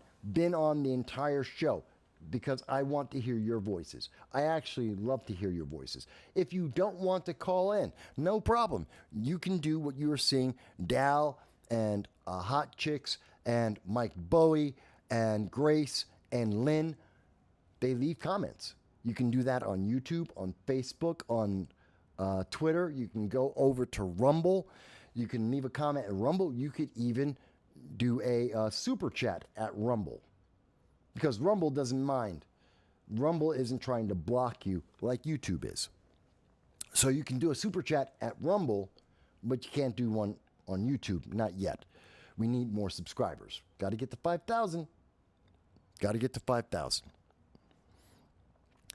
And by the way, if you can afford it, please consider joining our Patreon. It's $1.50. There's not much I can do for it. It just helps me pay some of the bills. It helps me get to places. If you may recall, A couple of weeks ago, I was expecting to be in Washington, D.C. in person to cover President Trump and the Libertarian Convention in person, but finances. I could not afford the hotel stay. I just couldn't afford the hotel stay. I'm a poor man. I do this on my own. I lose money doing this program every year for 18 years. Never made a profit. So, if you can spare $1.50 a month, fantastic. Join my Patreon. That's it. It'll cost you less. You could go and watch Atlas in the movie theaters. That'll cost you, what, $25? You can watch Madam Web. That costs you, what, $25, $30 per person? You can go and see the Marvels. Cost $25, $30 per person. You can spend $20 a month to get Disney Plus, so you can get even more of the Marvels and Echo shoved down your throat. You can get DEI in every form of your entertainment, and it'll cost you 10 times, 20 times what we've asked for. Or you can give us $1.50 and join us. And I do about 30 hours of content every month. And you help us get to more and more events and talk to more and more politicians every time that you subscribe. And of course, anyone who wants to do Patreon. There you go. It's just that simple, folks. It really is. But let's talk about, since we're talking about what happens when Democrats don't care, when they don't want you to pay attention to the details. What is it when they have a narrative that they want to put out there no matter what? Well, there's Mar-a-Lago. Do you remember this? Because this was apparently President Trump had some documents that the National Archive might have wanted. He was in negotiations. The FBI had been to Mar-a-Lago 4 times. 4 times they had gone down to Mar-a-Lago. They knew exactly where every single document was. They had looked through and knew every single document that was in the room, locked up, secured. They knew this. They even gave an extra lock of their own to help secure, even add another layer of security onto that room. That's how well they knew. They'd been there 4 times, cataloged everything. Then they got a warrant and showed up by surprise with plainclothes officers with fully automatic weapons, well, semi-automatic rifles, and showed up at the door of Mar-a-Lago and burst in and burst down the locks to get to those very same documents that they already knew where they were and knew already what they were. That was the entire Mar-a-Lago. Now, mind you, no one, the FBI did not get a search warrant for Joe Biden's garage. They didn't surround his home or his garage with agents, FBI agents that are in plain clothes with semi-automatic rifles. They didn't do that. They didn't go in and burst in, break down the door to get the secret and top secret documents that were in Joe Biden's garage, sitting in a box on the floor that people were taking pictures of and anyone could have grabbed on any given day. Documents that had been there for 4 decades, from the 1970s when Joe Biden was a senator and by definition of the law, illegal. It was illegal for Joe Biden to have any secret documents in his possession, period. Full stop. Doesn't matter what they were. He had them since the 1970s. That was a crime, period. Full stop. They wanted to let that go. But now that we know the comparison, let's think about what we have now found out. The FBI was told and given authorization for lethal force. That's not normal. Now, we have the news media, they keep trying to say, but it's normal. It's absolutely normal for the FBI with a no-knock warrant to be able to go in and terrify Mar-a-Lago, Donald Trump, his family, his employees, to terrify them with a bunch of armed, plainclothes individuals just swarming their home. Yeah, that's normal. No, it's not. No, that's not even close to normal. And that they had the authorization to kill. They had the right to kill Donald Trump, Donald Trump's family, the employees at Mar-a-Lago. They had the right to kill the Secret Service agents at Mar-a-Lago that are there to protect Donald Trump and his family because he's a former president. And they had the right to kill them. That doesn't make any sense. That shouldn't be possible. That isn't normal procedure.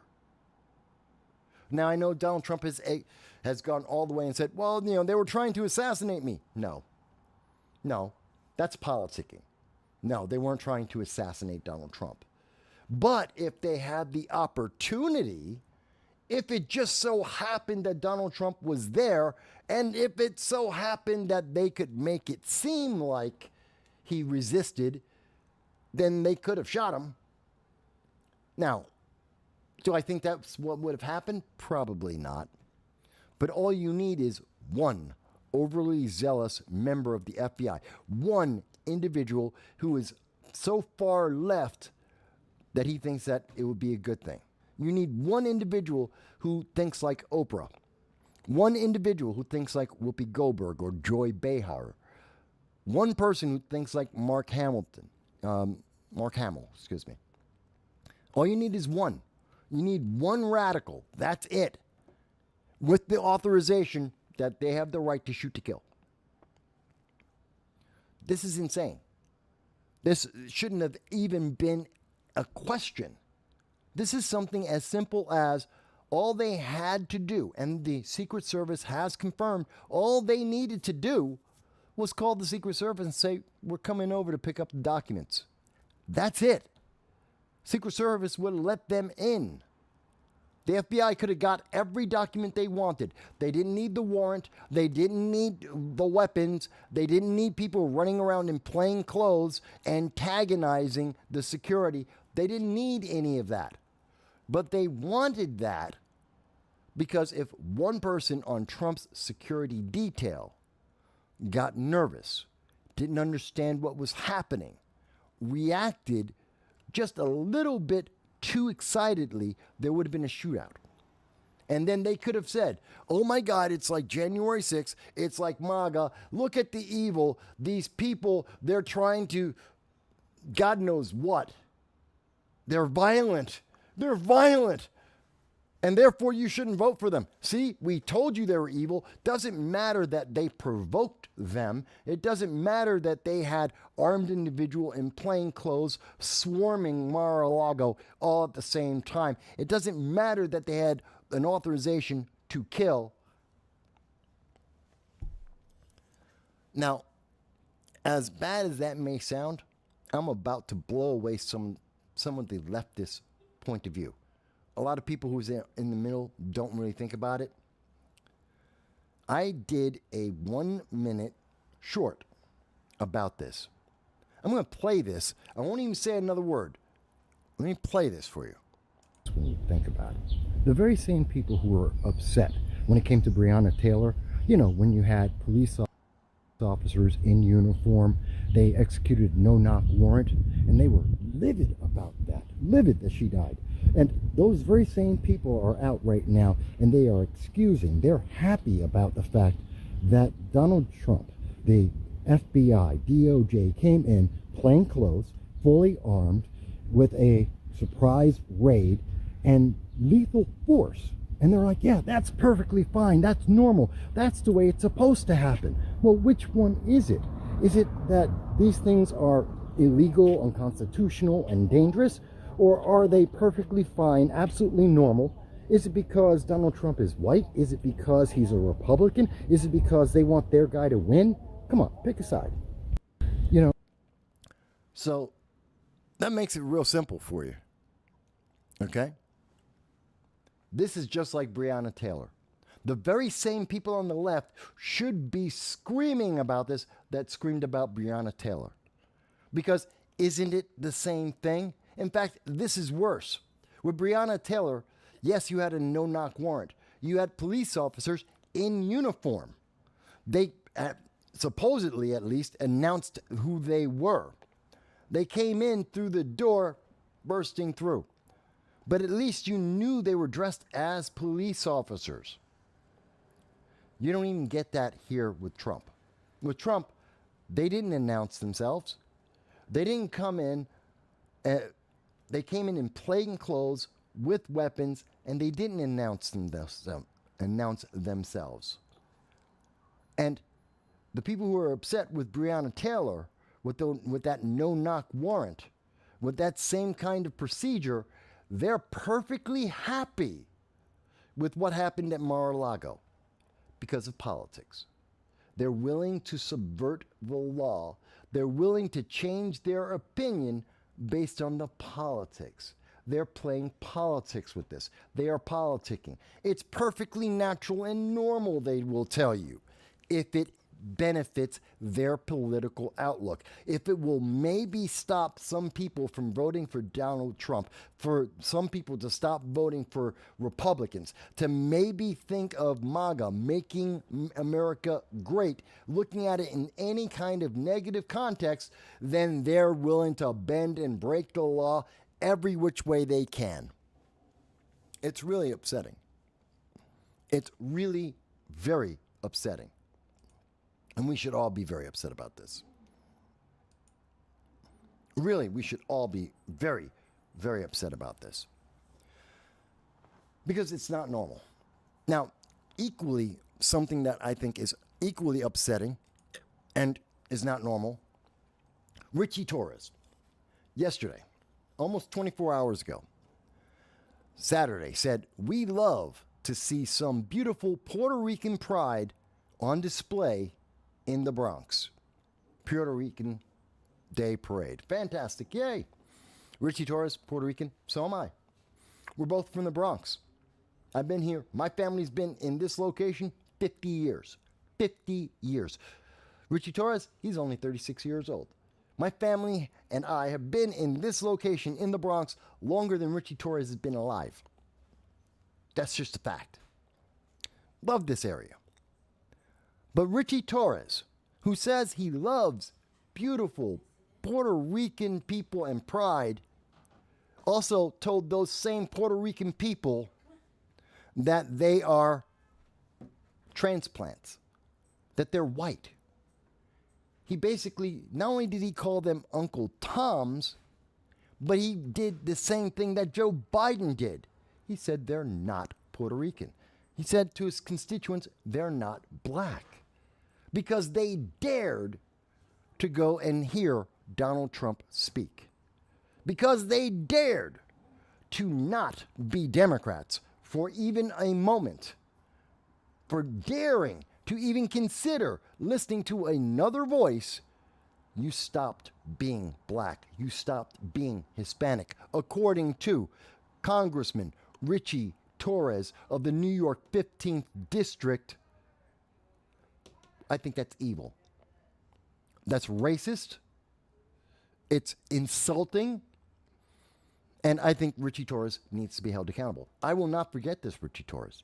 I will continue to point this out, Richie Torres. This is the same Representative Richie Torres who just 2 weeks ago put out a bill trying to put spies from the government in every single college in America. Now, I have big problems with places like Harvard and Cornell, Binghamton University, UCLA. I got big problems with their progressive indoctrination that they have going on.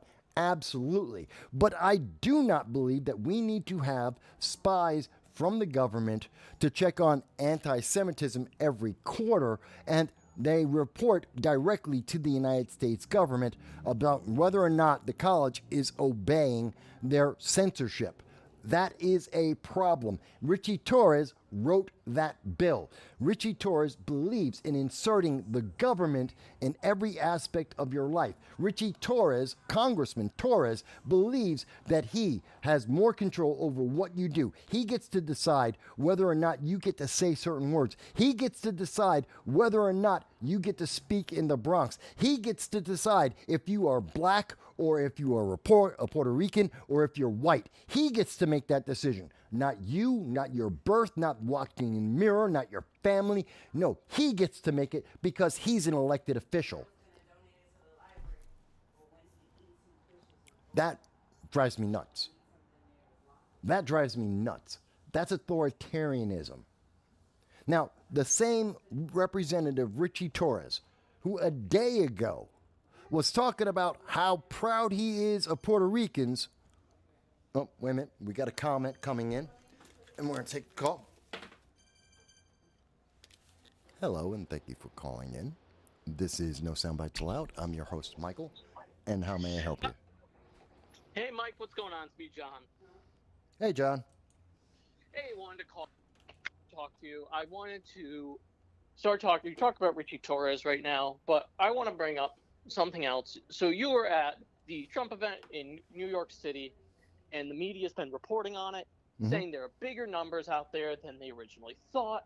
Do you think Trump has even a shot at winning New York, though? No. No, he doesn't. But, and I'm glad you brought that up because Donald Trump, it has been confirmed, or at least we believe it's been confirmed. There is, from the fire marshal, there were some 8,000 to 10,000 individuals, New Yorkers, Trump supporters, and or people interested in Trump at the rally, which I know for a fact there was about I could see easily 3,000 people firsthand from my recording, from my photos. I knew there was at least 3,000 people surrounding me. According to the fire marshal, 8,000 to 10,000 people with another 5,000 people standing outside of the event, separate of the people that were inside the event. Wow. So that's what we know factually, okay? And I think that's important. Now, there is a high degree of progressiveness in terms of voting. Yes. There's a reason why the Bronx is considered the bluest of the blue counties in America for Democrats. But what we're looking at is Trump. It isn't will Democrats win, it's how many Democrats come out. This is what that's what they're afraid of. They're going to have fewer people voting, and that's what they're afraid of. Right. No, and I want to follow up with a question for you, Mike. All right, because I know a lot on the left are going to be asking this question. This is the question I had about the rally. Because let's be fair, Donald Trump has a fantastic, very dedicated base. Yeah. The people you talk to, were any of them outside of New York? Were there some non-New Yorkers, or were the people that you saw and talked to New York City and New York State residents? There was a mix of both. I mean, we had individuals. Now, understand, New York City is very unique because you have a lot of people who work in Connecticut, people who work in New Jersey, and depending on where you are in the city, you're talking about the same amount of time it would take me to go to the tip of Manhattan is the time it would take for me to get to Connecticut or into New Jersey. It's very central.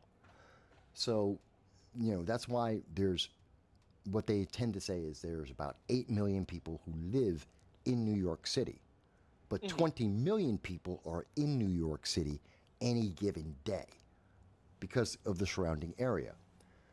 So you do have so we did have people from Connecticut that I know for a fact. I talked to people from Connecticut and New Jersey that were there, but the majority of the people, I'd say right about 55%, 60% of the people were from New York City. And I'd say about 30, 40% of the people that I spoke to were from the Bronx. Really? Yeah. See, I wanted to make that distinction because I've been to a couple Trump rallies, right? And a lot of the people, he draws crowds. I know it, you know it. The thing that isn't really talked about, though, is that he draws all these crowds, but how many of them are from the actual state, or how many of them are actually traveling in from out of the area? So the fact that he's getting a good chunk of them from New York State speaks volumes about his campaign. No, I know that they like to make it seem like, oh, these people, they're bought. This is what Alexandria Ocasio-Cortez said, that these people were bought. That they, where's my check? Please, I wish. And they said, oh, well, these people were bussed in. No, they weren't. Where was the bus? Show us the bus line. Show the proof. No, these are the excuses, the exaggerations, the lies that they made to make this seem, because they need to diminish it. They need to somehow make it less impressive than what it is. Just like Trump going in front of the Libertarians, he went into the den of his opposition, and he succeeded. It's not that he had to win Trump didn't need to win over everyone in the Bronx. He didn't need to win every libertarian. He just needed to show up and not have everyone hate him when he left. He succeeded. That's true. And I also want to point out, notice how they accuse us of the techniques that they use, right? Because they cannot fathom the Trump movement, and they have to accuse us of what they simply do. We know they bust in their protesters. We know they bust in their supporters a lot of the time. I remember when Claudia Tenney was in the New York district for one of her events, when Devin Nunes showed up, and they had bussed in people from out of the district. And we saw the buses and we saw everything. So we know this is a tactic. So I find it very funny that they accuse us, because that's all they know. They only know their tactics. They cannot fathom the movement that Donald Trump has started. Well, that's the thing, between Kathy Hochul and Representative Richie Torres and Alexandria Ocasio-Cortez, they can't imagine that anyone would be a Republican. And these are the same people that go, oh my God, you're black, Mike. You can't be a Republican. The key word there is can't. I don't have the option. They don't believe that people have a choice. And so when people remind them that they're American citizens, that they have the right to choose whatever they want, they are dumbfounded because they're used to controlling people. They're very much into control. And that's something that needs to be noticed by more people. Yeah. Absolutely. And I think it speaks volumes that people keep putting voters into boxes like that instead of looking at individuals. Yeah, right? well, Instead of saying, Mike, you are Michael Vasquez, they say, well, you're black. You can't vote this way. You can't support him. Instead of saying, you're Michael Vasquez, and that's who you support. And I think it's very telling of where the Democratic Party is.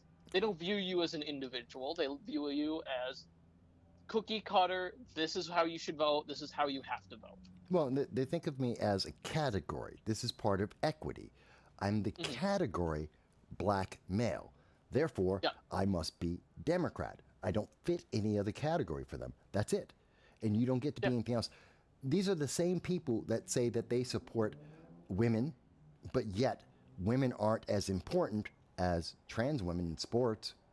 And so they'll throw women under a bus if they don't fit the right because you're not the right category. That's the evil behind the progressive message that they have. You don't get choices. You have to obey, and you only can do what your category is allowed to do.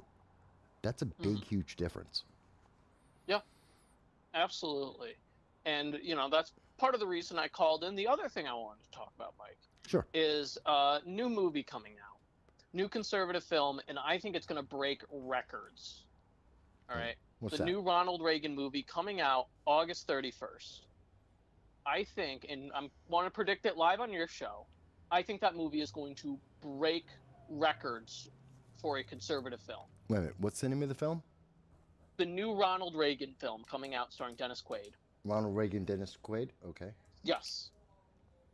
Have you heard about this? Because I've been seeing. So I heard about this a couple years ago, and they've been promoting this movie nonstop. And it seems like the hype for this movie is really building in the circles that I follow. I know absolutely nothing about it. For people who, perfect. for the new people, wait a minute, one second. For the people who are new, the couple hundreds of people who joined the channel since my coverage with Donald Trump, I watch the news, I play video games, and I watch anime. That's it. So movies, I don't know. I stopped. I checked out. I mean, Madam Web, Atlas. No, I'm sorry. I'm not watching these movies. So no, I didn't know about Ronald Reagan. So let me describe it. It's going to be a biopic about the life and times of Ronald Reagan, put together by Dennis Quaid and David Henry. They have some big names going into it. And unlike most left-wing films, this movie is a blockbuster film that's going to look at the positives and the good things that Ronald Reagan has done, rather than demonize him like most of the media attempts to do. Well, and he the had, fact that it's... to be fair, Ronald Reagan, like any president, had some negatives, absolutely. He also had positives. He did succeed in quite a few things that he did for our nation. He helped a lot. He helped defeat the Soviet Union. And that's incredible. So he deserves to get the positive recognition, but Hollywood hates anyone who isn't progressive. Yeah. But this movie is made by people who understand Ronald Reagan, have been to the Reagan Ranch, have worked with them, have worked with a lot of different people, and it's going to be a really good look at the life of Ronald Reagan. The movie, I have been seeing ads for it everywhere in the circles that I follow. And I think it is going to be ginormous, this film. Well, it would be good to finally see a movie that was positive about conservatives. We never get good conservative films anymore. Yeah. You know, we're always some kind of caricature, or we're some kind of evil, or we're the bad guys. One or the other. Mm-hmm. Absolutely. And that's why it's nice to see it's a big budget film as well. They put a lot of money into this. And I've seen from what I've been seeing and everything like that, it seems like it's going to finally be a big budget movie. I think it's going to make a lot of money. Okay. I really do. And compare that to the newly released Apprentice Trump film, which absolutely bombed. This anti-Trump film they did absolutely bombed. People are sick of this. People are sick of this far left indoctrination because a majority of Americans don't agree with it. Well, no, most Americans don't believe in their philosophy. Most Americans don't believe in being progressive or socialist or communist. That's true. By the way, let me clarify something that you mentioned. Yes, I did see that the film's called Reagan. It's 2024. I do see that it's got a screenplay by Howard Klausner, Jonas McCord. Mm-hmm. And in terms of the budget, it's not a blockbuster. It is a $25 million film, which is a decent, that's a small independent film. It's a good, what should I say, larger independent film, but it's small in terms of blockbusters. So, you know. Sure, it's not a multi-$100 million, but for conservative media, that is a blockbuster because, let's be honest, we're fighting against big Hollywood. So for us, in the conservative sphere, that is a big blockbuster. Oh, yes. As compared let me to clarify other that. Yeah, compared to other conservative films, yes, it is a blockbuster. As an independent film, it is a well-funded independent film. But in terms of Hollywood blockbuster, no. So I just wanted to clarify that. Yes, absolutely. Let me clarify that as well. For the conservative world, this is a blockbuster of a film. This is bigger than a lot of the other independent films that are made on the right. And like I said, I think this is going to at least double its budget. Well, it's got a huge cast. I mean, it's got Dennis Quaid, Penelope Ann Miller, Robert Davi, Leslie Ann Down, and John Voight. That's a huge cast of really qualified people. By the way, I've met Robert Davi in person myself. Nice guy. I didn't know that. Yeah, he's a much nicer guy than most people would think by looking at him and seeing that he rides his motorcycle a lot. He's a nice guy. But, yeah, this is back when I was living in California for a while. But, yeah, that's a huge, stellar cast. Oh, yeah, it's also going to have C. Thomas Howell. He hasn't gotten a lot of work, but he's a decent actor. Trevor Donovan. Let me see. I'm just looking through real quick. Yeah, David Henry is a big name as well. A lot of young people know him. Yeah. So and I wanted to bring this up on the show because I think it shows that, and I've been down on conservative media before in the past, as we've seen from my debate with you about Eric July and different things like that. I think it's a good sign. I really do. I think a lot of people are craving media like this, and I think this is going to be a landmark film in jumpstarting that, even bigger than what it is now. Well, I would love. See, I'm happy to see that there is a conservative backlash in entertainment because a lot of people passively get some of their media. They see things in movies and they think, well, that must be reflective of real life. Like all the people who are anti-Second Amendment, they think of guns the way they think of movies. That, you know, they'll just fire forever. And, you know, if I've got a one-shot pocket pistol and it'll shoot like a machine gun forever, you know, you get hit and you get knocked through a window. Stupid things. Really, really stupid, ignorant things, but they don't know anything. So they think it must be based on reality. So to see that there are more conservative films, to see that they're talking about issues that matter to a large amount of the population, I think that's a very good sign. But I want to see that translate into people paying attention to who's running for elected office. It's not enough to say, I support that movie. Yes, James Caviezel is a great actor, and I like the direction he's been going in many of his movies.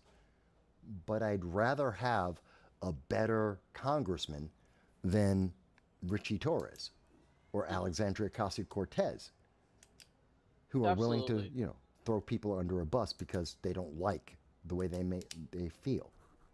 You know what I mean? Well, I'm going to quote Andrew Breitbart here. Because I know on your channel and a lot of my videos I make for the JRS Break and different things like that, for those people who know the shorts that I make sometimes, which I'm back from the hiatus, there will be more coming, to all the people.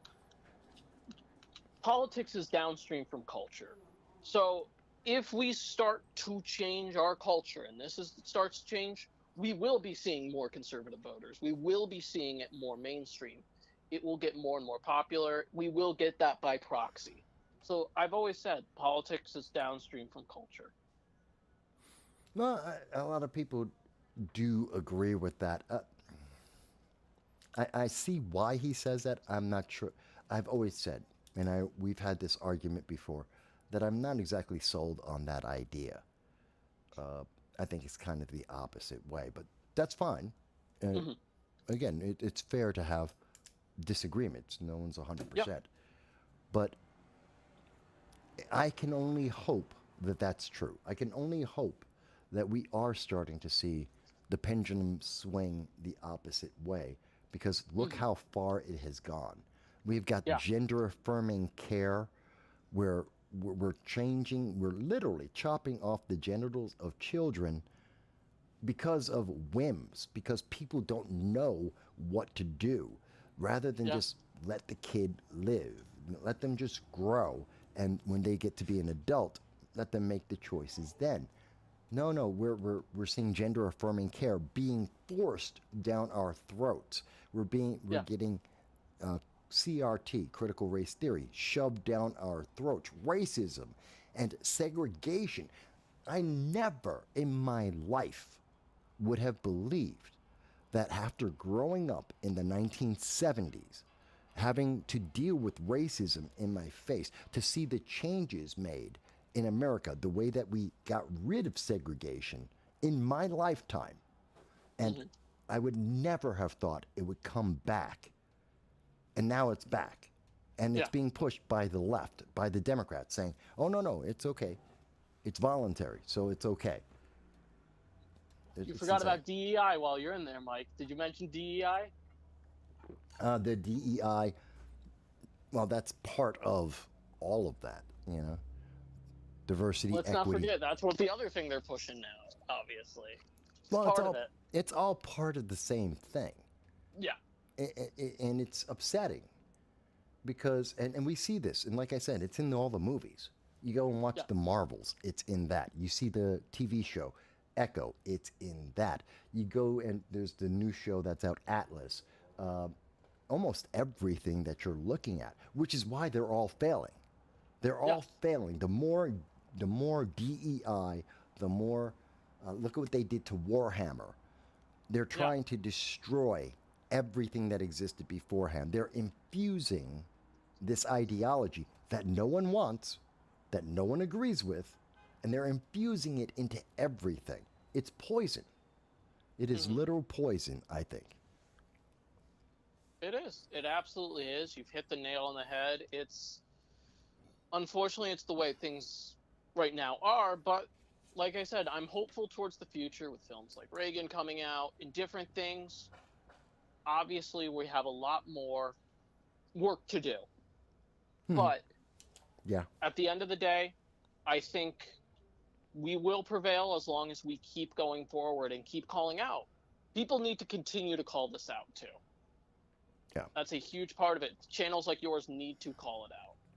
Well, that's what we do, and thankfully we got a huge boost.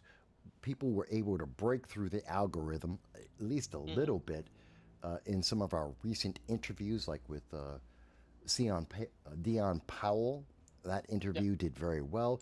The coverage last Saturday of the Black Patriots for Trump. This week, the coverage at the at Cortona Park for Donald Trump has been very big. Hopefully, people are going to keep coming back to see the rest of it, because it's the rest of it that actually, it's our everyday that is important and people need to react to, I think. And that's one of the things that makes your channel so different from other channels, right? From the OANs, from the Fox News, from the Steven Crowders. What you're reporting on is the everyday America. It is what's going on, what people are caring about. It is, truly is, on the ground of the culture of what's going on in politics. And that's why a lot of people tune in, I think, too. Well, I really do. Well, I hope that is the reason why. And hopefully, and I know, a lot of people don't realize this. The new viewers out there may not realize we have a ton of politicians that watch this show.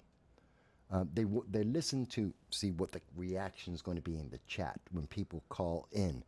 What am I talking about at any given moment, since I follow politics so closely? And not only the politicians, but also their staff watch this show on a regular basis. I know this because I've had these conversations with several politicians of all the parties, left and right, that have called me up and talked to me privately. They won't go on the record, but they do talk to me from time to time saying, no, I listened to your show. I listened to, you hit this subject, which I'm running on. So I wanted to hear what the people are thinking about it and how they're reacting to it. You'd be surprised how often people listen to this. So hopefully when they see more people paying attention, they realize they need to do something to be more efficient, effective, Definitely. Well, thank you for letting me call in, Mike. I appreciate it, and I'll be watching the rest of the show. Absolutely. I thank you for taking the time to be with us today. And so, folks, now, yes, you can call into the program. A lot of people think when you say that, hey, you can call into the program, a lot of people think, well, no, I'm kidding about that. No, I'm serious. Yes, you can call into the program. The phone's always on. And you can always talk about whatever it is that's on your mind. Always, every time, every show. And that's one of the things. Like I said, this is a conversation. So I'm glad that John was able to bring up some of the issues and some of the questions we were talking about. Nope, okay. I'm glad that he was able to bring up some of these issues, some of these questions, some of these things that we're talking about. And I'm glad that he brought up the Reagan movie. Again, I don't know. I know almost nothing about what's going on with entertainment. I really don't pay attention to that. I did when I met Gary from Nerdrotic. I knew who he was. I do watch some of the FNT, the Friday Night Tights. I see that sometimes. I do watch Gary from Nerdrotic, who I've met in person, but I was watching him before that. You know, I watch Critical Drinker and Mauler. Yes, I'm a human being. I watch these things too for entertainment, but literally 90% of all the stuff I play video games, I watch anime, and the news. That's it. That's all I care about. So if you're ever wondering, does Mike know about this video game? 50-50. Does Mike know about this movie? Probably not. Does Mike know about this TV show? Did Mahler do a review of it? Little Platoon, did he do a review of it? No? No, I have no idea about it. just so you know. But, so we were talking about, and I think it's important that people are reacting, that we are seeing this reaction to the insistence of the left to be progressive, to shove this into our lives, to micromanage and be authoritarians against our lives. That's the kind of thing that we are seeing from individuals like what we're seeing with Richie Torres.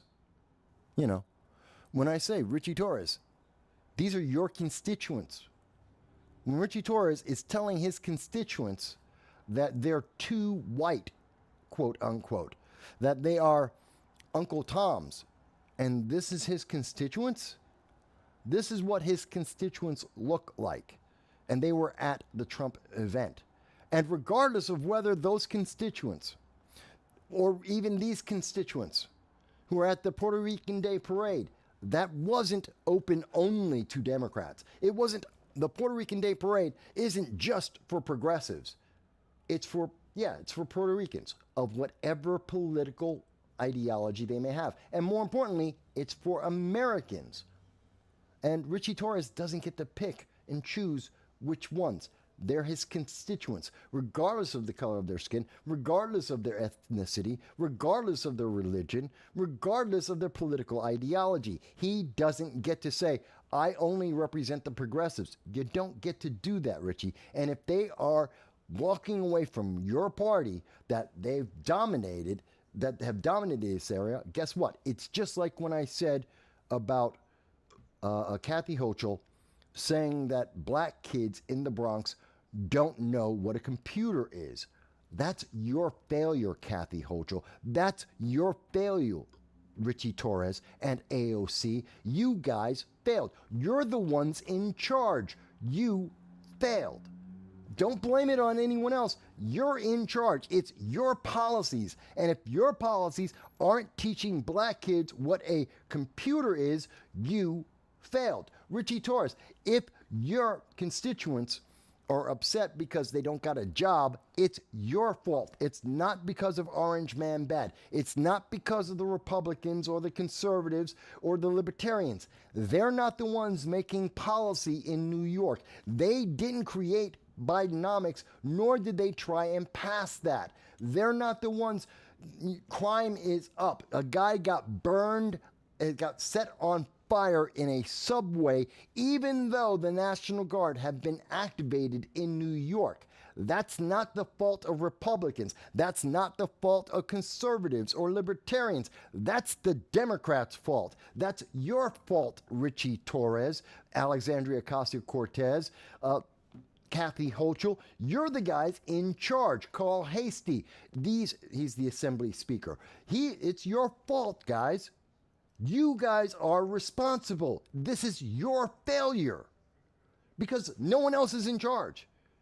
Bluer than blue, the Bronx, you failed. The kids don't know how to read. They don't know how to do math. They're bad in economics, in terms of real life economics, in terms of investing, in terms of getting jobs and creating businesses. That's your failure. You guys are in charge. Don't blame others. Don't run away. You know what, Richie? Apologize. Kathy Hochul, apologize. AOC, apologize to your constituents and then do better. Be effective. Be efficient. Do your jobs. Respect your opponents. Because your ideas are failing. You are failing. Joe Biden has failed. It's not an iffy kind of sort of thing. It's an absolute fact. And you may not like how that feels. You may not like to have to admit that, but it is empirically. And empirically a fact. Empirically, mathematically, semantically, it is factual. It doesn't matter how you feel. And nobody elected you for your feelings.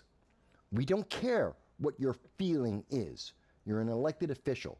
You can have whatever feeling you want on your time.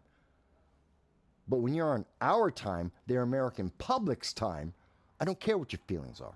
Because your feelings are meaningless. Meaningless. Someone needs to tell you this to your face. And if I could see you, Richie Torres, I'd tell you to your face. I'd say it to Alexandria Ocasio-Cortez to her face. I'd say it to Kathy Hochul to her face. I have said it to Carl Hastie to his face. And I will do it again. Don't care what your feelings are. That's on you. All I want you to do is be effective and efficient, and you aren't. So give up this dogmatic approach to your philosophy, your progressive ideology, and do different, do better. At least that's the way I look at that. Let me see. But I did also, and yes, as we mentioned before, according to fire marshals at the Trump Bronx rally, 8,000 to 10,000 people were present. News media absolutely wants you to think it's entirely smaller, totally smaller. They don't want you to think about that. Thing I always find interesting, besides the fact I showed you earlier images that I took at the event, besides the fact that you can see the sea of different types of peoples all here, none of them bust in.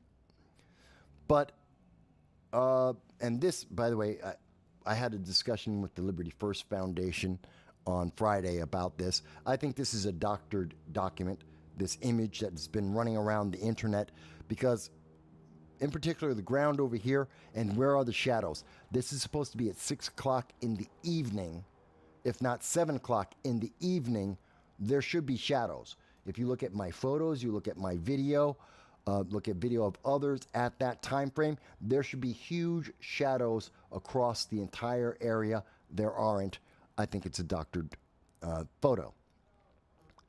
That being said, let me move forward. So let me move forward because my buddy, my friend Larry Sharp, as I mentioned, he's a good friend of mine, 10 years, known him 10 years, good friend. I got no bad things to say about my good friend Larry Sharp, who's running for vice president. And I'm not sure, but I know he was in the second round. Him and Lars Mapstead were still in the second round of voting for the Libertarian presidential nominee or candidate. And he asked the question, what's your opinion? Did Trump going to the 2024 Libertarian Party National Convention, was that a good thing or was that a bad thing? And I thought I saw a comment in here. Is it here? Yeah. Where is it? Nope, don't see it anymore. Okay.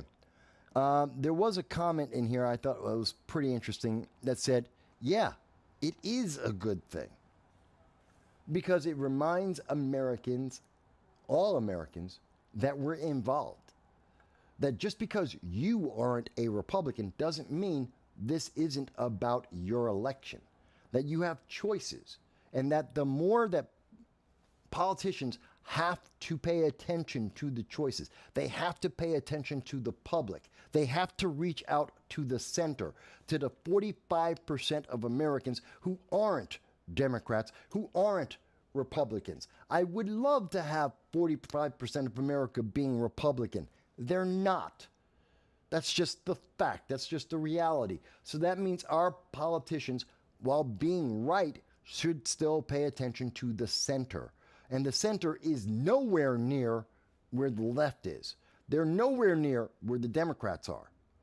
The center of America, the middle of America, is abandoned by the left, which means we really, as members of the right, members of conservative and Republican ideologies, we should be out there saying, come here, let's have a conversation. You may not like the entire conversation. You may not like my position on every issue. That's okay. You don't have to. Just hear me out. And does more of it make sense? And can you live with more of the consequences of what I'm proposing than what you're getting already, what the left has been handing to you? Because if you can, there's a better choice you can make.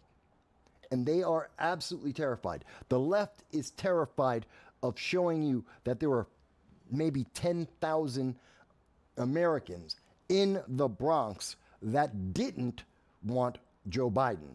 They are absolutely terrified to let you know that libertarians exist and that some of those libertarians also aren't voting for Joe Biden.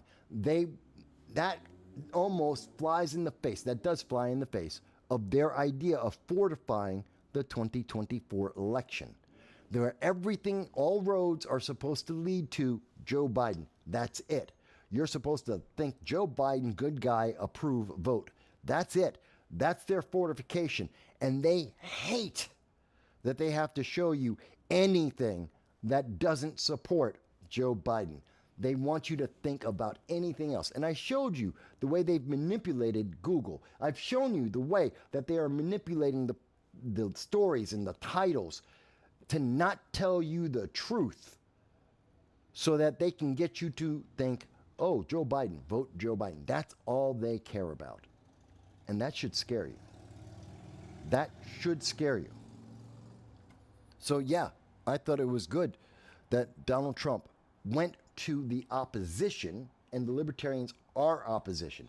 They have a candidate to run against him. Whether that candidate gets 3% or whether he gets 5% or if he gets 1%, doesn't matter. They have a candidate. They have a party ideology. And he went to speak to them. Joe Biden wouldn't dare. And he didn't dare. RFK at least had the balls to show up. Did I think RFK was going to do any better? Absolutely not. But he at least had the balls to show up. Joe Biden had more than a week to show up. He could have at any time said, hey, I'm the sitting president of the United States. These are American citizens. Let me talk to them. They may not like everything, but let me give it my best shot. He could have done that. He didn't. Nor did the Democrats send anyone else. Republicans sent Vivek Ramaswamy. They didn't just send Donald Trump. In fact, no one knew Donald Trump was going to go. They knew about Vivek Ramaswamy was going to show at the convention, and Donald Trump surprised everyone, said he's going to show up too. But Biden could have sent anyone. He could have sent Kamala. I mean, think about it. What has Kamala Harris been doing? She's not busy.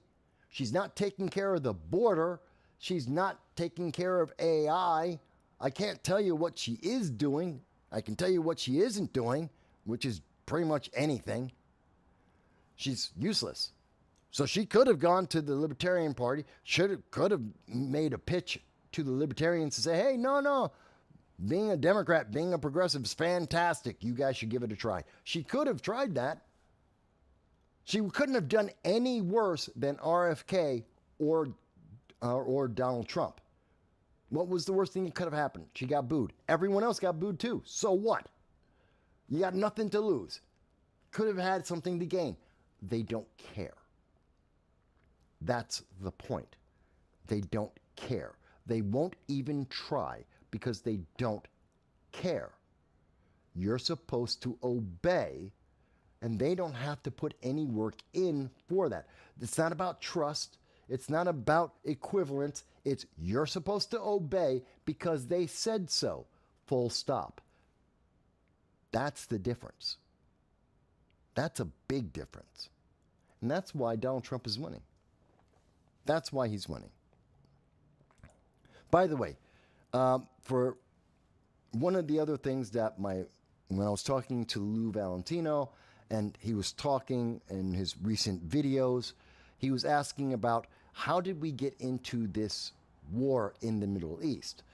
Not only about the religious aspect, but also how did we get there? I do recommend to any of the new viewers that I have at the moment, and also to Lou Valentino and his audience, you may want to look at this video that I did. This is from 2023. Yeah, 2023, February of 2023, which is talking about what I have, which is my theory, which is 3 regional wars, 3 simultaneous regional wars. That's in Europe, the Middle East, and Southeast Asia. And it's not World War III that we need to be afraid of. I wish it were World War III. That would be easier to defeat. That would be easier to handle. It's not. It's 3 regional wars all happening at the same time. That is far more terrifying, far more destructive, far more difficult to deal with. And in talking about the slow walking to a regional war, I talk a little bit about the 3 regional war theory that I have that may come true as soon as 2028. So I do recommend that to people just in case you have no idea why I say it's never World War III. Don't worry about World War III. That isn't on the table. The people telling you that it's World War III are trying to sell you something. They're fear-mongering. They're trying to get some kind of political advantage. It's not World War III. I wish it was. That would be easy. No, it's 3 regional wars. Far, far worse. I covered that. By the way, when I was talking about Clint Russell, the redhead libertarian, fantastic person. I'm not picking on her. I was just using her link. Let me see. Trump. In fact, I think we covered most weeks. I never get to cover like everything that I want to cover, all the stories that I want to talk about. And I'm pretty sure there's probably several stories that I didn't get to today that I should have been talking about. In fact, give me a second to double check. We talked about Lou Valentino and the why of Hamas and no religion. We talked about Alabama and Ohio not having Joe Biden on the ballot because Democrats are inept. We were talking about Iran and their president dying, and they're trying to blame it on America because we denied them sanctions. And you know what? Even if it was because of sanctions, don't care. Ibrahim Raisi was the evil man. We talked about Mar-a-Lago a little bit. We talked about Breonna Taylor. We talked about the UK military, Libertarians. One thing I didn't talk about. I did talk about George Floyd. One of the other things that Donald Trump said, just as a quick addendum, there's a name out there called Ross Ulbricht. Now, a lot of people go, who is that? I said, who is that? Ross Ulbricht? Who is he, and why does he need to be freed from anywhere?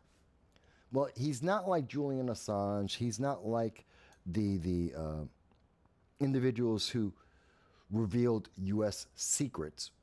I have some issues with that. But no, Ross Ulbricht was a guy who worked on the dark web. He basically was a hacker, and he was selling drugs illegally over the internet. He got caught by the FBI as a hacker, as someone who was selling drugs illegally through the internet. And there was an investigation into him, and theoretically, or at least there's evidence, they say, that he tried to get 5 contract killings done, that he was trying to hire someone for a contract killing 5 times, 5 people. None of those people actually died. None of the contracts actually went through. But theoretically, the government says they had evidence of him trying to kill people several times, with a 6th time where he did actually get a contract, but the person didn't die. So, attempted murder, or I think the charges were attempted murder, and arson, and embezzlement, and a couple of others, larceny. So that's what he got arrested for. That's Ross Ulbricht. And libertarians want him free because, drugs, they believe that everyone should be able to have drugs, that drugs should be free and open, kind of like what they did in Oregon, where they had the experiment and they said, all right, you can have any drug you want. You want crack? Go ahead, get crack. You want to have, I don't know, you name it. Name the drug you could have. You want heroin? You could have heroin. And they said, because the answer from libertarians tends to be, oh, well, if everyone can have drugs, if drugs are legal, then people won't be addicts. That's just not true. Or that people won't stop becoming addicts. That's not true. And people will stop taking these hard drugs that destroy their lives. That's not true. And we found out in Oregon, it's not true. They legalized all the drugs, all the hard drugs.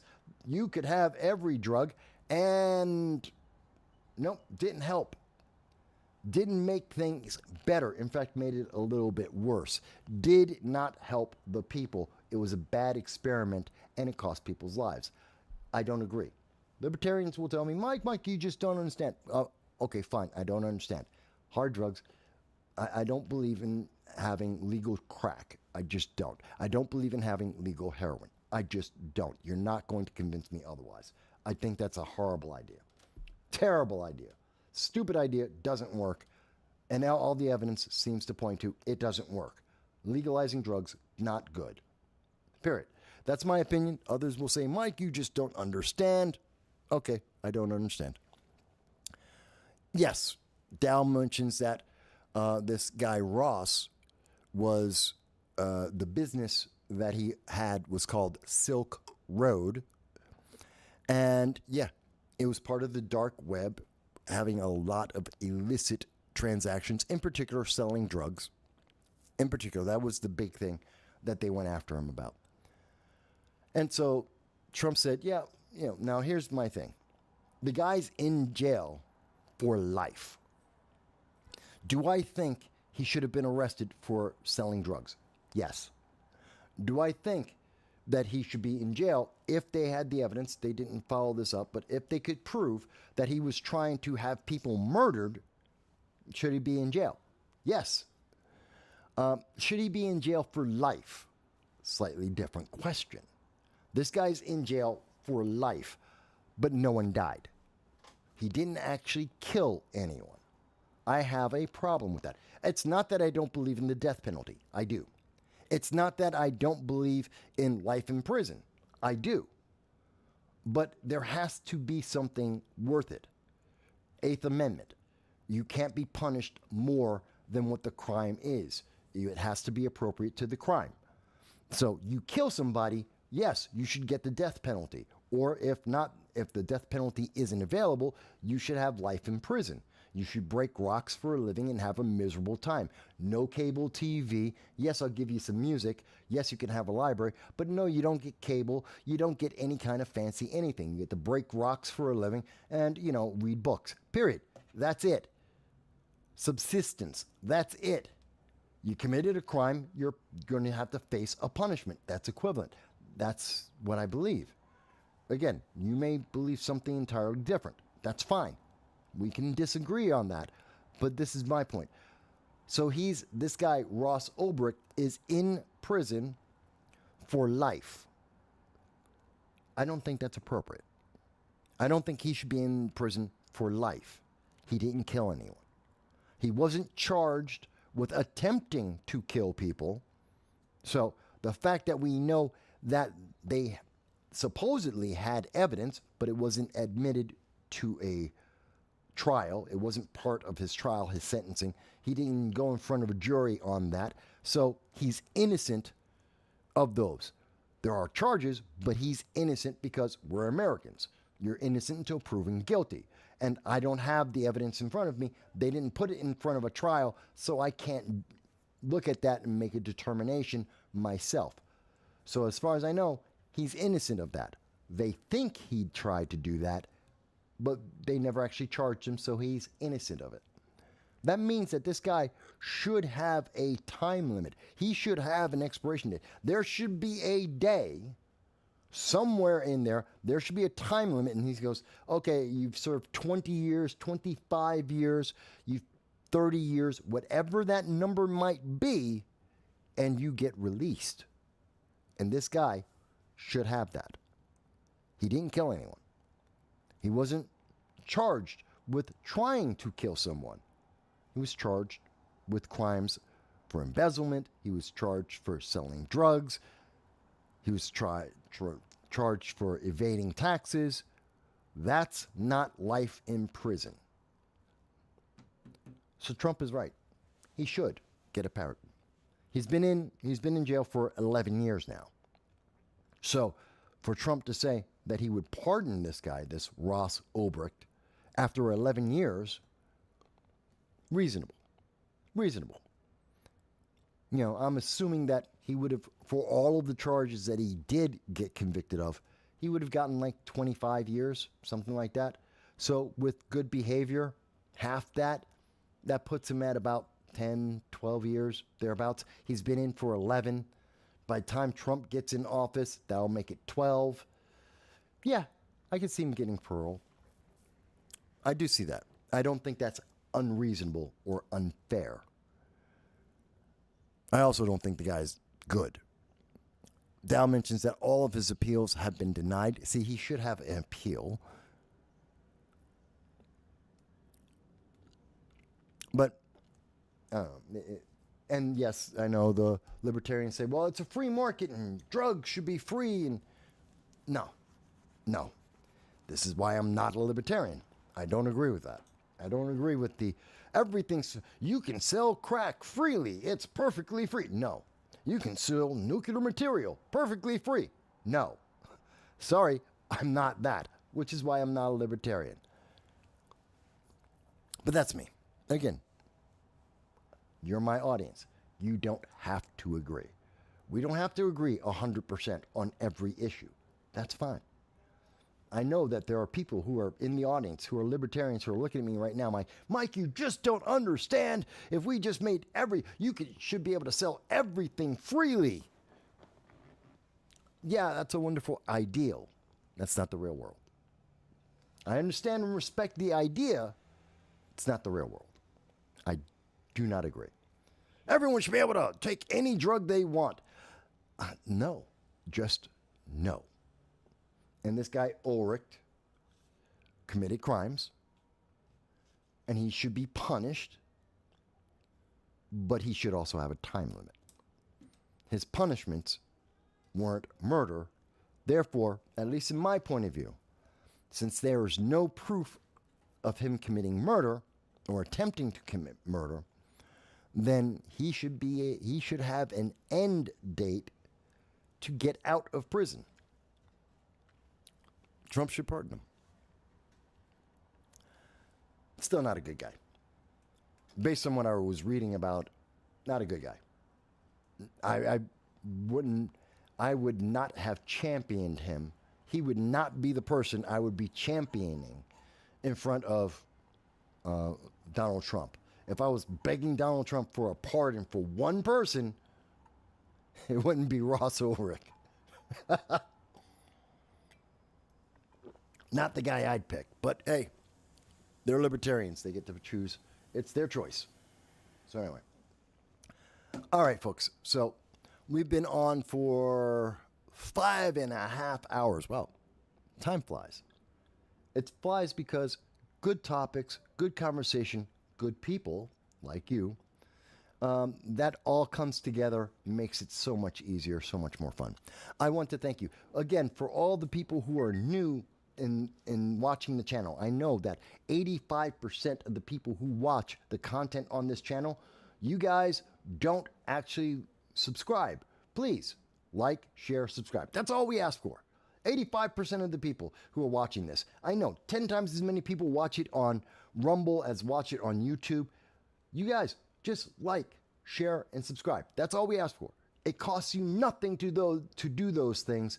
It means the world to me. It is incredibly important to me, and I would really appreciate it. It helps me to get to different events, to get people, candidates, to get them on and do interviews with them and ask them questions that might matter to you.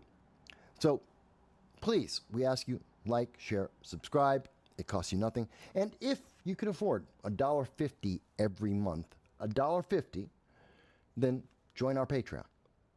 I could appreciate it. I'm unlike the New York Times, 7,500 people do not work for me. There's just me. And I lose money every year. Have been for 18 years. Lose money every year. I still do it because I believe in it. But, you know, every $1.50 helps. All right. With that all said,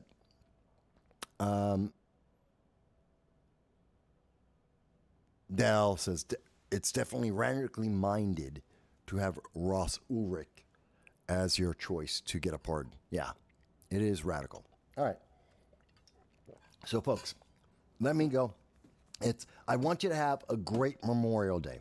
Remember those who died to give you the freedom. If you're going out to watch the horrible movie, as I am told, my sister was watching it earlier, Atlas, it sucks. I know my sisters were watching it, and they told me, Atlas sucks. Yeah, it has, what's her name, the singer. Sucks. Horrible. Do not watch it. Do not waste your money. That's what my sisters say. So I passed that on to you because they were watching it earlier. Bad movie, not worth watching. So spend your money somewhere else this weekend and enjoy yourself. But remember, America is free because people gave their lives to make you free. All you have to do to respect that, vote. Be an informed voter. Find the issue that matters to you. Look at each and every single candidate that is running for the presidency and for your local elections and find out who has the same idea as you or as close to you as possible. That's it. And vote for that person. My guess, for 80% of the audience and 80% of Americans out there, that'll probably be a Republican. Good. But at least you'll be informed and making an informed vote, and that is what people have bled and died for. That is what people got maimed and wounded for. That is what we remember this weekend. It's not a holiday just because. It's not so that your union can get an extra day for you in negotiations. It's to remember. So let's remember them. All right, folks. I'm done. I want you to have a great weekend. I will talk to you during the week. Look for some shorts from the J-Rest break this week. Look for more videos from us throughout the week. And of course, on Friday, we do the Friday roundtable with the Liberty First Foundation at 9 p.m. every week. And of course, every Sunday at 2:30 p.m., we come to you live here with the Sunday live stream. I thank you. I look forward to seeing you guys all again very, very soon. Night.